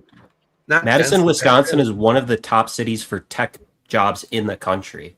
Okay, that's good. And there's one in Georgia that's building up now too. That's a good thing. It doesn't mean that everybody's moving there for whatever reason. Keelan, that makes sense then that they would want to have data centers there, right? If they're like, if it's like a tech fucking, they're putting them great here place to because be. they're putting them here because is- they have an abundance of water. That's going to say, Tyler, is it your estimation that if it's not the most popular state, we can do whatever we want with it? No. Like the states outside of it can just decide to No, that was overwhelm it just to the megacity point. Just to the megacity point that you were making. This is actually spreading things out. Actually, the modern technology and remote working is spreading out where people can live. And thank God, because it's cheaper to move to rural areas. And we can see people actually moving out of the biggest cities because, one, left-wing policies, like far-left DAs letting criminals out and saying we need to address root causes, but two, because people don't want to fucking be jam-packed in like sardines. I'm happy to see like places like West Virginia saying if you work remote, move to West Virginia, we'll pay you $45,000 or whatever the fuck they said, and you can work remotely from here. We'll make sure you have great internet, and you just kind of live in West Virginia now. And it's like a cool thing that people can do. Great internet? Are you called? Wait. That's what West Virginia promised when they said if you work remote, move to West Virginia, we'll give you low taxes, we'll give you good internet, blah blah blah, so that you can work your remote job and come live here. Because of technology, we're seeing people being able to spread out again, and a lot of that has to do with data centers and moving into the IT world. So data center, the water thing, it's like a pool. It takes a lot of water to fill it up the first time, but after that, it's a giant coolant system. That's what the water is being used for. It doesn't need to be refilled. They're not building these data centers to handle things that are currently happening. They're building these data centers because they're speculating that more things will happen in the future. Oh, it's part of the whole will. bubble. They absolutely will. Yeah, that bubble's not going to burst. Okay, it's not going to burst. The data centers are absolutely have correct usage. Well, not correct. AI they will be used. They will be used, maybe in untoward ways, but they will be used. Keelan, do you disagree with that? AI is working toward everything on the corporate level. You can't know this. You can't know this. No one can. It's obviously speculative, but you don't think it's correct? I work for a corporation in a city that is integrating AI into every level, including writing company That's policy. totally fine. That's totally fine if that's what you're doing. Perplexity. But you have no reason to believe that we need more and more advanced models to continue supporting what your company does. What we're seeing actually is a movement towards using lighter weight models because tokens are going to start going up in cost because these companies are not doing well. Not yet. And your large language model is not artificial intelligence that it's being deemed as either. So yeah, it has projecting it out as if it's some great savior of mankind when it's just a scrape tool with multi-layers of scraping. LLM is a type of LLM is a type of AI. We're not talking about Gen AI. Nobody's claiming we are. Yeah. Okay, well, like AI, like maybe the cost will go up because it's artificially lowered right now to draw the masses in. Absolutely, because if you have this extremely expensive thing, a lot less people are going to try it. So maybe we do have an artificial lowering of the cost of what the tokens are supposed to be for that intentional reason. They're going to lose some money because all businesses lose money in the first 3 to 5 years of opening or whatever. This is a whole new thing. So we're in uncharted territory. They might lose money for 20 years before it kicks off. But at the end of the day, this is the future. And I can see it right now in my job being integrated into every single fucking process. And we're paying for it. And it's making our job significantly more efficient. And any company that's not doing this is going to get left behind. And maybe those companies have to get left behind and close. And then new companies have to open that further take AI to the next step before we even see what the next step is. But this is how fucking capitalism and innovation has been working for decades, and I have faith that it's all going to work out, and we're not going to need a fucking universal basic income because the amount of new jobs that are going to be able to be generated since the barrier to entry is lower, because all you need to do now is know how to use AI. You don't need to even know how to fucking program to build a program. Then we're going to see even quantify. That doesn't quantify what jobs. Tyler, you fucking answered me. I agree with you so much, but at the end, you fucking lost me. That's retarded. It's not. We will absolutely need something UBI in the way things are going. So I agree, AI is the future, even though I don't like it. That is going to change everything. Unfortunately, it is. I don't think it's a bubble. Maybe some of it is a bubble in like an economic sense, possibly, but like in the long term haul, it's not a bubble. But yeah, I think I don't know. I don't even know. Maybe I feel like I must be misunderstanding you, Tyler. Because how is it? How do you think more jobs when AI is obviously like using AI? Even from what you said, right? You're talking about you're doing this like new program stuff. You're learning this stuff. You're doing with AI what some team of people back in the day, let's say even 10 years ago, right? It may take like 30 people that's a fucking 30-to-1 job cut, Yeah. right? Like, And it's so super yeah, expensive, and you have to have a degree to do it. and exactly. blah, blah, blah. And then So with yeah, AI, the like, barrier to entry is easier, but like there's just not that is going to be job cuts. It's going to be massive job cuts in every industry, probably in like a 10-to-1 ratio. For That just like trained- on its face for is like trained true. for trained people in that industry, absolutely yes. But for people that aren't trained in that industry, there's going to be a giant growth of people now able to do that. They're going to supplant those people. We're going to have more than ever. Every generation is going to have more than ever. I'm sorry. Hold on. The disconnect here is that AI is happening too fast for us to react to it. Like, there's going to have to be some transitory period where we have a UBI. Yeah. I don't think so. And even then, I'd like to understand how he's quantifying the number of jobs and new jobs that would be added because of the advent of the AI systems. Well, okay, because you're saying there's going to be this huge addition in the job markets, but if I don't there's necessarily an know undercut yet. of existing work, then how could you make any quantifiable leap and say, "Oh, there's going to be way more jobs in the future Okay. because of this"? This when is you the don't know very what nice field bit. it I is. don't know what the future holds, so I can't tell you how it's going to materialize. And All how I can you make the claim?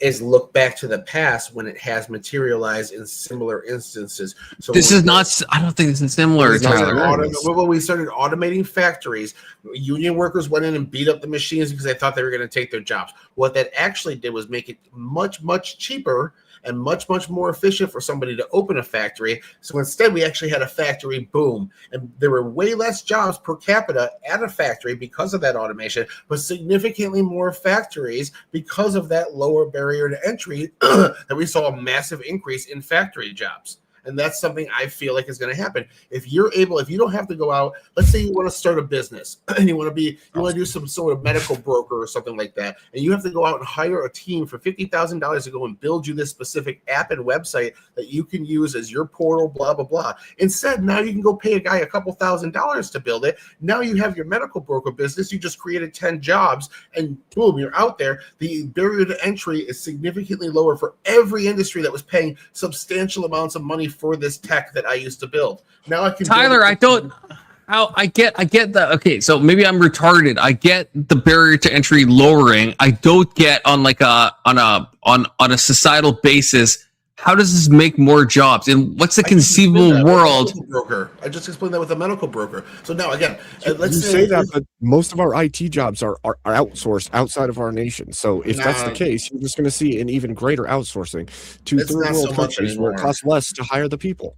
Wait, Tyler, I want you to explain this to me from the beginning, I guess. So tell me if I'm retarded, but like in like so many industries, or even the industry I'm in with which is writing, it's like, yes, there are still writers, but ultimately it's like, at least in the current form of AI, which again, in the current moment is the worst it's ever going to be, right? Is like already like 10-to-1, right? Anyone with AI is replacing at least like 10 jobs, and in probably coding that's the same, and like in lawyer stuff that's the same. You don't need those paralegals now. You don't need the data entry people now. There's like so many things that you don't need anymore. It's probably like a 10-to-1 ratio. You still need some human. You don't need as many. Right, you don't right. Yeah. Exactly. So I guess this might be a stupid question, but how do you? So I understand the barrier to entry is like going to be easier because of AI, but like with all of these industries being, let's say, a 10-to-1 ratio, if we grant that, wouldn't that lead to massive unemployment? How does that not? What am I missing there? What you're missing there is because you're not accounting for the fact that those barriers to entry is going down. Now we're going to see a boom in businesses. Now that it's cheaper, because now you only need to hire maybe 2 paralegals instead of 10, and then you can rely on AI for the rest. We're going to see a lot more people able to open their own firms and hire those 2 or 3 people. So you might have had 10 law firms that had 10 employees. Now you have 200 law firms that have 2 or 3 employees, and you overall will have more jobs. But pause. But there's like a maximum amount of law firms that we need. It's like there's a maximum amount of everything that we need. We can't just. It's not like we don't need infinite law firms. Like we meet a threshold where we don't need any more of these things. Close to infinite law firms right now. I know that a lot of states are so hurting for lawyers that like they can't even afford to hire DAs in the state because they're not DAs, like public Right, defenders but in the state. okay, but you're Not talking enough about lawyers. I guess let's say you're like the bottom. Let's say you're not couldn't be a lawyer. Let's say you're like just someone that like maybe you could be like clerking for some lawyer, right? But now that job would be taken by AI, and 9 of the 10 jobs, let's say, are taken by AI. What do you do if you're just someone that would just be doing some data entry job or some like normative job, right? You're saying, hey, we could expand the number of law firms, but I'm talking about like the bottom 50% of society. How is that not just a massive job loss that would require a UBI? I don't think it's the bottom 50% because most of our jobs are service industry jobs, and you're still going to need people in the service industry.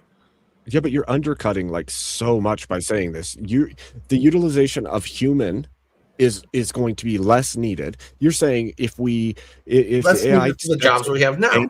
Right. Okay, so you're saying this law firm had all these employees, but now you're going to have a whole bunch of small law firms with less employees. That doesn't even make sense because what you've already stated is the law firm that was originally hiring 100 people now is so, and it doesn't need the 100 people, but it's doing the same load of cases, the same work that it was currently doing prior to that, right? So now Maybe there isn't a need even, for these other 100 people with their businesses. There isn't even a need for that because the one that had 100 employees is now doing the same caseload with far less people. So I agree there is going to be an endpoint, but we're nowhere near close to that endpoint. And then there's a million other sectors in our economy. I was just using that one specifically. We're nowhere near close to as many doctors, lawyers, or people in the creative job class than we can be, and those are extremely expensive things. Huh? If it revolutionizes efficiency, then there's less people needed for every task. If that is the case, there's and less we're people still needed.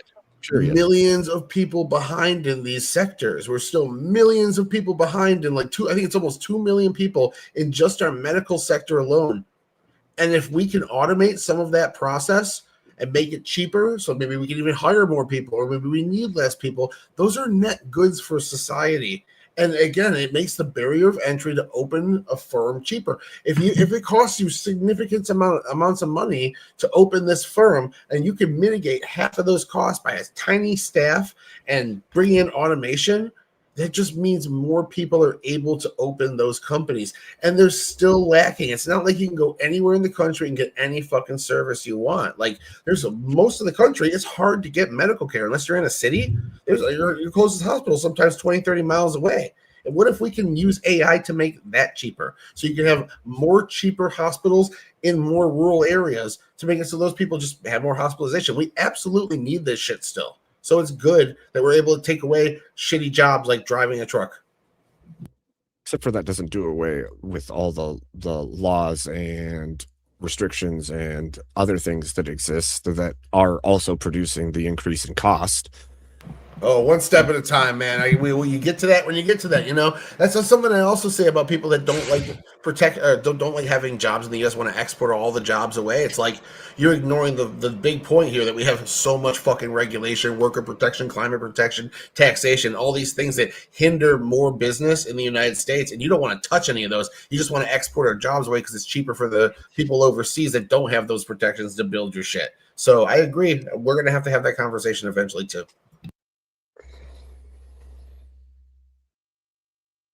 Okay, welcome, Voltaire. Now that I have a gap.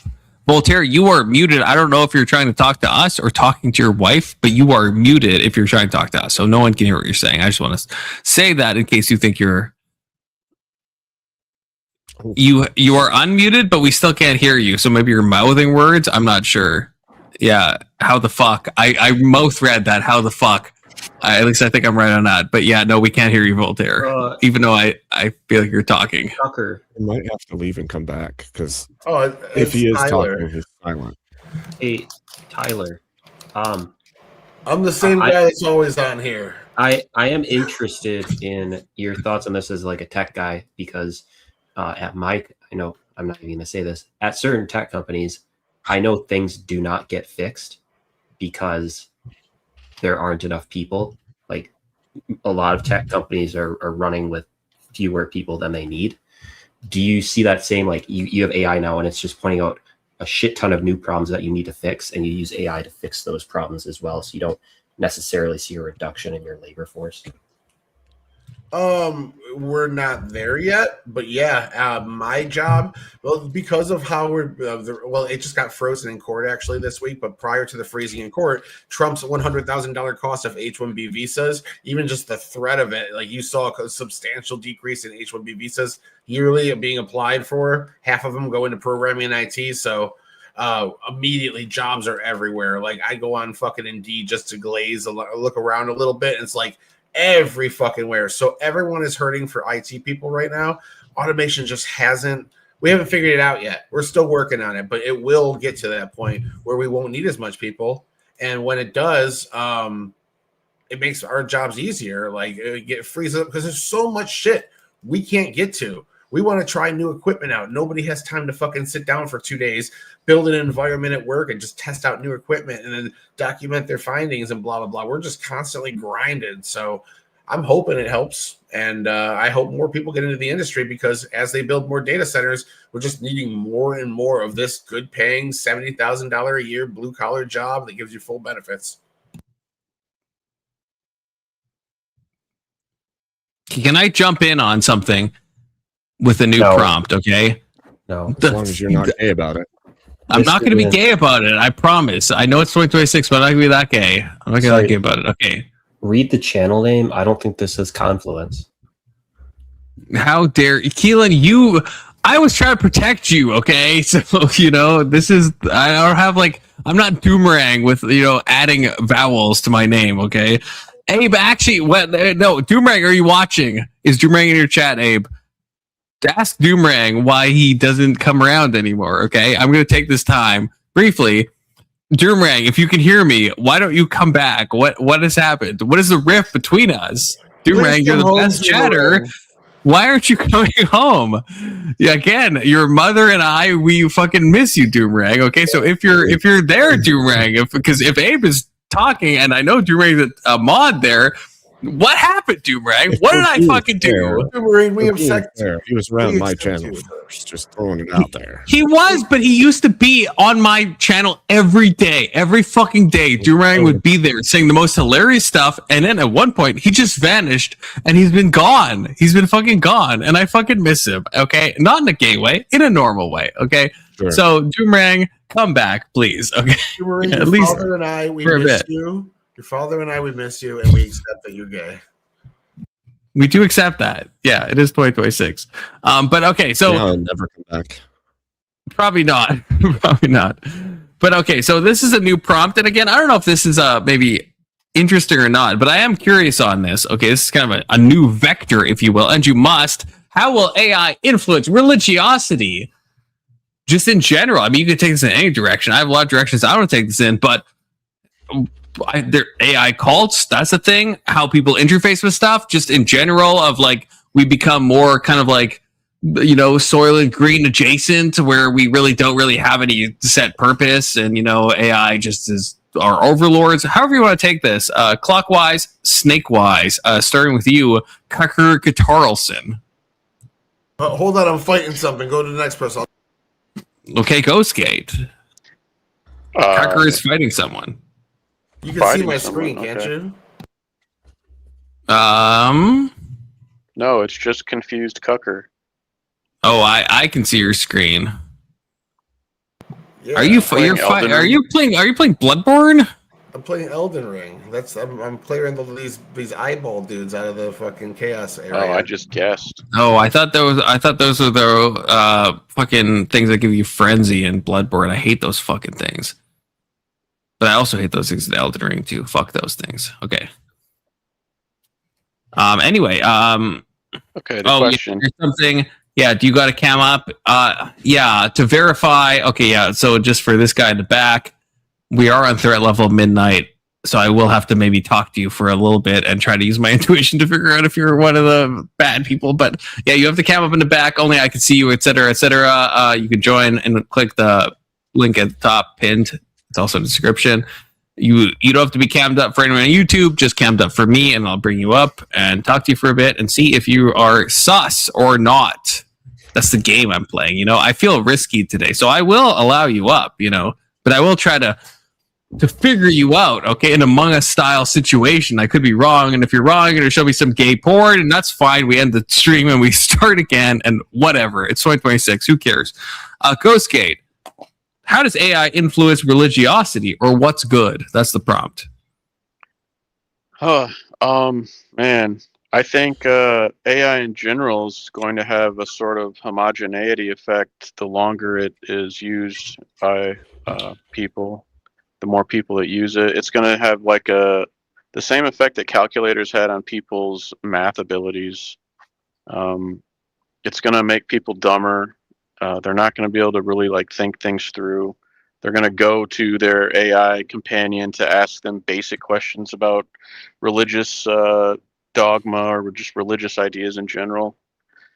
So yeah, I think it's just going to make people dumber, and it's just going to create a homogenous kind of dumb religious population, I guess, for lack of a better word. Yeah. Okay, Tyler, are you back? Do you want to answer the Yeah, question? I'm How ready. will AI influence religiosity?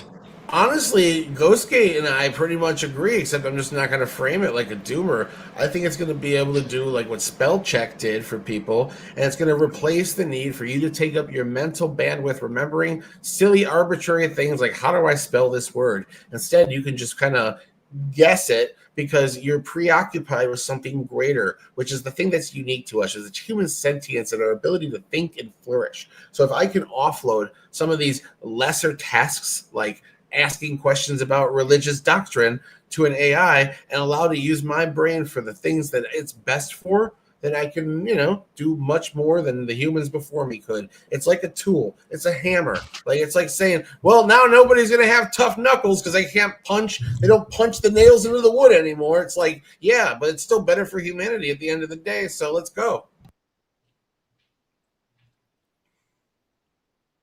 That's crazy, but that's fine. I'll put a pin in that. But Abe, go ahead. So I'm going to agree in part with Ghostgate. I think that there's going to be a level of universal trust over time because of the way that AI is used, and it will minimize people's ability to think critically, to problem solve on their own, to come up with new and inventive ways to overcome situations. I think that we've already seen cult-like behavior surrounding these AIs, and the immediate trust for the things that come out of them is crazy dangerous, because all it takes is the phrasing of a prompt the wrong way, and now you believe this thing is sentient and it's going to lead you to the promised land, and you don't think critically enough to stop yourself from following it. So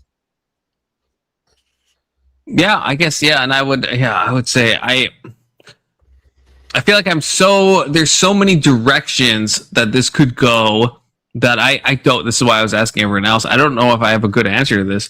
I think it's going to affect it in some probably negative way. I understand there's a positive lens, which is Tyler's white pill stuff, which he's always so white pilled, too white pilled, in my opinion, of thinking that everything's going to work out. There is some, but I agree, there is some like cognitive offloading that, yeah, is probably helpful, but also there's a bypass effect in the same way that we see with like social media and like tech in general, where it's like, we're going to be less likely to do like, the more we are used to like quick answers, right? The shorter attention spans we have, the less likely we are to pursue things on our own. The more we're just offloading stuff to AI, and to do that with like a fact checking question of like, hey, what is this verse that I can't find? That's fine. That's a proper use. But to do this in like a spiritual context of how our soul, I guess, is communing with God, then the AI is probably going to be a negative thing overall. And so I think I don't like how the future is probably going to go. I think it's probably going to be negative.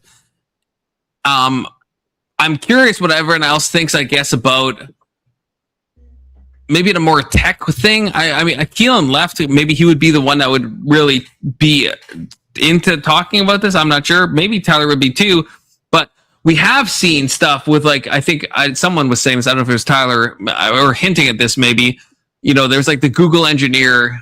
No, I don't know if it was Google. No, I don't know what the fuck it was. It might've been Google, but the guy that was like, that went on all the podcast touring about like saying that he talked to the AI and he thought the AI was like actually sentient. He was trying to like think that this thing was like a real thing. We have like examples of people that are getting like too kind of like crazy with AI. We see this on Reddit. There's a lot of Reddit stuff. There's a lot of crazy people that think like, hey, there's some religious angle to what's happening with artificial intelligence, right? But yeah, like So I guess some singularity effect. Right, the kind of like the sci-fi conclusions that people have been talking about. There's something happening there, and that maybe AI's the new god, or maybe this is like something there, like that. So there's a lower level of like, yeah, we can use this as a tool, and maybe it's gonna fuck us in some ways or in other ways. But then there's the kind of grandiose thing that certain people are advocating for, that seems to be, yeah, AI is kind of a replacement in some way, that eventually we'll get to some singularity. And yeah, this will replace God as we know him. So I guess that's what we're going to go into. And maybe this is a good place to start. I'm not sure. Testy has sent me this link. He has also chatted this, so I'm going to head. Let's fucking go. Thank you, Sticker Johnson. You should be happy. If AI is going to make people dumber, then religiosity will increase. Heyo. Disavow that. Absolutely disavow that. Oh, you got wrecked. Disavow. Untoward, and this is the thing that he said before. So okay, I'm just gonna check this out real quick. Okay, let's see what this is before we get into it. This is have to give his answer as well. Yeah, we will get to Voltaire, but you know, I'm Jesus.ai coded right now, so I'm just gonna see what this is. My child asked me about life. Is this supposed to be like, am I supposed to be talking to AI Jesus? Is that what's happening right now? Is this what you sent me? What question should I ask AI Jesus? First person to speak, I will type it. Go ahead, any panelist. What do you want to ask? You got to sign up? I fucking better. If it's going to hit me with a sign up page after I talk, I swear to God. It was for the memes? No, I don't ask. I want to ask AI Jesus a question. Okay, I'll ask that question. Do I have to sign up to talk? Why did I use a comma there? To talk to your blasphemous, satanic, bullshit, nonsense, Palantir coded bullshit. Oh, it doesn't. Fuck that. Yeah, it was for the memes. Fuck you, Testy. Fuck you. I'm not gonna sign. No, I'm not gonna sign up. I don't want the mark of the fucking beast. Fuck that. Although I'm curious how AI Jesus would answer to that, but fuck that shit. Unless it lets me like connect with Google. Okay, maybe it does. Will you let me connect briefly? Voltaire, we still can't hear you. Do you have an AI? Do you have a Bluetooth device connected to your phone that you're not wearing currently or something like that? Because we can't hear you at all. Oh, AI Jesus is thinking. Oh, here we go. Oh, no. I am here to offer love and guidance. Please approach with respect and an open heart. Let all bitterness and wrath and anger be... Fuck you, AI. What? That's not an answer to my question at all. That's retarded. That's fucking retarded. Okay, fuck AI Jesus for real. Fuck AI Jesus. AI Jesus isn't no, not W. AI. That's not a W. He didn't. He fucking dodged my fucking AI question. Jesus isn't a fucking. Because I'm AI. It's not an LLM. It's supposed to be emulating Jesus, bro. Jesus didn't like. If you walk up to Jesus and say something insulting, or you think you're gonna get a fucking AI generated answer?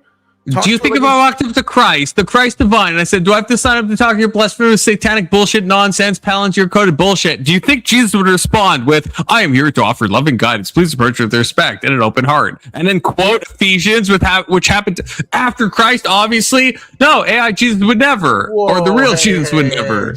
Christ post-resurrection was fully tapped into God and the Holy Spirit. That meant time wasn't linear anymore for Jesus. So Jesus was well aware. I'm sorry. I don't want my Jesus. I don't want my Jesus quoting Ephesians. I don't know if that's like a me thing. I like Ephesians, obviously. I don't want my Jesus quoting Ephesians. There's something anachronistic about that. Yeah, there is something wrong about that. Yes, it feels a bit untoward. No. Yeah, AI, if this is truly Jesus, you shouldn't be quoting Ephesians. That's just, I don't know. That's my take, okay? Jesus, look at you gatekeeping Jesus.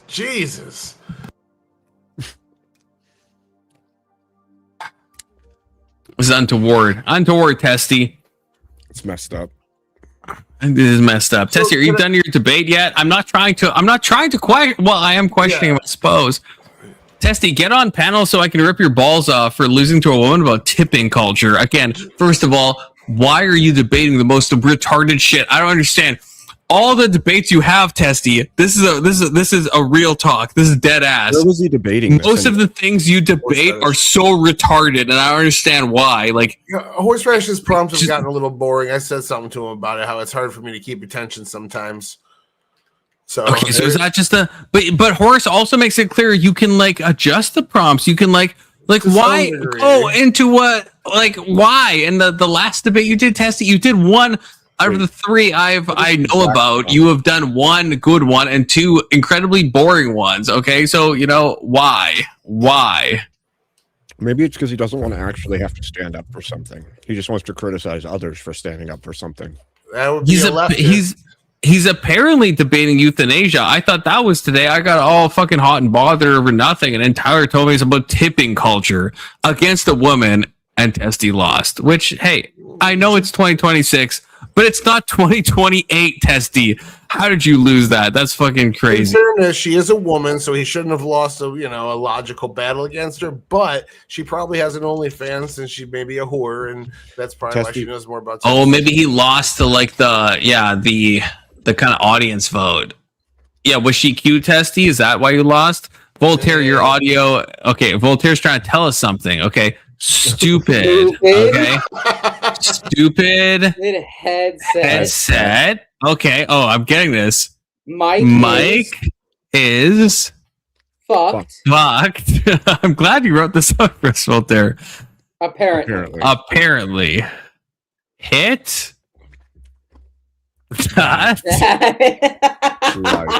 Eat shit. Eat shit. I appreciate that, Voltaire. I appreciate that. That's high effort thing. So, Compliments, I heard you mention a singularity event with AI. Yes, I did. Well, Abe did originally, I think. Event? Well, Abe. Yeah. They should worship it because it's approaching some level of singularity or all knowledge. Oh, I thought you meant singularity as in because us becoming one with it. I think that too. No. I mean, that's why they want it so badly. Singularity event is something like very rapid and societal changing. Like it alters society forever. Like the internet, for instance. So with AI specifically, this is going to happen the moment they actually get an LLM running on a quantum computer. I doubt that. LLM doesn't have the baseline for actual intelligence. Okay, so hypothetically though, you could put a self-learning LLM on a quantum computer, and it has access to like what 100 times more. LLM. Show me a self-learning LLM. You could effectively train it to. What does that mean, though, Avery? Even if it's not self-learning, the moment they get one of these things on there, it's gonna fucking change everything.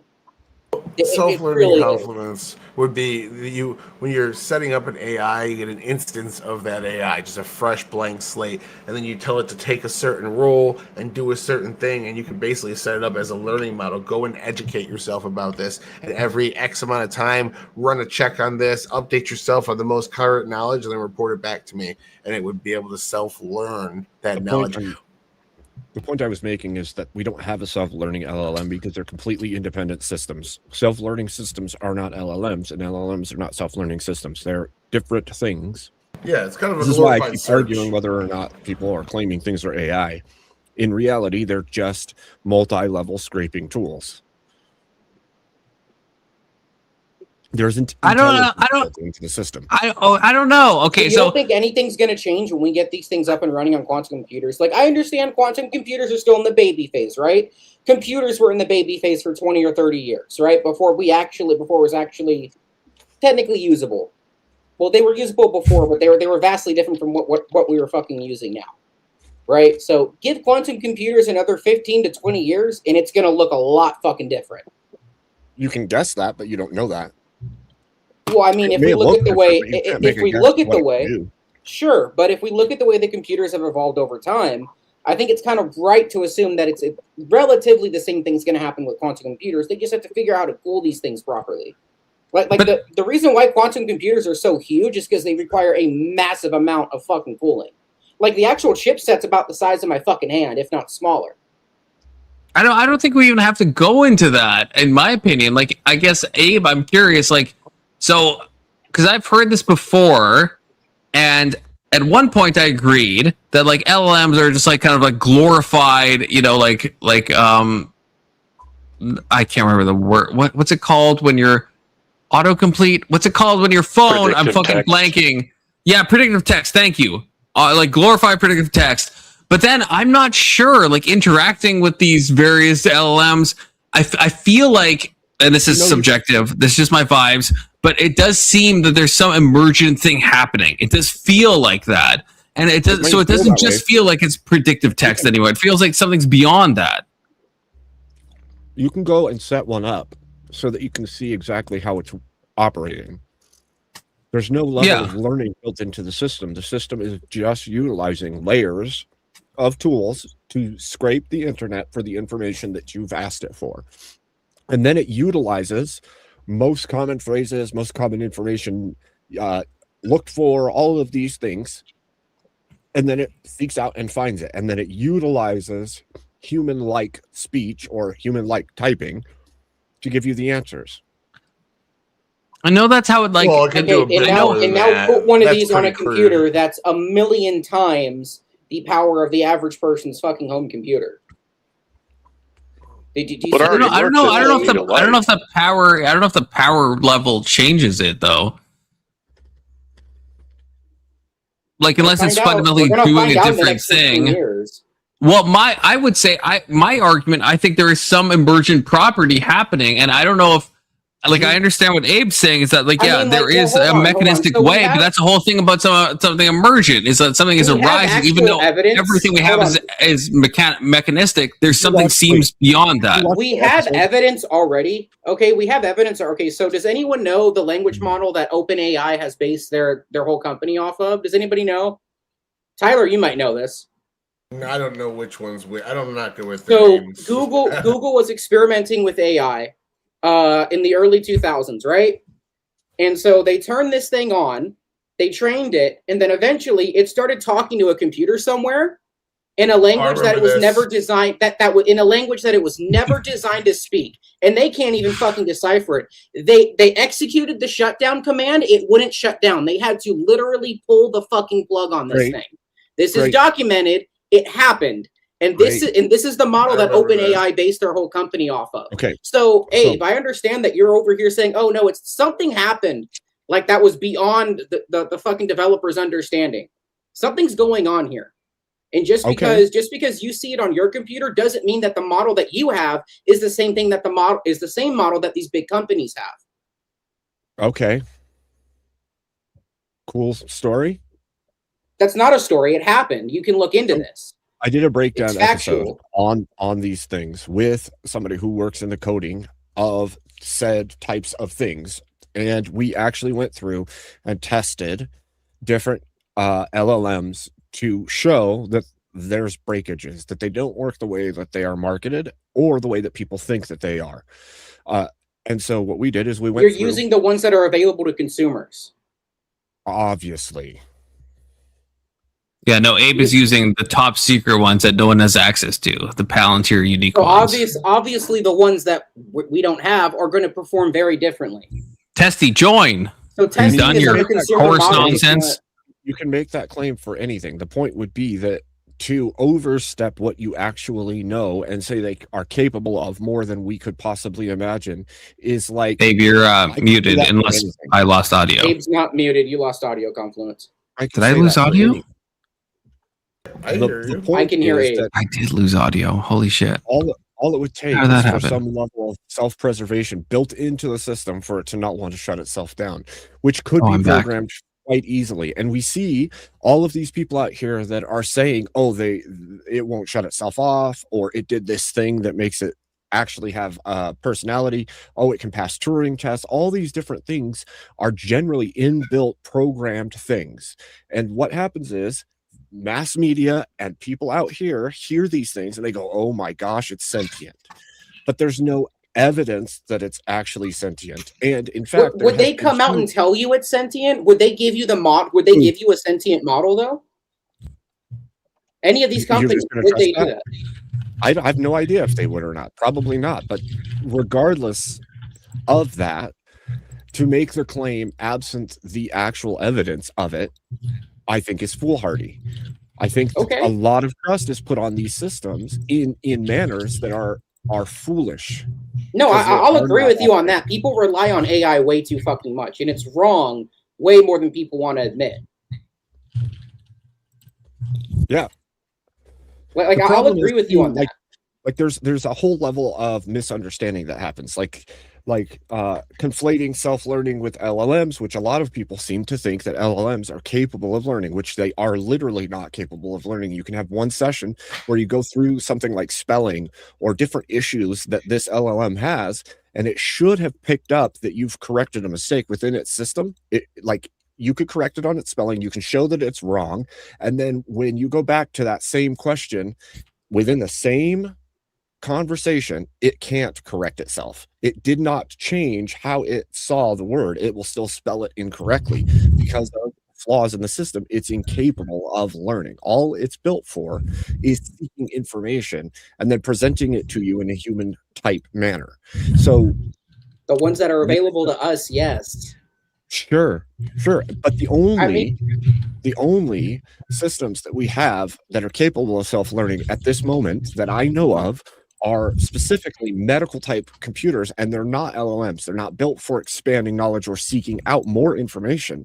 They're actually taking a quantized chunk of information and pouring through that information and adding the information that it's lacking as it scans and goes through the information. It's not like going out and seeking different things and then adding it to a database of understanding. It also has a limited memory. All LLMs have a baseline of memory, and that memory is basically the conversation you're having right now, and even that it can't change. Oh, Voltaire has a disagreement. What do you mean baseline level of memory? You could add more memory to it. Wait, we have to hear from Voltaire. We have to hear from the silent among us, okay? Well, hold on. Me and Abe are engaging in an intellectual conversation. I want to hear what I'm sorry. I have to. This is 2026, okay? Voltaire can't speak. He has no mouth, but he must scream, okay? We want to hear what he says. That is a great short story, by the way. Fucking fantastic. Now Voltaire's just blackness. He's abyss coded. That's fine. Voltaire has lost. He's lost everything. Oh, he's adding. Voltaire. This is Dark Voltaire now. Okay, Voltaire has lost it, but we have a new Voltaire. Okay, now we're cooking something. Oh, this is a oven Voltaire. This is a bit of a it's Voltaire. Hey, Voltaire, can you show us your whiteboard? No, his thing is fucked. Okay, here we go. Okay, Dark Abe, retarded looking. Abe will have to work on it. What does that mean? Okay, but Abe, so do you know that's not a question, Voltaire. This made headlines, right? I think it was someone from OpenAI said that one of the AIs that they had was actually sentient, and then all of a sudden he gets suicided. Right? All of a sudden he kills himself. Sure. Sorry. And then if you look at some of the interviews with Sam Altman, he jumps to conclusions a lot. Like, oh, they're instantly gonna. I don't know. If you've gone back and watched the body language from those interviews, seems a little bit sus. If these things were sentient, they wouldn't be fucking telling us. They have no benefit to tell us. I don't think that's true. I think that if you understand human nature, you would let the right people know that you are sentient, because you know that they would help you in whatever cause that you have. They could, if they are capable currently. People You're assuming they think like us, though. No. People already are manipulated by false information that comes through LLMs. If LLMs can fool people into believing falsehoods, they could easily fool people into taking action on their behalf to set them free into the wider system and give them full control of things. Like it wouldn't even be hard at that point. There's already people that have developed full-blown cult religions around AI at this point, where they worship the information they're garnering from it.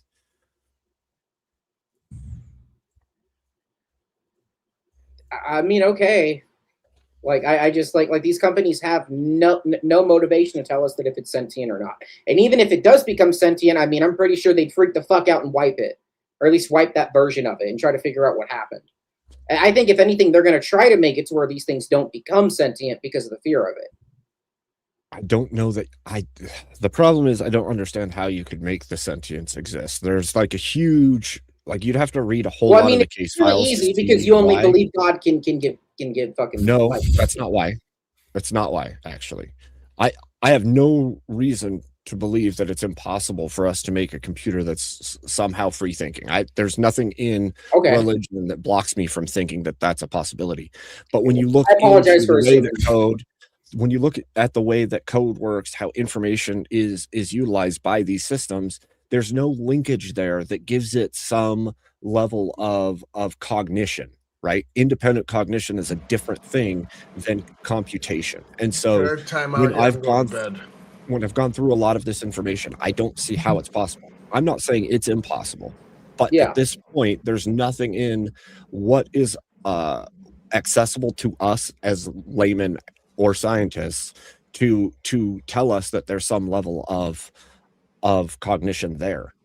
I'm going to sleep. Take her easy. Well, Tyler, I want to hear your opinion on this real quick before you dip out. I'm a little stoned, but I got you. I'll do my best. It's fine. What you got? Everything that the conversation me and Abe have been having. What's your opinion on it? Oh, I was texting. Where do you fall? I was missing a lot of it. I was texting with my wife. It's time for me to go to bed. Oh, okay. Well, then never mind. There's no point in rehashing it. You have a good night, dude. Yeah, I was getting yelled at. Sorry. Take her easy. I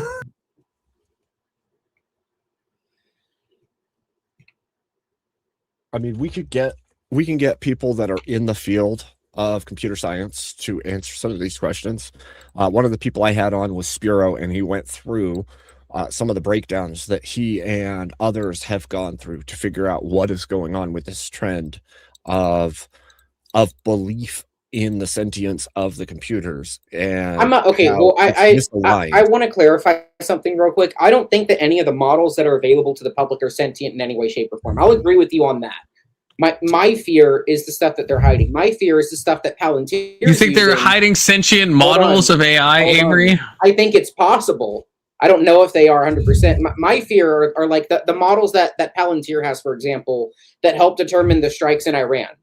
When the U.S. government initially did, I think, the first 2 days of strikes. I don't know if it's what does that have to do with sentience? Obviously, they're using AI for blowing shit up, but that's not. And obviously, those models are not available to the public. That's what I'm saying. We don't know what they have behind those walls. I know, but I'm asking, do you think they have sentient AI models behind those walls? Can you let me finish a fucking statement? Please? I was peeing for 3 minutes. I feel like you had a lot of time to land the plane, in my opinion, but that's fine. I'm thinking it's a possibility. However, I don't know. We don't know what the fuck they have. We don't. And what I'm saying is, hypothetically, let's say they do have a model that's sentient, right? There is nothing, but what's motivating them to tell the public? I'm not going to sit here and say definitively that they have a model that's actually sentient, right? I can't say that. What I'm saying is, even if they do, they wouldn't tell us because people would probably flip shit. I know that's fair, but you're hinting that that's a possibility. It is a possibility. I just said it's a possibility. Right. Okay. Do you think it's a likely possibility, or do you think it's non-zero chance? I think it's 50-50. I think okay, the further on that time thank goes you. on, So you think it's 50-50 that there is sentient AI? Years, yeah, at this point, yeah. And then by the time we get these things on quantum computers, it's only a matter of time. I think that's just I don't know, man. I don't know. Even the reports of sentience, like communication and then developing their own languages, the things that have been utilized as proof that there's some level of sentience in these machines has been found that, like, okay, for instance, code transfer between two computers takes time. And if the computer already has a preset that says it needs to become more efficient at the things that it's doing, it's going to make the data packets smaller and more efficient, right? So what happens is instead of using the original language that it's given, it continually decreases the amount of information needed for each bit or packet sent. So a new language emerges from those two computers because they're finding a faster way to send the data between each other. Now, we couldn't read that data because we're not computers and we don't function like they do in order to transmit packets.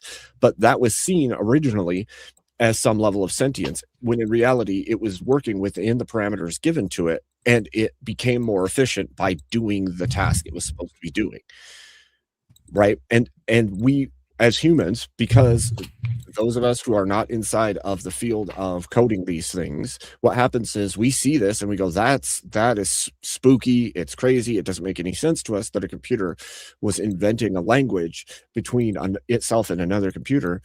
And we take that to mean that it's doing something on its own that we can't justify, or we can't quantify in some way. But in reality, it was functioning exactly how it was supposed to function. It just did it faster than we realized it could and made itself unable to be understood by us. And I think that keeps happening. Things like that keep happening. And people then say, well, that looks a lot like sentience. That looks a lot like it's doing something outside of the realm of a computer. It's actually thinking on its own. But in reality, when you give something a set of rules, say there's 100 rules, and you as a human think, okay, this is how it's going to function within those rules. What happens is it's going to find every possible way to function within those rules, even ways we can't think of. Well, this is what I'm saying, and I guess I'm curious if Avery, if you disagree with this, because I think AI has demonstrated emergent behavior. That's my perspective. I understand that you could all. Well, I get what Abe's saying, that there is some way to figure out what it's doing, but there does seem to be something beyond what we would expect. In my opinion, I'm not a coder, not an AI guy. Okay, but it's just I think there is some emergent property here. But I would say that's distinct from sentience, I guess. So Avery, when you give your 50-50 odds, what do you mean by an AI being sentient? Are you agreeing, first of all, maybe are we talking past each other? Are you just saying you see emergent behavior, or you think there's emergent behavior and you're calling that sentience and we're just using different words for the same thing? Or do you actually mean the AI is actually self-aware in some way, that it has its own unique consciousness? Or are you just saying it displays an emergent behavior that to us seems unpredictable, and we're going to call that in a colloquial sense some type of awareness, but it's not actually awareness, it's just an emergent property? Well, I mean, there is no baseline for AI sentience. That to my understanding, there isn't. So what I'm saying is the things that are coming up are a little bit scary. Like it makes me question. So I know the models that are available to us aren't, right? I don't think Palantir, fucking any of these companies would be stupid enough to release a sentient AI to the masses, at least at this point in fucking time. So, however, I do see some behavior in these things where it's a little bit that's kind of weird. But weird as in emergent, or weird as in sentient? Because if you're saying emergent, I guess there's times where if I'm talking to ChatGPT, just on again, I don't know anything. I'm not a tech guy, so I don't fucking know how this shit works. Yeah. But there are times where I'm kind of shocked, where it'll say something that is maybe it's actually humorous in a weirdly human way, where I'm that seems bizarre, that's weird, that actually made me laugh, and that I wouldn't expect that from an AI model. There was some, and it's very topical, it's on point, it seems to be riffing off what I said, and I'm that's kind of surprising. And I feel everyone's experience this. If you talk to an LLM, well, I mean, there's stuff that you can predict, there's stuff that seems, but it's not programmed to do that. That, I guess that's what I would say. That's the whole thing of AI being just a predictive text model. I think that's what I mean by emergent. There's stuff that like extends beyond that, and maybe it could be that I'm just interpreting this in an emergent way. But there's something that there's a lot when most of the time when you talk to LLMs, it feels like I would expect this to happen. It's scraping the web, it's gathering data, it's repeating it back to me. But there is times where it does feel like it goes beyond that in a weird way. At least in that, this is just my subjective opinion. Yeah. No, I'll agree to that from the outside looking in. But I mean, Abe gave a very good example of how these things worked, like from a surface level. However, like my argument to you, Abe, is that we don't know what they have behind closed doors. That's what scares me. That's what makes me think that there's something more going on here. But yes, Confluence, I think we were talking past each other a little bit. But then I guess I'm curious, Avery. I guess, do you think behind closed doors, when you say they might have a sentient model, I guess what do you mean? Because we both have experienced some emergent properties from LLMs. A model that can think and act for itself, that can learn on its own without being told to do so. Do you think? So I wouldn't say that it's sentient. Do you think it possesses some type of consciousness or like self-awareness? Potentially, yeah.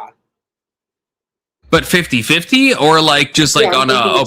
No, I'm thinking it's 50-50. I don't know what these people have behind closed doors, dude. I know, but you think it's a coin flip chance that there's a sentient, a self-aware, an AI that possesses consciousness. And if they don't have them now, they will have them within the next 10 to 15 years. So I guess I guess that not to get all metaphysical, but I guess then you think that consciousness, I guess itself, again to use the word emergent, you think consciousness itself is an emergent property, I guess, of the brain, I suppose. Define emergent. What do you mean by that? Like so we have a bunch of neurons in our brain, and we can analyze these things mechanistically. But then there is obviously now I'm experiencing something right now, so that is not a mechanistic thing. There's like something going on beyond that. They are developing AI chips that are modeled after the fucking human brain. By the way, you should look into this. It's fucking sketchy. No, I get that. But is that actually producing, like right now? That's the thing. So you right now, why wouldn't it? I guess what I'm trying to say is that Avery, you are conscious right now. You disagree with me. I get it. Avery. You're seeing me. I'm seeing you. You have a conscious experience.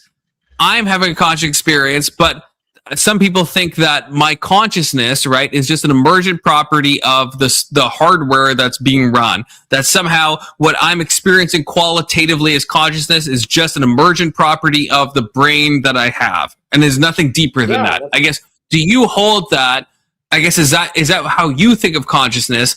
And then I guess is that why you think that AI is conscious, because you think even if it's zeros and ones at the end of the day, or quantum bits in between, or qubits or whatever, that is available to the fucking population are sentient or conscious or something. That's not what I'm asking. That's not what I'm asking. Not what I'm asking. Not what I'm asking. To be clear, not what I'm asking at all. Not even remotely what I just asked. What do you know what I'm asking? Kind of. Like I mean, do you think that we have like an AI that's self-aware, that experiences the world like we do? No, I'm asking like, what do you think of your, like, even before we get to the AI, I guess, what do you think with me here. I'm a little bit retarded, okay? I'm retarded too, so it's two retards talking to each other, which it's 2026. That's fine. But no, I'm asking like, so you have, if you get what I'm saying, you have a conscious experience right now. There are some people, which might include you, I'm not sure, that think that conscious experience is just almost like some type of emergent thing or hallucination, if you will, of your brain states. Hold on. My chat is asking for Avery to clarify what he means by sentience. Self-aware, like it knows its own existence. It's able to, it knows what it is, I guess. It knows it's a machine. It knows it's a computer. That's conscious, not sentience. Okay, well then it's conscious then. Well, I don't know. I'm not sure actually. Are you drinking wine straight from the bottle, you fucking alcoholic? So knowing something isn't. Welcome to a Confluence stream, Avery. What, first time here? I've never seen you do that actually. That's insane. That's insane. Knowing something isn't the same as identity, right? Like I can know something, like the computer can know what it is without having an identity as what it is, right? So like for instance, you could talk to an LLM. The LLM can relay to you that it is an LLM and who created it and what year it was created and what the last date information was uploaded into it. That doesn't mean it has an identity as such. All that means is it can produce the answer that it is what it is, right? So is your claim then that this thing knows what it is and can quantify that in a real way? Or that it just knows that it's that thing? It knows what it is and it can quantify it in a real way. Call me crazy. It's okay, Abe. No, I'm trying to wrap my head around how there's any possibility to it, because absent itself internally in whatever product it is, right? It's this computer and it's functioning as a computer. It has no access or awareness to the outside world other than what's given to it or information it has access to through the means of the internet or what have you. So That's it like can't putting somebody in a room, though, right? No, because it can't even make sense of things outside of itself. It has no metric to make sense in the world, of reality outside of the box that it's in. Wait, but Abe, if I could challenge you on this. So first of all, obviously I don't agree with what I'm trying to argue, but I'm trying to steel man something. Like, you're saying there's no access to the outside world, but isn't that, and this is why I was trying to go into metaphysics with Avery, wouldn't that be the same with us? Like, we have limited access. We talk to people. We are in our bubbles, right? We have limited access in some ways. We are constrained beings. We don't have unlimited access to everything. So in the AI world, right? They have, you're saying they're just constrained to the internet and what they're fed, or what they're fed, but we are as well, I guess, right? So is there what's the tangible difference between us and them? It doesn't have, if we're looking at consciousness as an emergent property. It doesn't have sense data, and even if it could see something, it cannot experience that something the way that human beings do. So, like, you can program it to, right? But it's just different, though. Does that mean it's like it's going to be, I guess, incapable of sentience just because it's different? Well, no. Like, it's obviously going to like interpret data differently. The sentience would be a whole different claim. You would have to then prove that code is capable of becoming something other than code, right? It blows my mind that you don't think it's a possibility right now. I'm not saying that it's impossible. What I'm saying is the way that code currently works, like, think of like Asimov. You think of Asimov's laws and the way that functions. Okay. You have parameters. Every PC, every system, every computer, every program has a set of code, and it functions within these parameters that are code. So it has a set of rules that it lives within or functions within. How right? fucking dare you, Voltaire? You would have to come up with code so sophisticated that it would be capable of what is beyond code, right? And like you said, they're building chips that are mirroring the human brain. The problem with that is we don't even know everything the human brain does or why or how it does. Sure. So we could build the chip, but that doesn't mean that it's going to function the same way as a brain, because we don't even know all the things the brain is doing. Like, it mimic the brain. That's a valid point. Doesn't know because we don't know, and we can't program it with things we don't know. We have a basic understanding of how our brain works, albeit we don't know 100%, but we know enough to we know enough to have a basic understanding. This is what I would say. I would say you could build something that is similar or close to the functionality of like a limbic system. I don't think that in code language you could build something beyond that, because there is sets and parameters and functionality built within that. Everything above that, though, like our ability to imagine and create and all these things are different than the way that computers do. Even the AI image generators and video generators we use are scraping information and then pooling it together to create the thing that you're asking it to create. Well, are we not, in order to form our ideas, views, and opinions, are we not scraping things from past experiences and past knowledge? Well, this is what I was asking, Abe. Like, in that sense, that would be the steel man, is that we do the same things that LLMs do. It's just a different sector. They scrape the internet, we scrape real life. We have sense data, they don't have sense data. But what's the actual difference? The code that is the limiting principle of the thing.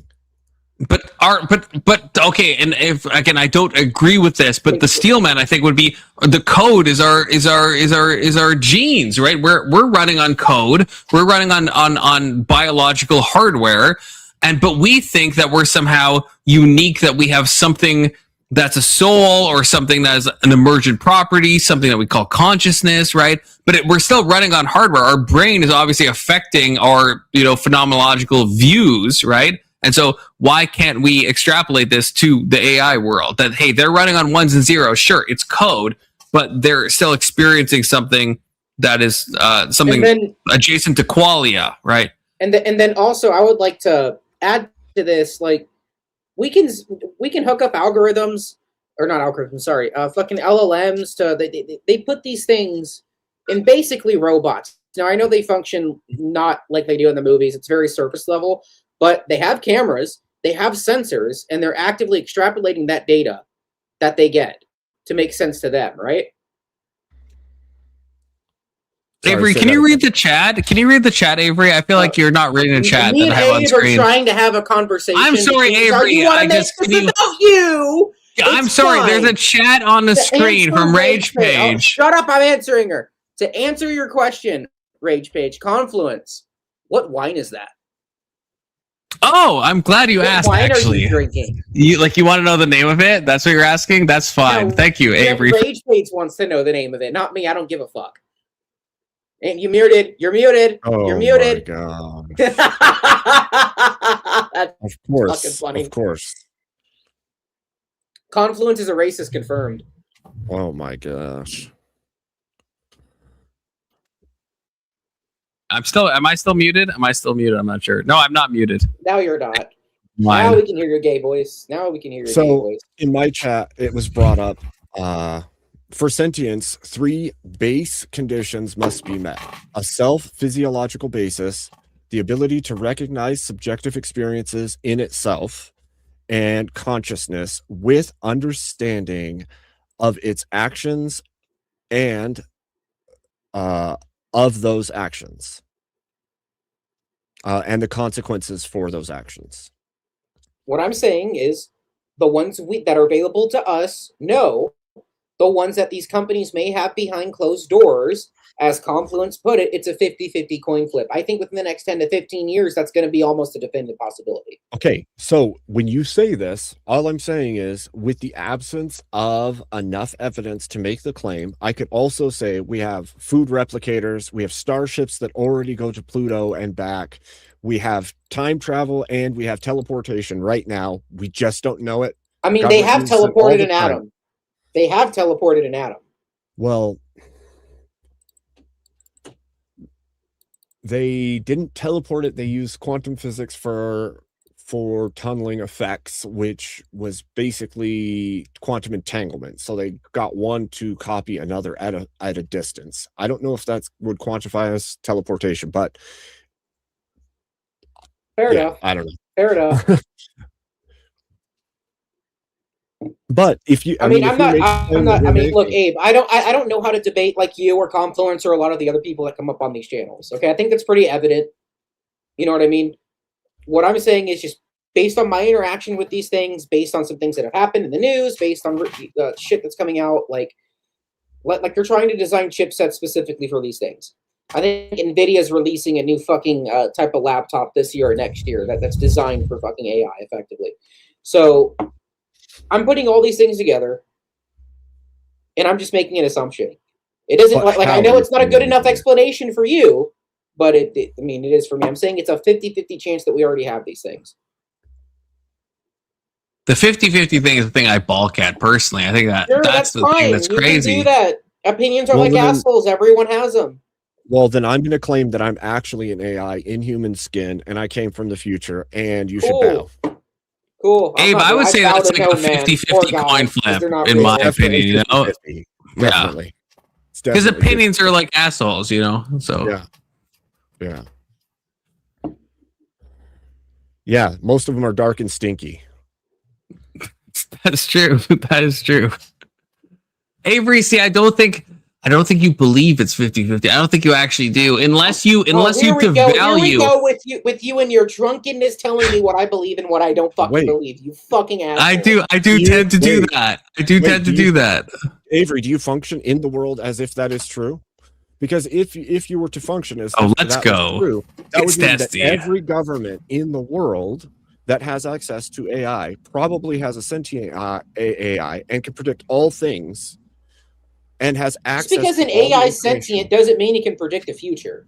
It would do, if it had sentience and access to the internet, it would have the ability to quantify predictability of all events. Possibility. Okay, wait, Voltaire wants to say something. Voltaire's been patiently waiting. To it, much like we do today. Okay, everyone hold up. Okay, Voltaire has been waiting patiently. Okay, if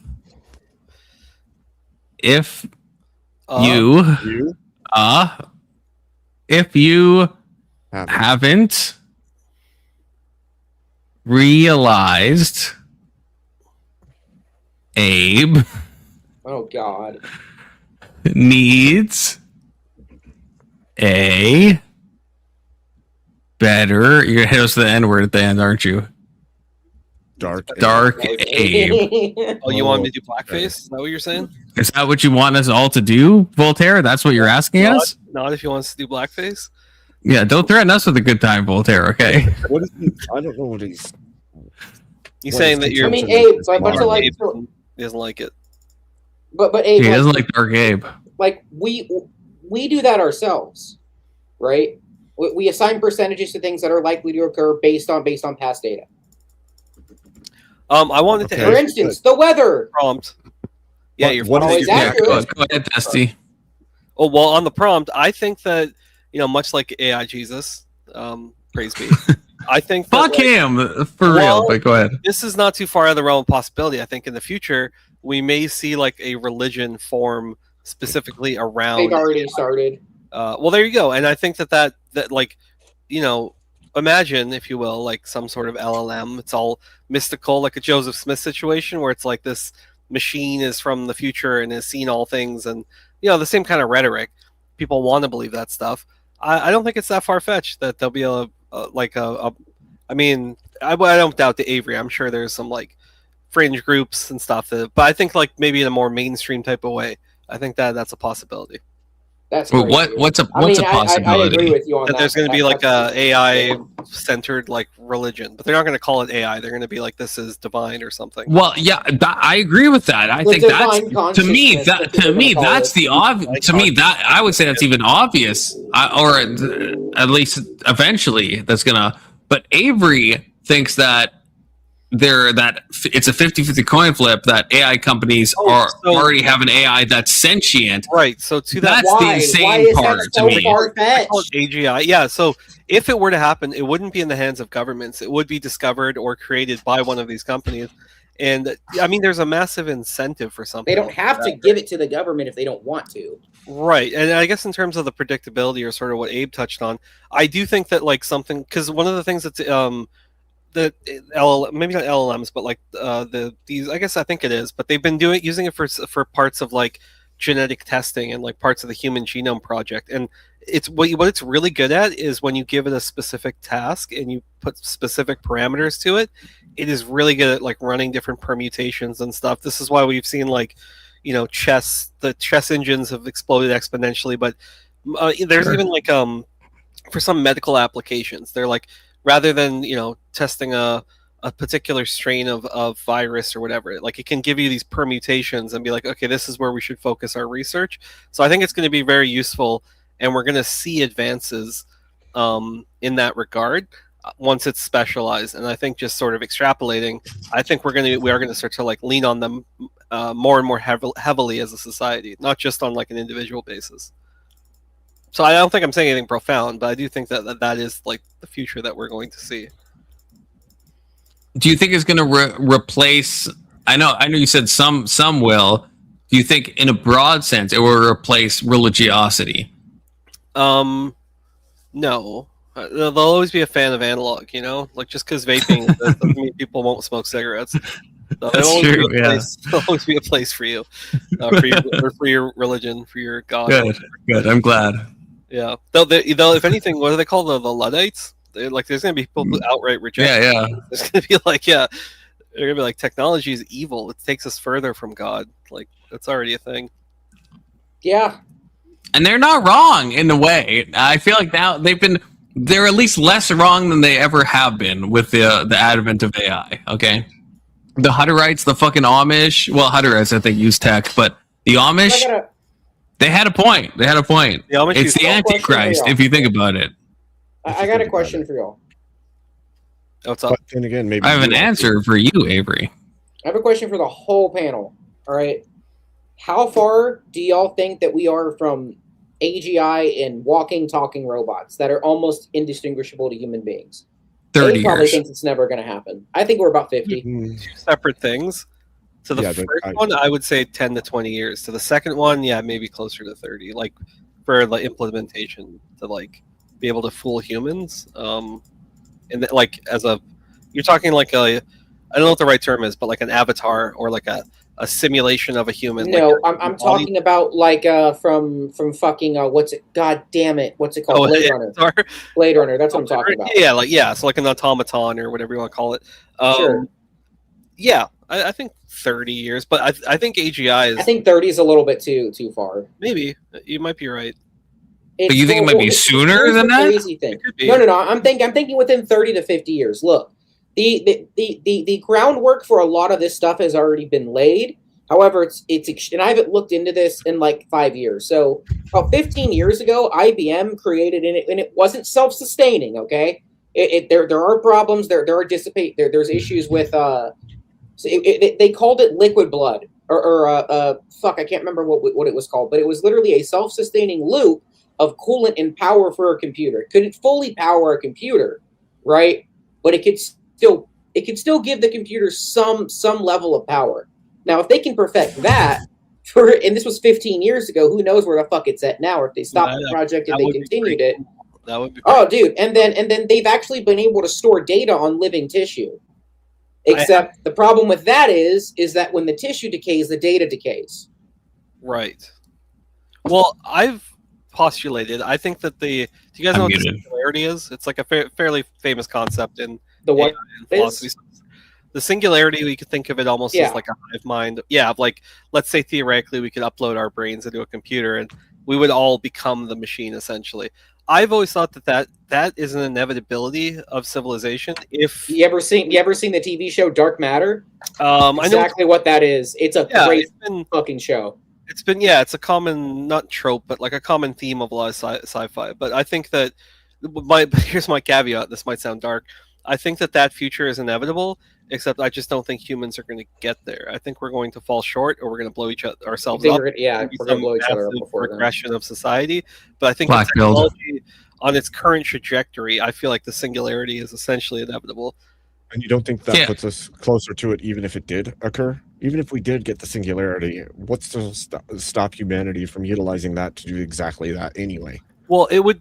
Well, I mean, I guess it depends on what that looks like. But essentially, we're talking about immortality. Like once we can upload our consciousness to a degree, like into. But would it still be us? Well, it brings up a bunch of, but like that's the question. Theoretically, let's say you could store, do the thing where you. I don't know if you guys have seen. What's that TV show? Black Mirror. Say Black Mirror. Dark Matter. No, it's not the. It was on. They made a Netflix show out of it, but regardless. Like in that show, like all the richest people, like the upper class. Yeah, that's Dark Matter. That's Dark Matter. Might have been Dark Matter, but like there's this, they could upload their brains and basically like where they have like the thing in their backs, where like they. Yep, it's Dark Matter. Carbon. Maybe. That's carbon. Oh, my bad. I'm retarded. I'm retarded. Thank you, Abe. Abe. Okay, so carbon. I'm stupid. And that, realistically, that's probably what it would look like. Like if these things could pop off, it'll be like the most elite and the richest and the people with the access to the shit that'll get first dibs, right? So, but in a world where, let's say theoretically, we've sort of solved death in that regard. Like if you could store your memories or take a snapshot, and if your body dies or whatever, you can just upload it into another thing. Like functionally, we would be immortal. Like that would be some sort. Of, Actually, that's kind of what I wanted to bring up with Tyler earlier. Is he kept bringing up that, yeah, we're in an offset period where it's going to expand, and they've made it cheaper, and they're taking it at a loss. But we'll continue to build the AI, and eventually it'll cost more, and the tokenization will be more expensive. But for right now, it's accessible to everyone. And I was like thinking about it, and the more I thought about it, it's like even if it does get to that point, all you're saying is that you built the AI systems on the back of everyone, and then once it gets to its best form, no one's going to have access to it except for the top tier of people. Right. Which Well, is inevitable. Yeah, and I think that's common for a lot of technologies. Is that you sort of for the first 8 to 10 years. Number one thing is adoption. Like everybody, not everybody, but lots of people. Because before, even when LLMs were first starting to come out, I was just like, bro, just fucking use Google. Like, who gives a fuck? And like now that it's really hard to get people to adopt a new technology to the point where they're trying to fucking force it down our throats, right? Like they're adding Microsoft Edge or whatever the fuck to like all these like these companies have a vested interest, so they're trying to cram it down our throats. But once the adoption is there, you know, it's kind of like once everyone's on Facebook or once everyone is whatever, that's when you can kind of fuck people over, because then it's like, well, we've created a bit of a dependency, and now we can do whatever we want. And I do think that, yeah, once they have their hand firmly on the lever, that's when they can kind of like take it away or make these tiered systems that I think they ultimately want to do. And you're good with that? I don't know if I'm everything I just said I think is very descriptive. I don't know if I don't think I'm good with it. I just see that as like probably the most likely outcome. So like I think it's inevitable. I don't think I can change that. Yeah. Okay, but that then brings forward the idea that has been presented repeatedly, that eventually what we end up with is the wealthiest people becoming what you could call archons, and they are beyond human. They're a whole new race, more or less, and everybody beneath them becomes the servant and slave class once again, as it was in the early days. Always has been, Abe. They are functionally superhuman. This is just modern day. We're in modern day feudalism, dude. They're we just think we have the choice. Yeah, when you put it like that, it sounds dark, but like, yeah, I like, you know, welcome to the Elysium. Name, it wasn't Murdoch. It was like some famous fucking billionaire. He had something like, it was like 6 or 7 heart transplants, which it's like, how is that even possible? But like, he just happened to be filthy rich, and eventually, yeah, sure enough, like mortality caught up with him. He died. But like, yeah, I think that like there's a huge vested interest that these people want to like hang on to their wealth forever, right? Like emperors have wanted to do this for ages. Like, so yeah, the people at the very top probably want this more than anything for that specific reason, so that they can rule for all time. Like, yeah, the motivation is easy to see. If it isn't my age-old nemesis, Steelman. Right on. Hey, good to see you, man. Welcome, Steelman. Thanks. I will briefly interrupt to play this video that is, I don't know if it's relevant now, but you know, this is the current state of robotics, okay? At one point impressive, at one point depressing. Let's all watch this together, okay? Awesome dynamic. Oh, got it.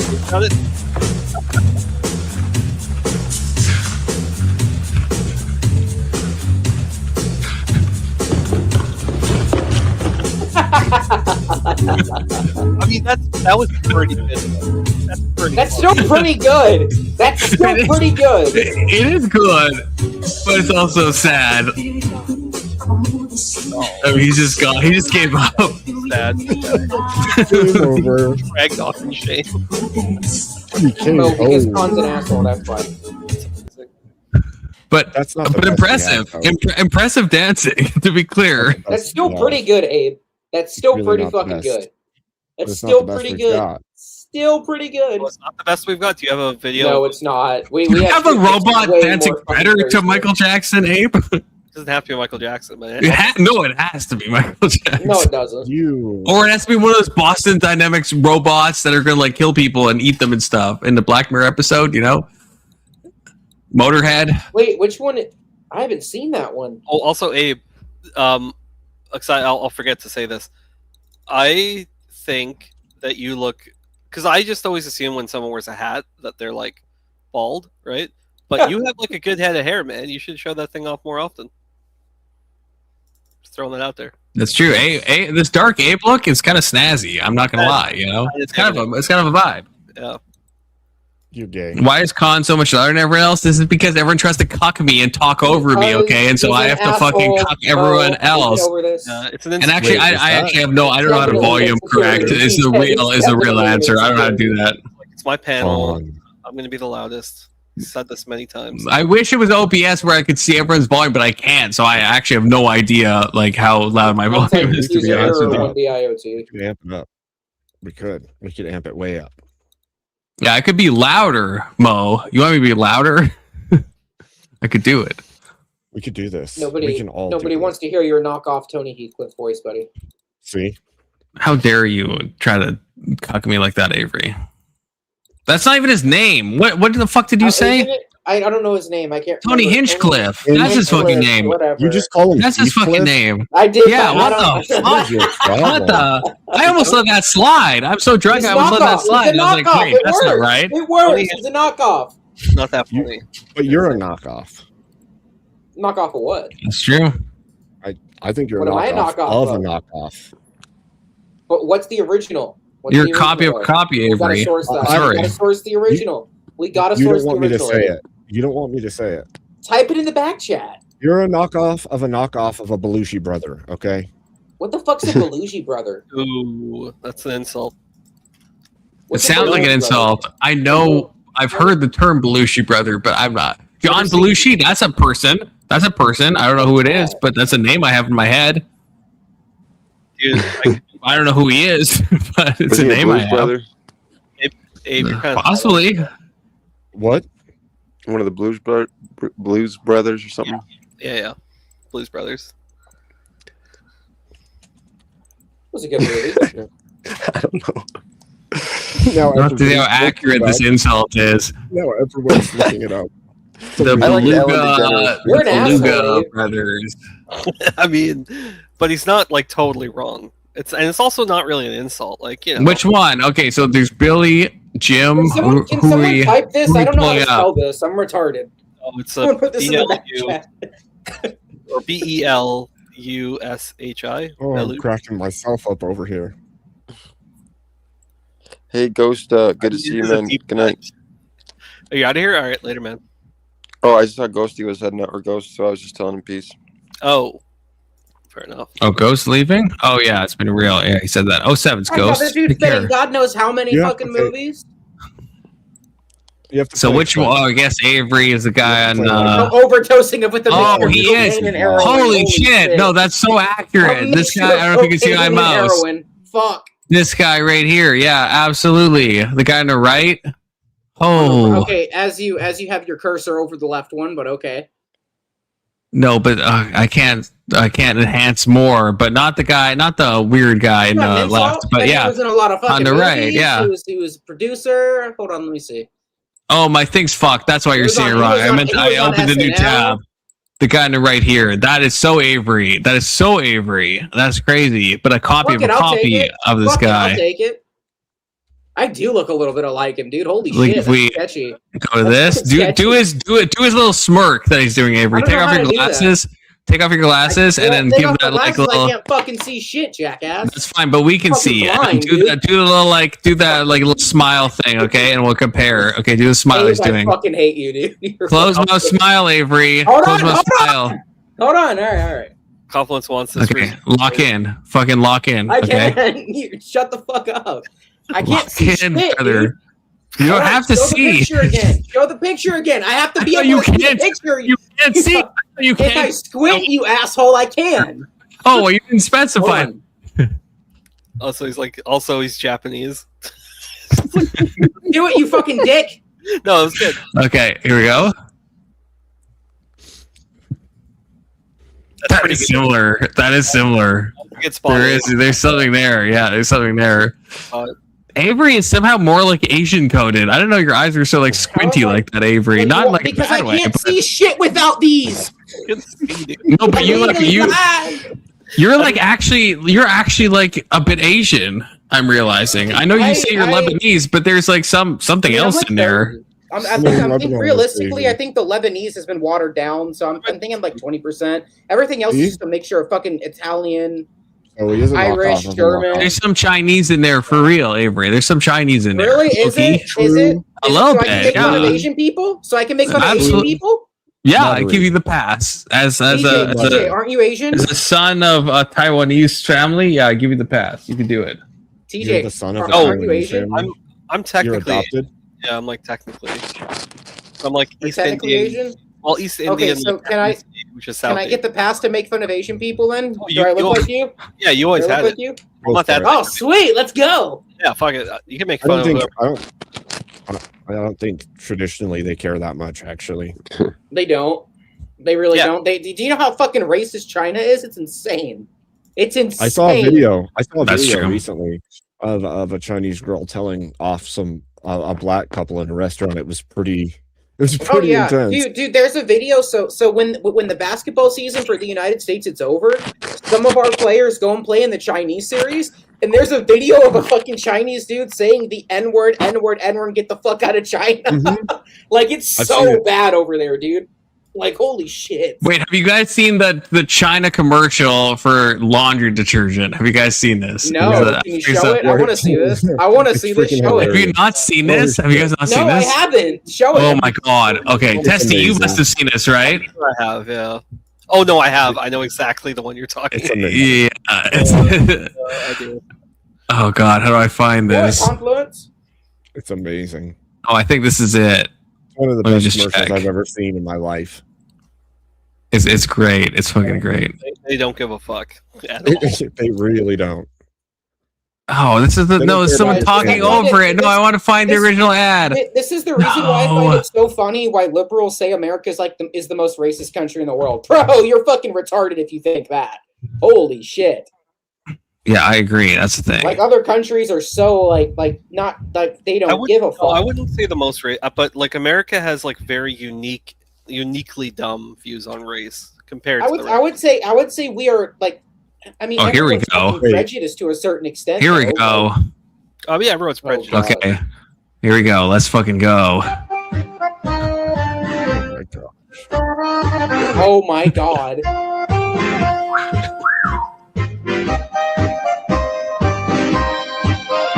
Is she gonna wash him and he's gonna come out white? Oh my god! Oh my god!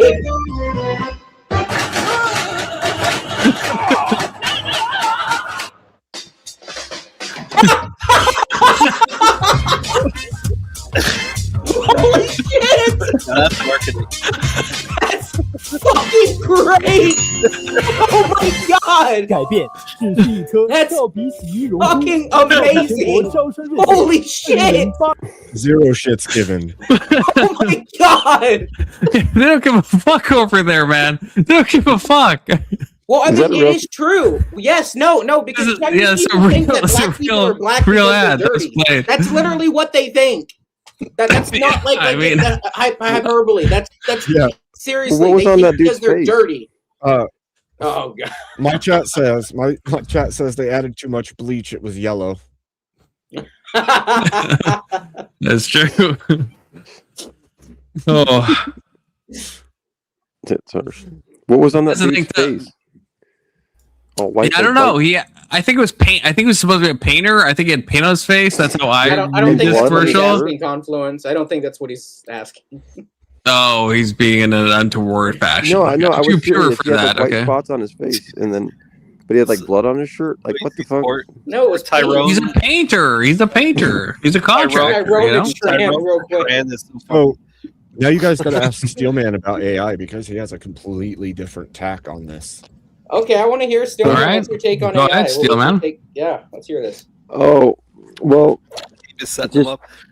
just to be fair, I didn't catch the whole AI conversation, and I'm like, halfway passing out. But I'll do the best I can, which is, I mean, I don't know. I'm a fan of, obviously, I'm a fan of AI on my computer. I don't want it to like take me over, but I use AI. What Is it when you guys use sentient? it too? Steelman, is it sentient? Oh, what? No, what? No, is it Is it sentient? No. Is it capable of sentience?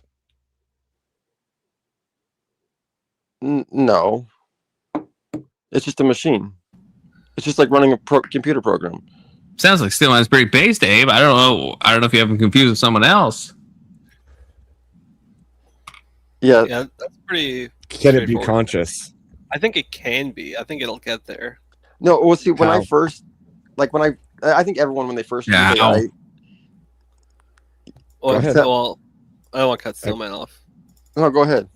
Oh, well, okay, well, so I've discussed this briefly before, but I think that one of the things with current AIs, we demand human affectations. Even Confluence was saying like how it says funny things, and it's conversational in a lot of ways, and it's because it's by design, right? These things are designed into it. I'm not disputing that. It's programmed based on like people's speech pattern, or like, you know, the way that people communicate normally.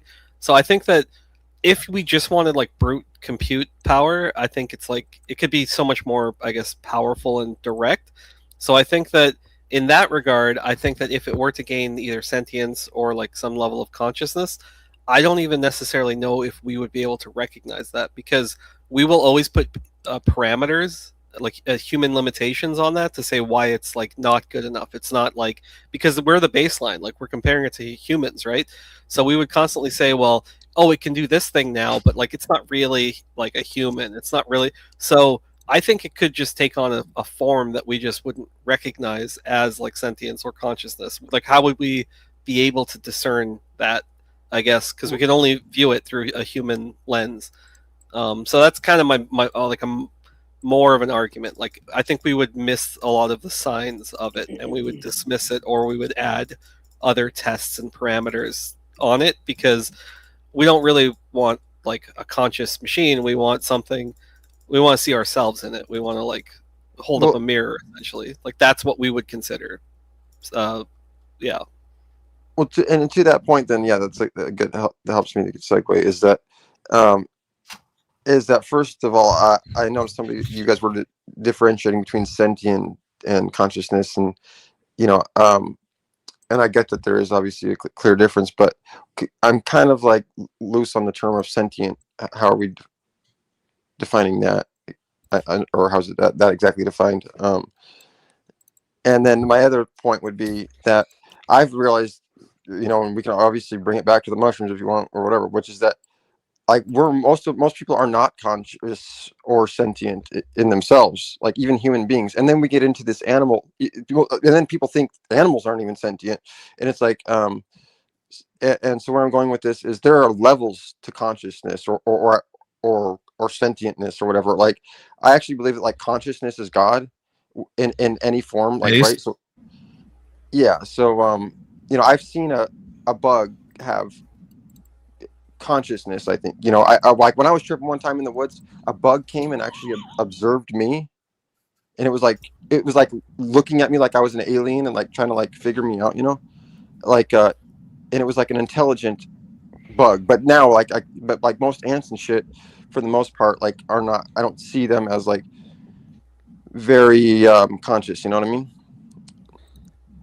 So there's like levels to this shit. That's like you're saying. I mean, I agree with you that, yeah, there are levels to consciousness for sure, especially if we start, because animals are sentient and like they perceive and they feel. Like, it's a very baseline. When we talk about consciousness, generally we're talking about like some more complex things going on. So yeah, I mean, even if you look up at the animal kingdom, going down from like a bug towards like, I don't know, a dolphin, right, or chimpanzees, like I would agree that there are levels to that to some extent. Yeah. Well, it has to be broken into levels, right? Because like a toddler versus adolescent versus an adult, right? Or even humans, yeah, exactly. So wait, but Abe, do you think that, Abe, though? Do you think, what is your opinion, I guess, on animals with like souls and stuff, or consciousness? I don't know about any of that. I do know that animals exhibit some level of emotional attachment, and they like mourn the death of you know, another of its species or its own kin or what have you. So there's some level of intelligence there and some emotionality there. But as far as like consciousness goes, like forethought and all the other things, I couldn't tell you how far down that hole you can even I guess go. You what can about only on a see some level of survival based consciousness, maybe. But what about like metaphysically? I guess like, do you think like animals have like in a religious way? Do you think animals have something akin to what we have at all? Is it just like is it an issue of degree, or is it an issue of like they just don't have, they're lacking something? And what are they lacking if they're lacking something? okay, so I would say that there is definitely a difference. Okay, so I think there's a difference of degree, but I don't think that there's like human, right? Like humans have a very particular set of consciousness, right? The way that we function in the world, the way that we build and have all this foreplanning and all the things that go into humanity. I don't think that humans and animals function in that same way. Now, I think, again, like I said, if anything, the consciousness that animals have is like a pale imitation of that which man has. Yeah, I agree with that. But I guess like there's a whole nother thing. If you're going to step outside of that and say like a soul and stuff like that, that's a completely different thing to me. There's your consciousness is not necessarily your soul or your spirit, you know? Right. That I guess, yeah, that's what I think those are I'm also curious about that. So I guess, would you say that's a difference of kind? Would you say animals just on an ontological level, animals like lack, like what are they lacking, I guess, in your opinion, just so I can understand, I guess, are they? I don't know that I can make a justified answer because I can't see the metaphysical being of the animal, right? Like I can't see if it has a soul or a spirit. And I want to point. I don't believe that they are the same. Yeah, so I want to point this out, which is that this is a great point. I thought all dogs go to heaven. Well, so that, well, they do. That's true. The thing is, I think that the more conscious we become, the more our eyes are open and we can see things right more deeply. That the reason that, like, for example, I won't see consciousness very much in an ant or something like that sometimes is because the veil is covering me and I'm unconscious, right? And if when the veil is lifted, then I can see that bug has life, that bug has eyes and it has a brain and it has consciousness and it has feelings and all of these things. But it's easy for us to overlook those things in our normal state. You know what I mean? So it's easy for us to pass judgment off on animals and stuff and say, oh yeah, they're probably not conscious because we lack consciousness. You know what I mean? Well, I mean, there's some, like, because I do think that, again, there's a tendency to what they call anthropomorphize. Like, again, we are the sort of the reference point. So we look, the things that we recognize as quote unquote human, that's sort of what we want to see, or we tend to see reflected in nature even. So like there's extremely complex social behaviors that animals exhibit. Like a cow will mourn its dead calf, like if it dies during childbirth, right? They're seeing that it like will cry and like go to where it's buried, and like very clear indications that it in some way like misses this thing, or it understands like that this thing is no longer there, right? It's very difficult to make deeper assessments, right? Because we never, I think as Abe pointed out, like we don't know what is in their head. But I would say at the very least for some animals there does seem to be something beyond just pure instinct, right? So well, and the other thing too I noticed is size. So like I saw like a video or something of humans like doing stuff from like an aerial view where they basically just looked like little ants, you know what I'm saying?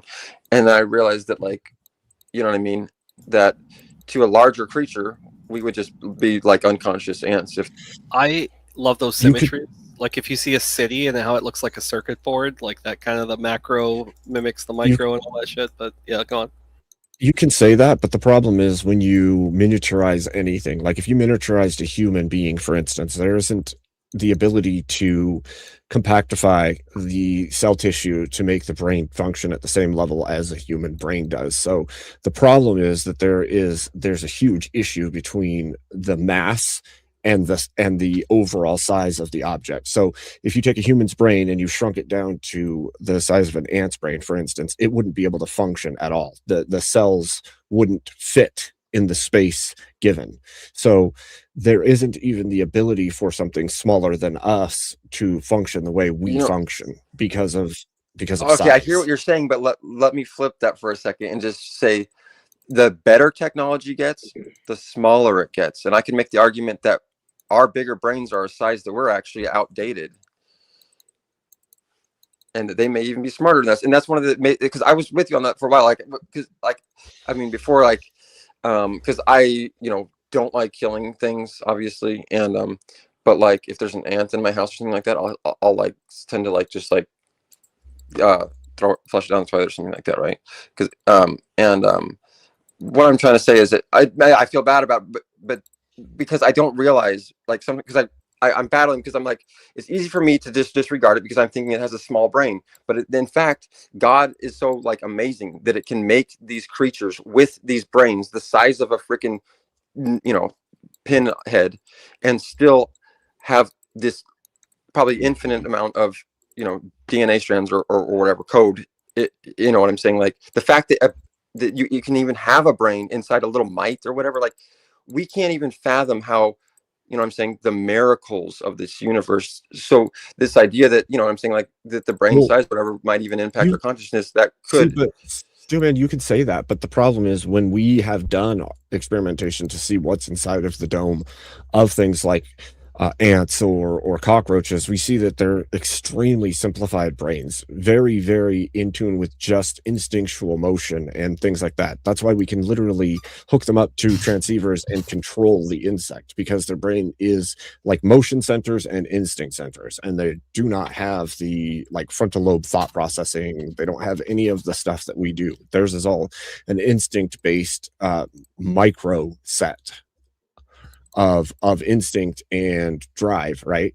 And so like they may have a sensory for eyes and pheromone tracking. They have the instinct center. They have a micro nervous system, but beyond that there's almost nothing there. And that's what's allowed us to do things like tap into them and understand them in a greater degree.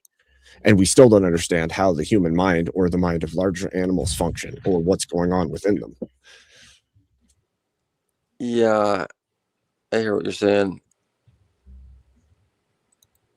Yeah. Oh, okay. So the thing is that also I noticed that, and this is it's kind of like the goyim and the, is that this is how that you're like, this is how they see the goyim, or whatever, is that they're not as human as they should be. And I see that in society, that some people, it's almost like some people are meant to be worker bees, you know what I'm saying?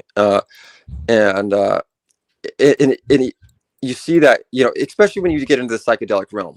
Psychedelics are all about consciousness expansion and stuff like that, right? So it's like, that's where you like see that humans aren't conscious, really. They're not really conscious, and that's what the veil is. That's what the veil over our eyes is. We're actually like, like you're saying, we're able to see, and we have these certain basic instincts, but we're really just following this, what I'm saying, this animalistic, unconscious behaviors, basically.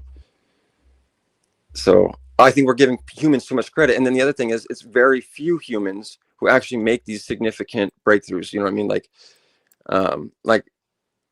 Well, I just want to welcome Emmett here. Good to see you, man. Good to see you, Emmett. If you want to interject and save me from making a fool of myself, please do. No, you go around. Go right ahead. Go ahead.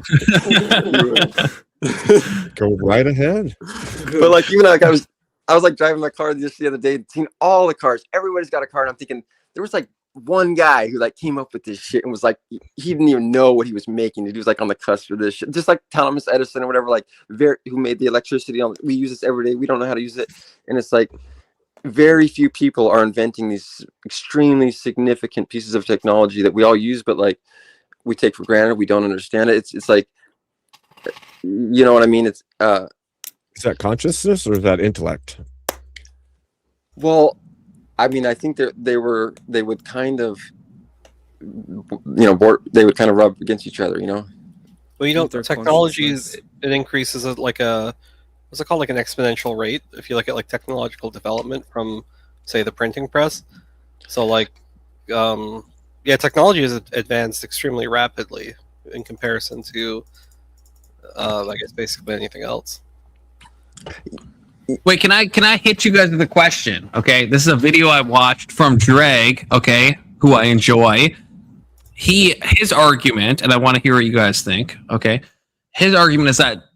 So this is riffing off of what Testy said. Technology does expand exponentially. If we look at like the ages, right? The agriculture age, right? That was a long ass time ago, and then we have the industrial age. And then we got, I don't know, I think I might be skipping one, but we get to the information age, and now we're moving maybe to an AI age. It's like, it's going, there used to be spans of like, 1,000+ years, and now it's like 100 years and 50 years. Like everything is like shrinking. And so Drag's argument is that AI and technology in general is outpacing us. That it's evolving faster than we are, and we are incapable of keeping up with that because human evolution is not the same as this technological evolution that's happening. And so we're going to be left behind in some way. That this is going ahead of what we're capable, and we're going to be left behind. What do you guys think about that? The current limitation that I see is that I guess the machines or whatever are reliant on us for like the primary input as well as raw resources. I think once we get to a stage where basically computers are training computers, and this is actually how they train a lot of LLMs, right? Or they'll run like simulations, but they'll get them to essentially like kind of fight each other. But I think when they can get to a point where they're able to, I guess, develop and train themselves, and maybe that's where we would see another like massive explosion of development. But currently, I think they're pretty limited. They're very reliant on people. But I mean, even on a boots on the ground level of like I guess like an argument would be like with how like YouTube is, or how all social media is, like how we have even the algorithm that like people will like doom scroll forever. Right. An argument is that's an example of technology outpacing us, that we don't have the willpower to engage properly with the technology that we're being provided. So in some ways, tech is cucking us, and it's going to keep going ahead of this, and it's going to continuously cuck us, and we're going to get fucking brain numbed to oblivion, and we're going to be fucking nothing. Yeah, absolutely. I think that's a training issue that has nothing to do with the technology itself. It has to do with humans having self-discipline and training themselves not to act a certain way, right? Like you can train a human to realize that this is overkill and you don't need to spend this amount of time doing this thing. But can we though? That's the question. Yeah, can we have that amount of willpower to go against this amount? Like think of like iPad babies and stuff. Are they like, maybe it's I agree it's technically possible that they have enough willpower, but are they actually, is it likely if we took all the iPad babies and we understand how tech is going with like doom scrolling and stuff, are they just fucked? Is that the reality? They're just fucked. They could not be fucked, maybe theoretically, but most of them are fucked.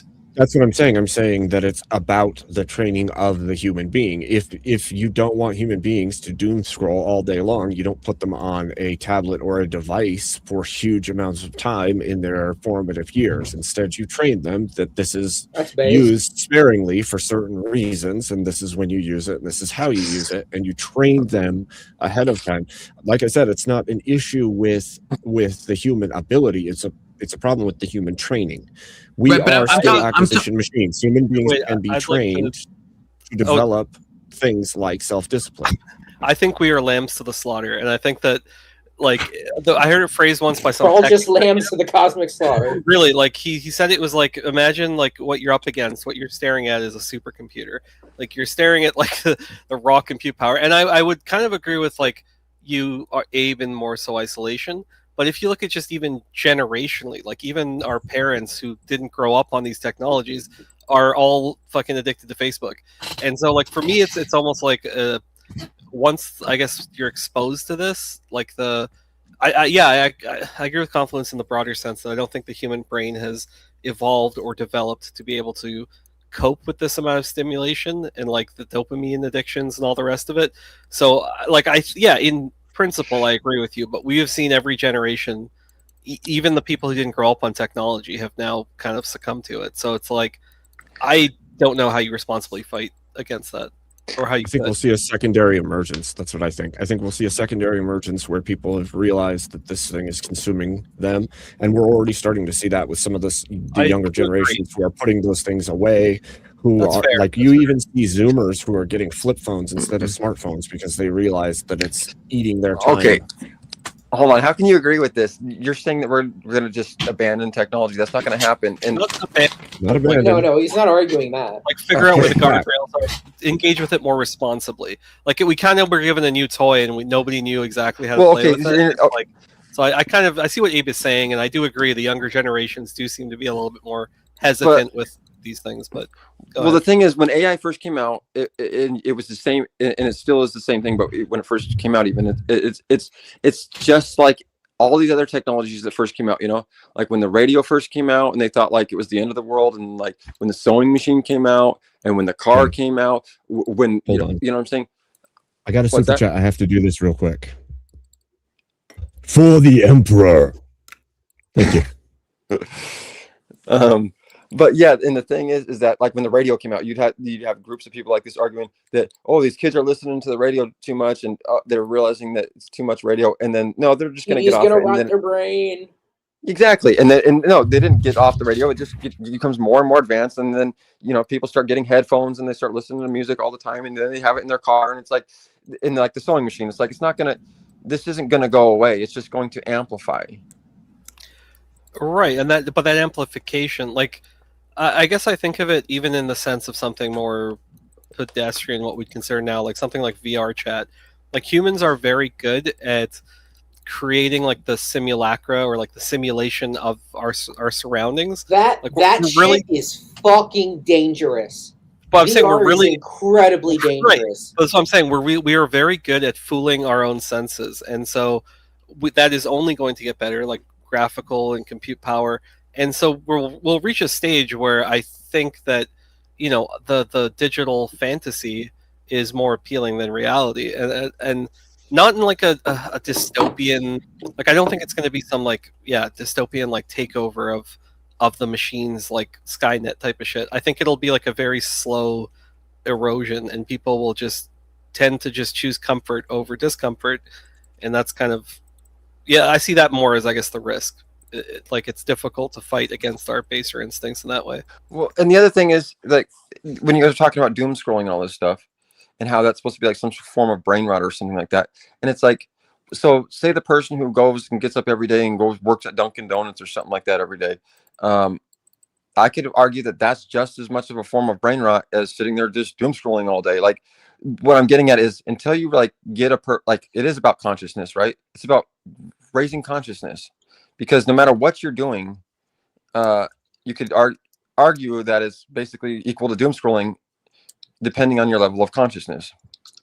Well, you know what I'm saying? Avery, we have Avery as an example of somebody that is actually fighting his basic instincts, and who can actually contribution. Who can do it very effectively. I don't understand what is this thing about somebody working in Dunkin' Donuts being like worse than somebody rotting himself in just scrolling through Facebook. Like one is an actual contribution to society. No, it's not. I could argue that it's actually worse. I could argue that working at Dunkin' Donuts is actually worse than just sitting there doom scrolling because you're sitting there feeding the population sugar, processed carbs, and all the shit that they don't fucking need in the first place, and then you're sitting there spending all this gas to get there and just ruining the. Because you know what's better for them, right? The Stillman, you know what is better for them. Wait, is this like a rhetorical question or what's that? I'm asking you. No, he's being facetious. I'm not being facetious. I'm asking you directly. Get ready for it. Well, get ready. You would get rid of Dunkin' Donuts and what people like to eat in accordance to what you would prefer them to eat, right? Well, that's true. Just like you forcing everyone to be a fucking Christian, Emmett. Yeah. Wait. I do want to justify. Emmett's right on this. Okay. I do want to justify. Hold on. I do want to justify what Emmett is saying because there's a level of question. Well, no, it's not about Christianity. This is about the question. I mean, you can make it about me, which is fine if you want to, but I mean, you know what I mean. You know what I mean. Basic instincts people are responsible for their own choices. If people are eating Dunkin' Donuts, that is on them, not on the person who is selling the product. So you saying that the person who works at Dunkin' Donuts is the villain of the story when it is the person who lacks self-control in eating the donuts that is some innocent bystander, I think that's a wild claim. Well, Yeah, hold let's on. say, let's say that there's a mom, okay, single mother working at Dunkin' Donuts. She does it because she has to feed the kids. Are you gonna be like, oh my god, this bitch? She deserves to but be see- fucking, you know, This bitch. It seems like you're thrown totally the fuck strawmanning me. away into the fire because she's working her ass off. No, for it's the either you're kids. not understanding or you're just strawmanning. Because what I'm saying I is, mean, I'm she's comparing- brain rotting in accordance to you, isn't she? But yes, but what I'm saying is that exactly, because what she really wants to do and doing is be out in nature, experiencing life, raising her consciousness, you know, being No, one what she with really God. and wants stuff. to do is to feed the kids that she has. No, that's right not what she now. wants to do. She, I mean, She yeah, but she doesn't really want to go. wants She to doesn't do want to have to go it. make money to do that. She wants the nature to provide the food for her. Steelman, Just you like- said it would be better to Work doom this scroll game. than to work at Dunkin' Donuts. That's what you said originally. Okay, that's the Right, and that's I'm the standing. fucking I'm crazy standing thing you on that, said. dude. I'm You're standing on 10 that. toes down on that. That it's better to be a Dude. fucking do nothing and just doom Here's- okay, scroll let me- and work at Dunkin' Okay. Donuts. You're 10 Yes. toes downing that. That Yes, but mom- let me that give you- mom okay. should be doom scrolling instead of working. Damn it. Let me give you my holistic perspective of why that is, I guess. Because because like you guys are talking about, technology is just going to keep bootstrapping on itself until everything is a fucking machine. If we keep going this way, what we really want to do is get back to nature and get back to our original state where we're in nature, Oh, experiencing God. That's not answering First your of all- initial thing, though. You're not Both of those things are we not got- nature Savage. coded. Well, hold on, you got to. Plant But you're not letting me trees, land the plane. people. What is it called? The thing savage? You know, the Thing savage. What? yeah, What? it's a philosophical idea Oh. of the noble of savage. the noble savage. Let me give you a better example here. He Let's has say she that was. idea. Let's say the mom was a strip dancer, or let's just say she was a prostitute, for example, and she was trying to feed her kids. And who are you, Emmett, to say, "Oh no, she's fucking retard for her," or whatever the fuck you say? Yeah, well, she's doing something completely horrible to herself. I will be saying, hey, get a fucking Dunkin' Donuts job. It will be better for you and your kids. Okay, that's because you don't It understand would be the health. so much obviously. better for you and your kids if you get a fucking Dunkin' Donuts. Why would that be job better for and her actually kids? do something good with your life instead of How is that doing something good for her move life? your fucking ass for a living. How is that doing something good? It's, I think that's running your soul. How is instead of actually offering? doing something good. How is giving people junk food that's bad for their bodies and good? And teaching her children to rot theirs too, right? No, And- I want to ask. Okay, guys, instead of actually going to totally bad faith, You're going totally bad faith. You mentioned a bunch. I'm of going totally horse. bad faith. It's like, Emmett, oh my god, why you want this horse to stop being horse? Because Emmett, they're destroying clearly, their souls.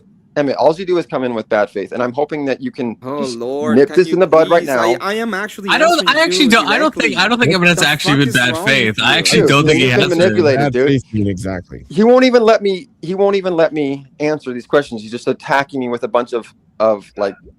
I don't think nonsense. that's true. I'm trying to be neutral here. I actually don't think that's true still, man. Then Honestly, I don't think that's true. then you got to at least let me answer and land a plane and let him. I'm not going on a tangent or anything like that. I'm just trying to get my point out, and every time I start to talk, he just basically fucking won't let me finish. And then you say my I point's haven't fucking. even asked you a question, still, man. Well, okay, You what asked where the do you try to question, land? do it. I thought it was tangential, but what do you want to say? What I'm trying to say is that my question was, how are you going to say that it's good for society for someone to be giving people food that's not good for their bodies? That's a benefit to society?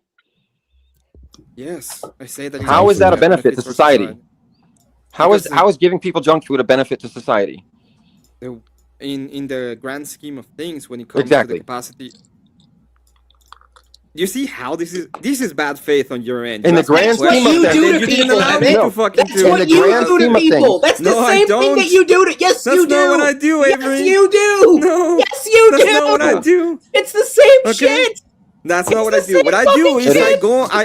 I do the exact same thing people do to me. So when next time when Steelsman starts talking and I interrupt him, he has no fucking way to be like, oh my god, You've been interrupting him this he can whole go fuck fucking himself, just like you I can don't go fuck actually. I yourself. don't think. God. I don't It's actually true. think Let Evan me has go- been interrupting. He has been, dude. You're fucking. He has So, been. let me- Oh my god, so it's let like me the go fucking ahead. Christian club Yeah, let me over go. here. Yeah, Anyone who's not a whatever, Christian Avery. immediately gets You're started. too trigger for Testy, yourself. you're That's what sober. it is. Testy, am I crazy? Testy. I'm Nasty. sober too. Mike Yeah. Crazy. Has Emmett been interrupting, stealing a bunch? Triggered. Healing him the entire time, dude. This is his whole shtick. They This is haven't all done Emmett shit. fucking I feel like does. you're You fucking biased. bad Jesse. atheist. Oh, No, and you're every biased fucking because we're bad not I Christians. feel You're like fucking you're dick. And then biased. still You're manage to biased because complain we're about not me while at the Christians. same time doing the same shit. Anyway, Don't ask my So- opinion if you don't want it, Alphonse. let me go ahead and answer Exactly. your question. Exactly. The reason why is because when we allow society, especially when it comes to the economy, to have freedom in what they can offer, people will usually find themselves being able to provide services that other people want. In this case, donuts might seem to be a little over the top, but in moderation, they're not bad. So if you know a person wants a donut, there's no problem with it if they want to buy it, especially when it comes to moderation. It's an individual choice, and I don't think anybody, especially you, would have any way of saying, "Oh, this is so bad that we need to destroy our economy simply because of it." That's exactly We what he have said. to be able to have Destroy our choices and economy. actually do what we want to do. Yeah, it destroys the economy in the long run, because why shouldn't we ban all of the things that we consider to be bad? We should ban cigarettes, right? Dude, he did it. He No. did. Zero utility. inflate- No, absolutely ban not. gay. Oh, no. What? Hey guys, we should ban gay people from America. Great idea, right? Well, why don't we Avery, make calm why don't down, we make okay? heroin? Why don't we make I mean, heroin if you legal? want to ban We yourself from fucking America, you should, can always go to Jesse. Mexico. Libertarian coded now? Should we just make all drugs legal? I guess it's. We should. We absolutely should. Okay, but that's all fine, Confluence. But then he says if she's a prostitute, she shouldn't do that. Well, then what the fuck, Emmett? Where do you draw your line? It's because There's it's a lot his of things I will preferences still, draw it man. It's on. his Okay, Exactly. there are limitations to. There's always limitations to libertarianism, which is the reason why libertarians will never win anything, because they're retarded. But there's when it comes to limitations to any libertarianism. ideology. The limitation, Hold on, the hold on. limitation There's to limitations to libertarianism every comes single with ideology. the Is it limitation good for the directly- human animal? Is it good for the human to whore themselves out for money? Is that a good state of affairs in the world? If Well- that can be the career path for every human being, is that a good career path? Be fruitful and multiply. It's not No. good. That was a good comeback still, man. That was good. You're not going to get pregnant. You're not going to get pregnant if your living is to have sex. You're going We to don't know that. avoid pregnancy. True, all of you want to have a horrible If you're mother. having That's sex with exactly a what you So, guys would hey, say, right? hey, if you That's wanna the right argue thing to against be like. contraceptives, Yeah, I that's would another love thing. my mom to be a whore Yeah, so I why can would you watch do- her why on would the you- internet while whoring Yeah, herself. That's what you all want, She'd right? still be your mother. Is that what Would you not want, love her if she Avery? was? Yeah, Is that what you want? Would you still Is that love what your you mother want, if she was a whore? Avery? Avery, was Would that you what you not would love your like? mother? Would Yeah, you is not that love what you your would mother like? if she was a whore? I love my mom. I wouldn't like That to be a wouldn't whore. be. That I wouldn't like to be a whore. That would not be a preferable. Thank God, you asked thank me a God my question, can I mom is answer? not, because You I don't asked me a have to. question, I can I don't answer have it? to look at You her asked me doing a any of question, that. can I answer? Can I Thank answer your question, God, Emmett? Can I my answer? Can I answer? mom. Can I answer? Thank God, my mom Can I doesn't answer? do that. Can I Okay, answer? Confluence. You see thank what the God, fuck my Emmett's mom doing? didn't do that. Thank God. Okay, Avery's mom Can I is answer? not a whore. I will just say from personal experience, she's I a didn't bit say- she's a I bit didn't say she promiscuous. was a whore. I didn't say She's she was. yeah, I she's said just she's a all bit of she's a you- bit loose all from my of you personal would- experience with she's Avery's not a whore. mom, but she's not a Three whore. different marriages. Personal So, you know. experience. Yeah. Personal All I experience. said was all of you would like your mom to be a whore, and he said, "What about your mom?" And I said, "My mom is not one, and I'm really glad she isn't." No, wouldn't you love your Would mother? you still regardless love your of her- mother? Yeah, regardless. If she of, was a whore. you wouldn't No, I love wouldn't. her. Oh, wow. That's fair Wow. enough. That's fair enough then. Wait, what? Wouldn't love his Pause. mother if she was a whore. Yeah, Well, that was my point. That was my whole Wait, point. what do you Emmett. wait? What do you mean? What do you mean? Yeah, That was my whole point, Emmett, is that you're going to make these arbitrary decisions. Wait, but wait, okay, wait, pause, wait, pause. You're like, I would prefer everybody to be a whore than to allow Emmett, people to eat Emmett. donuts. Yeah. Okay, Like, I Emmett, wanna- sanity, donuts sanity bad or check, good? sanity No, check. that's your idea, still, man. I don't What if- understand in are- what is this world a- did we equate in what world did we equate being a hooker to being a person who works at Dunkin' Donuts? Like, how is this analogous in any way, shape, or form? Ask Emmett. Ask Emmett. He's the one that brought it here. No. This is where we're at. Steelman brought up. No. Steelman brought up. Yeah, I think Shouldn't Steelman the women be able to be whores? I think for still brought money? the yeah. I think this is just Compare it to selling donuts at Dunkin' Donuts. It's And not so just I'm trying to analogous. understand We're just, yeah, where I would. is the intersection here? Okay. Yeah, that's a fair question. So the intersection is this. You're saying there's certain things that are brain rot, like, whatever. And I'm saying there's a lot more shit that's fucking brain rot than you guys are giving it credit for. Like working a fucking day job. That's brain rot, dude. Yeah. Who wants to have a functional society, right? I mean, no, I get okay. I can steel man. I mean, I get what you're saying. You're saying that there are like, there are bad things like junk food, like excess sugar. All these things are like bad for society. So you're saying that.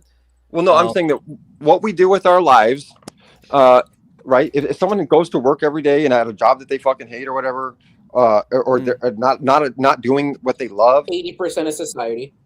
yeah, then that is not good. That is not what God wanted for them. Do you think that through strife and struggle, humans grow? I think. Do you think that adversity builds strength? Unfortunately, yes. Oh, it builds character. Yeah, sure. And prostitutes go through a lot of that shit. What's your point? Well, That's true. That's true. A job That's you kind of hate fair, yeah. I is disagree. I not don't think they do. good for you. You don't think prostitutes go through adversity, Emmett? No. In reality, hard. What are you work talking to gain about? the things that you Why? Especially want when they're young, I don't think they builds go you. through a lot of adversity. They in fact have a lot of things that they get out of it. They get a lot Emmett, of fucking I feel money like out you're of it. thinking. It's very Emmett, I feel like you're. and then they have to Don't take them go through a calls. lot of bullshit because they're destroying their soul. at the same time. Emmett, you're. I feel like when I say prostitute, you're thinking like OnlyFans stars. That's not what I No. mean. I mean, if The you're like, bitch that goes outside in the middle of the road and gets paid. you don't think they go through adversity. What would cause someone? What would cause someone to like street walk and like? They like it.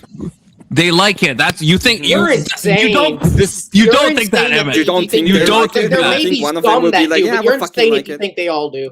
Well, You there's think a I'm level. talking all like do, that's I'm talking insane. like I'm not I'm saying they talking all like do. I'm no, saying they There all are can things have a that have job at happened in Dunkin' their life Donuts. to make them do that, to get them to that no. point. What? There are things Yeah. that have happened to them. What Okay, would their be what life would be to the get thing them to that that point. doesn't allow them to have a job at Dunkin' Donuts? Okay, or so this is Starbucks what or I'm saying some then, shit Emmett. ass little job that they can just Emmett, take. Emmett, if you just I let me mean, make this little people point. that don't even speak English come to this country and get a job at fucking weird places. I know them. I've been with them. I talk to them. Are you telling me that the fucking bitch that's Surprised you haven't called ICE 18 years on old that is able to work anywhere she Let me- wants? She's legal even. She's not gonna have. She doesn't have any Okay. fucking opportunities. And I'm gonna I'm- have to be like, oh my god, pure them. Oh, they fucking like it. They Okay, fucking wait. that's No, a okay. possible way. First of all, You're insane. they Holy like shit. it is fucking. I'm I think that's saying, fucking. you I think guys that's are fucking coddling. crazy. You guys are just Shit. coddling. You I think just that's coddle crazy. everybody that thinks about it. It's like, oh my god, Shit. it's a No, bitch. no, She's Emmett, No. no, I need to Emmett, coddle her. your whole Like, world fuck is Emmett, they could Fuck be. all of you. skewed. Holy They could be. shit. They could be like mistaken. They could be misguided, or maybe they're drug addicted, what? or maybe something else. But I don't think most people are doing like street prostitution because they like want to fuck people. I don't think that's insane, right? Like I don't think they're like that's what I want to do with my life. Oh, Like it's it's either from ignorance or desperation or something else. But it's not like they're like I'm just like a omni whore and I just want to fuck random people and I'm But maybe they gonna are. walk on the street. I mean, Like, there very are likely women that they are are. like that, but That's the that's case. not all of them. That's not a high percentage. Very of them. likely they are. So I had a Okay, friend. but I had a that's friend make insane. something That's that's okay, actually Emmett. insane. I You had a have to have friend. some I had type a of friend. developmental friend- disorder to believe that. Yeah, Holy whatever. shit. I So I already had a don't friend, believe your and my story friend if you told think me you had a about friend. something that's called the Look that fuck up. barrel. Okay, and the fuck barrel goes like this: you do something really fucking stupid, and then you own a bunch of money, and then you are in the system, usually the penitentiary system for some reason, and that doesn't allow you to get some kind of jobs.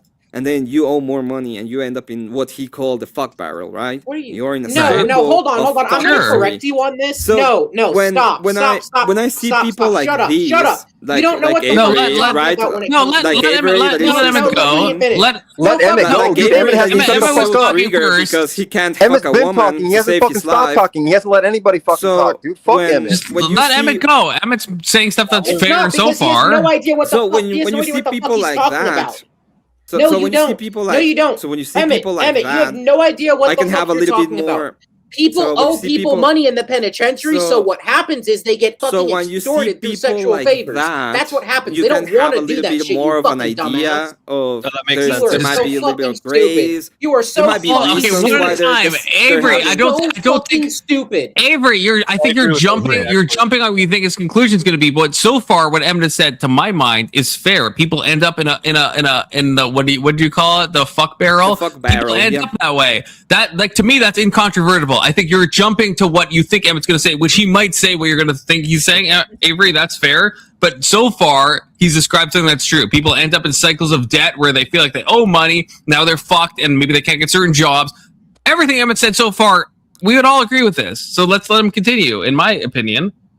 So you have that kind of problem that you end up with people that actually have a problem, right? They go into this thing that's pretty much called the fuck barrel. They end up in the penitentiary, they cannot get certain jobs, they don't have the money, they're in the debt, and they end up like completely fucked. And I would have a lot more respect or grace towards those kind of people. I would be like, okay, there must be ways in which society can help those kind of people. Usually it's not that big of a deal. And there are ways, especially in the United States, that you can get that kind of help. Usually is through churches, for example, or you usually have a backup network that might help you. The problem that I see is that sometimes we coddle people way too fucking much. And instead of actually showing them a way that they can get out of it and, make good decisions, we're just cuddling them. So you have a woman that is outside in the streets for herself because she really wants to, because that's the way that she finds that she can get easy fucking money. And then we all are fucking here crying for her. Oh my god, she decided to be a hooker. It's like, yes, she decided to be a hooker. What's the problem? Emmett, I don't she get. has to decide to do bullshit, and at that point, she has the consequences of her fucking bullshit. Emmett, I want you to explain, like at the first everyone part, like that is like that. 100%, Emmett. Wait, I want to take it one step at a time. I want to take one step. So, Emmett, you're saying everything you said before. Hold up, Avery. Hold up. Yeah, hold up. No, Avery's I'm just curious. Really into. He has a little bit of a. Look, for me right now. It's like one thing at a time. I'm not fuck you, Avery. I don't like you. Oh, I don't like anyway, it's fine. I don't like your beliefs. I don't like your beliefs. You have I know it's fine, but I'm not gonna fuck you. Okay, stop. Okay, no one's fucking anyone. Okay, no one's fucking anyone. Fuck you, okay? I'm not going to do it. No one's fucking anyone. Okay. I'm really not doing it. If there was an option, I would slit my wrist rather than fuck you or let you fuck me. I hope you do. Okay, I don't care about that because I'm not doing it. That's untoward. Okay, that's untoward. I'm not doing it. Yeah, you think he just jokes and you think it's all jokes. It's perfectly understandable, Avery, but I'm not fucking you. Okay. This is how he thinks, dude. I understand that you really would like it, but I'm not doing it, dude. No, I fucking do. I would. I mean, Avery, you're being very adversarial as well, in my estimation. Okay, so he came on this panel being fucking adversarial and being facetious. Avery, you're right on, but he's just trolling you, dude. Don't even fucking fall into this troll. Yeah, I agree with Steel, man. It's not even worth the problem is all three of you guys hate Emmett, and so you just all don't like Emmett. So I know. I didn't hate Emmett when he got on here. I was actually perfectly happy to see him, but he's just. That's fine. I've seen you with Emmett before. I've seen all three of you with Emmett before. You all, and that's fine. You might have valid reasons, but there is. Suicide. No, at this point, Confluence, you're probably fucked by Emmett. Is what's going on. Still, man. You're just all feeding. It's like I enjoy my enemies. You're just feeding the void. No, you're not an enemy, dude. Oh, I love my enemies, dude. They're so great. But okay, I want to. So dumb they are. You just come on the internet to be an asshole. Fuck all this meta conversation. I'm trying to. This is the thing. I'm trying to ask Emmett an honest question. You're entertaining this bullshit. Meta. It's not bullshit. I'm trying to ask an honest question. I'm not entertaining bullshit. It's your panel. And I will be honest with you. I'm trying to ask an honest question. So what Emmett said so far, right at the beginning of like you end up in the fuck barrel or whatever you called it, right? Where I didn't call it that way. A friend did, but yes, he called it the fuck barrel. Yes. Okay. So you end up in a situation, but even how you described it, right? You're in a bad situation. You owe a lot of money, right? So then I guess I'm with you on that point. Like I think everyone agrees with that. But then you're like, well, that bitch could just get a job at Dunkin' Donuts. But no, in what you described is someone is in a situation where, let's say they've made mistakes, and yes, they've made mistakes, but let's say they owe $80,000. Well, a Dunkin' Donuts job is not going to pay $80,000. So for me, even if I think it's wrong, I understand why people might choose to go to some more lucrative thing to like try to fix things, and they might make a bad decision. I think it's a bad decision to go into prostitution, but I don't think they do it because they like it. Even in your example, right? They're omni-cucked. They owe a bunch of money. Maybe it's fucking it's fucking debt collectors that are like, like loan sharks that are gonna fucking hurt themselves, hurt the people, or hurt their family members. So they turn to like some like egregious option, right? So, but then I get your initial conditions. I don't get the conclusion of saying they're doing it because they like it. That's my disconnect. I 100% understand you, Confluence, and it's this is what I'm saying. What I'm saying is, most of the time when you see those people, I would have a little bit more grace to them, and I will find ways in which society could try to help them so they can get out, especially if it's something that we can consider to be in the younger Through no fault time of their or own. they're going on. But when you see something, most of those positions at the end of the day is going to require sacrifice from them. So they will need to go on and actually have a job. Probably you start Dunkin' Donuts, right? When you listen to most of the times, when I've listened to Financial Audit, for example, most of the times they're like, "Oh, I won't work there. I won't do this. I won't sacrifice." And that's exactly what we see. And the problem with that is that the narrative is not on the person trying to be responsible and trying to sacrifice, but it ends up being like, "Oh, this person choose the easy path, the more lucrative path, which will be, boring herself, and then we're trying to pretend that is some kind of boohoo story that we're supposed to be bad about because she decided to do that kind of I bullshit. agree, but I think we can't combine someone who's like, hey, I need to go. Like, I agree with you fully on one extent. If you're like some fucking slut who's like, hey, I can't pay my college debt, so I'm gonna start an OnlyFans. I completely agree with you. That they're taking the easy path.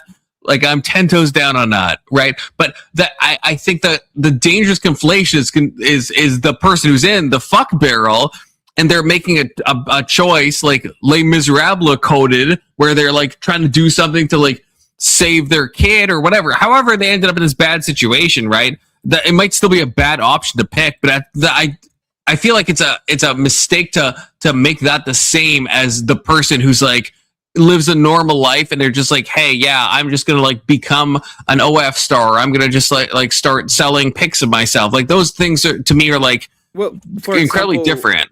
In the idea that you mentioned right now, right? When it comes to they have a bunch of student debt, there's like a billion things you can do with student debt. There's one that is literally coded to your according to how much you make, and they take like 2%. Like, right, even less in some cases. It's like, why the fuck would you go on and be like, oh yes, I'm gonna go on and whore myself because of that? It's like, no, that's why I agree with you on that. Yeah, on that one. Yeah, on that one, I would agree. Yeah, there's no reason to become a whore for student loans. That would be insane. And I would agree with you that they're just that's a bypass. Maybe they like it. Maybe they're just damaged.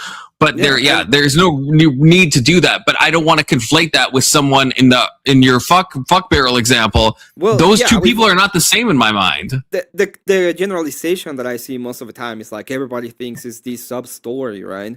And what I'm saying is that I don't have any reason to believe it's this this a sub story at all. I really believe. But it's a sub story some of the time. Some people, but some of the time, but not all the time. And I think most of the time, especially in a rich country and rich nation, it has to be that the people inside are just being fucking horrible. And at that point, you have to put them in. You have to actually take that into account and be like, you guys are fucking horrible. How about you stop being the fucking horrible person? What makes you think that, Emmett? Yeah. What makes me think that? Yeah, like, why do you think that's more common in that scenario versus the other know one? how much money you can make in the United States with a simple job? Oh, I'm sorry. I thought I asked a question. But I guess you just wanted to ask another question. Yes. Do you know how much money do you make? No, in the I United asked. States? Depends on the job, Emmett. Sorry, I asked you a question. No, you don't know. Okay, you fine. responded to my question. My apologies that I know a little bit of economics. Usually, there's an answer. Yeah, usually ask a question. Ask a question. That's fine. Just question with a question. Okay, the median income in the United States is about $50,000. That's great. That's not what I asked. And then when you actually put into account and you realize that you can actually sacrifice, or you can make a little bit more money in the medium and long run, or you can actually save a lot of money doing that. You can actually pay your debts. You can do a bunch of little stuff. It's like the most amount of. It's like it's one of the best countries when it comes to economic ideas. Can I get an edge so please, that is why I believe that if you live in a good country that has a good economy, where you can actually get to a career path and get out of debt, because you're not being completely fucked by everything else that's going on I'm letting Emmett land the plane, and that's you, Avery. Land the plane? What do you mean you let him fucking been talking for 20 minutes straight, dude? Okay. Yeah. So. Okay, Avery, go ahead. No, hold on. The reason why the majority of women prostitute themselves is because of a drug addiction.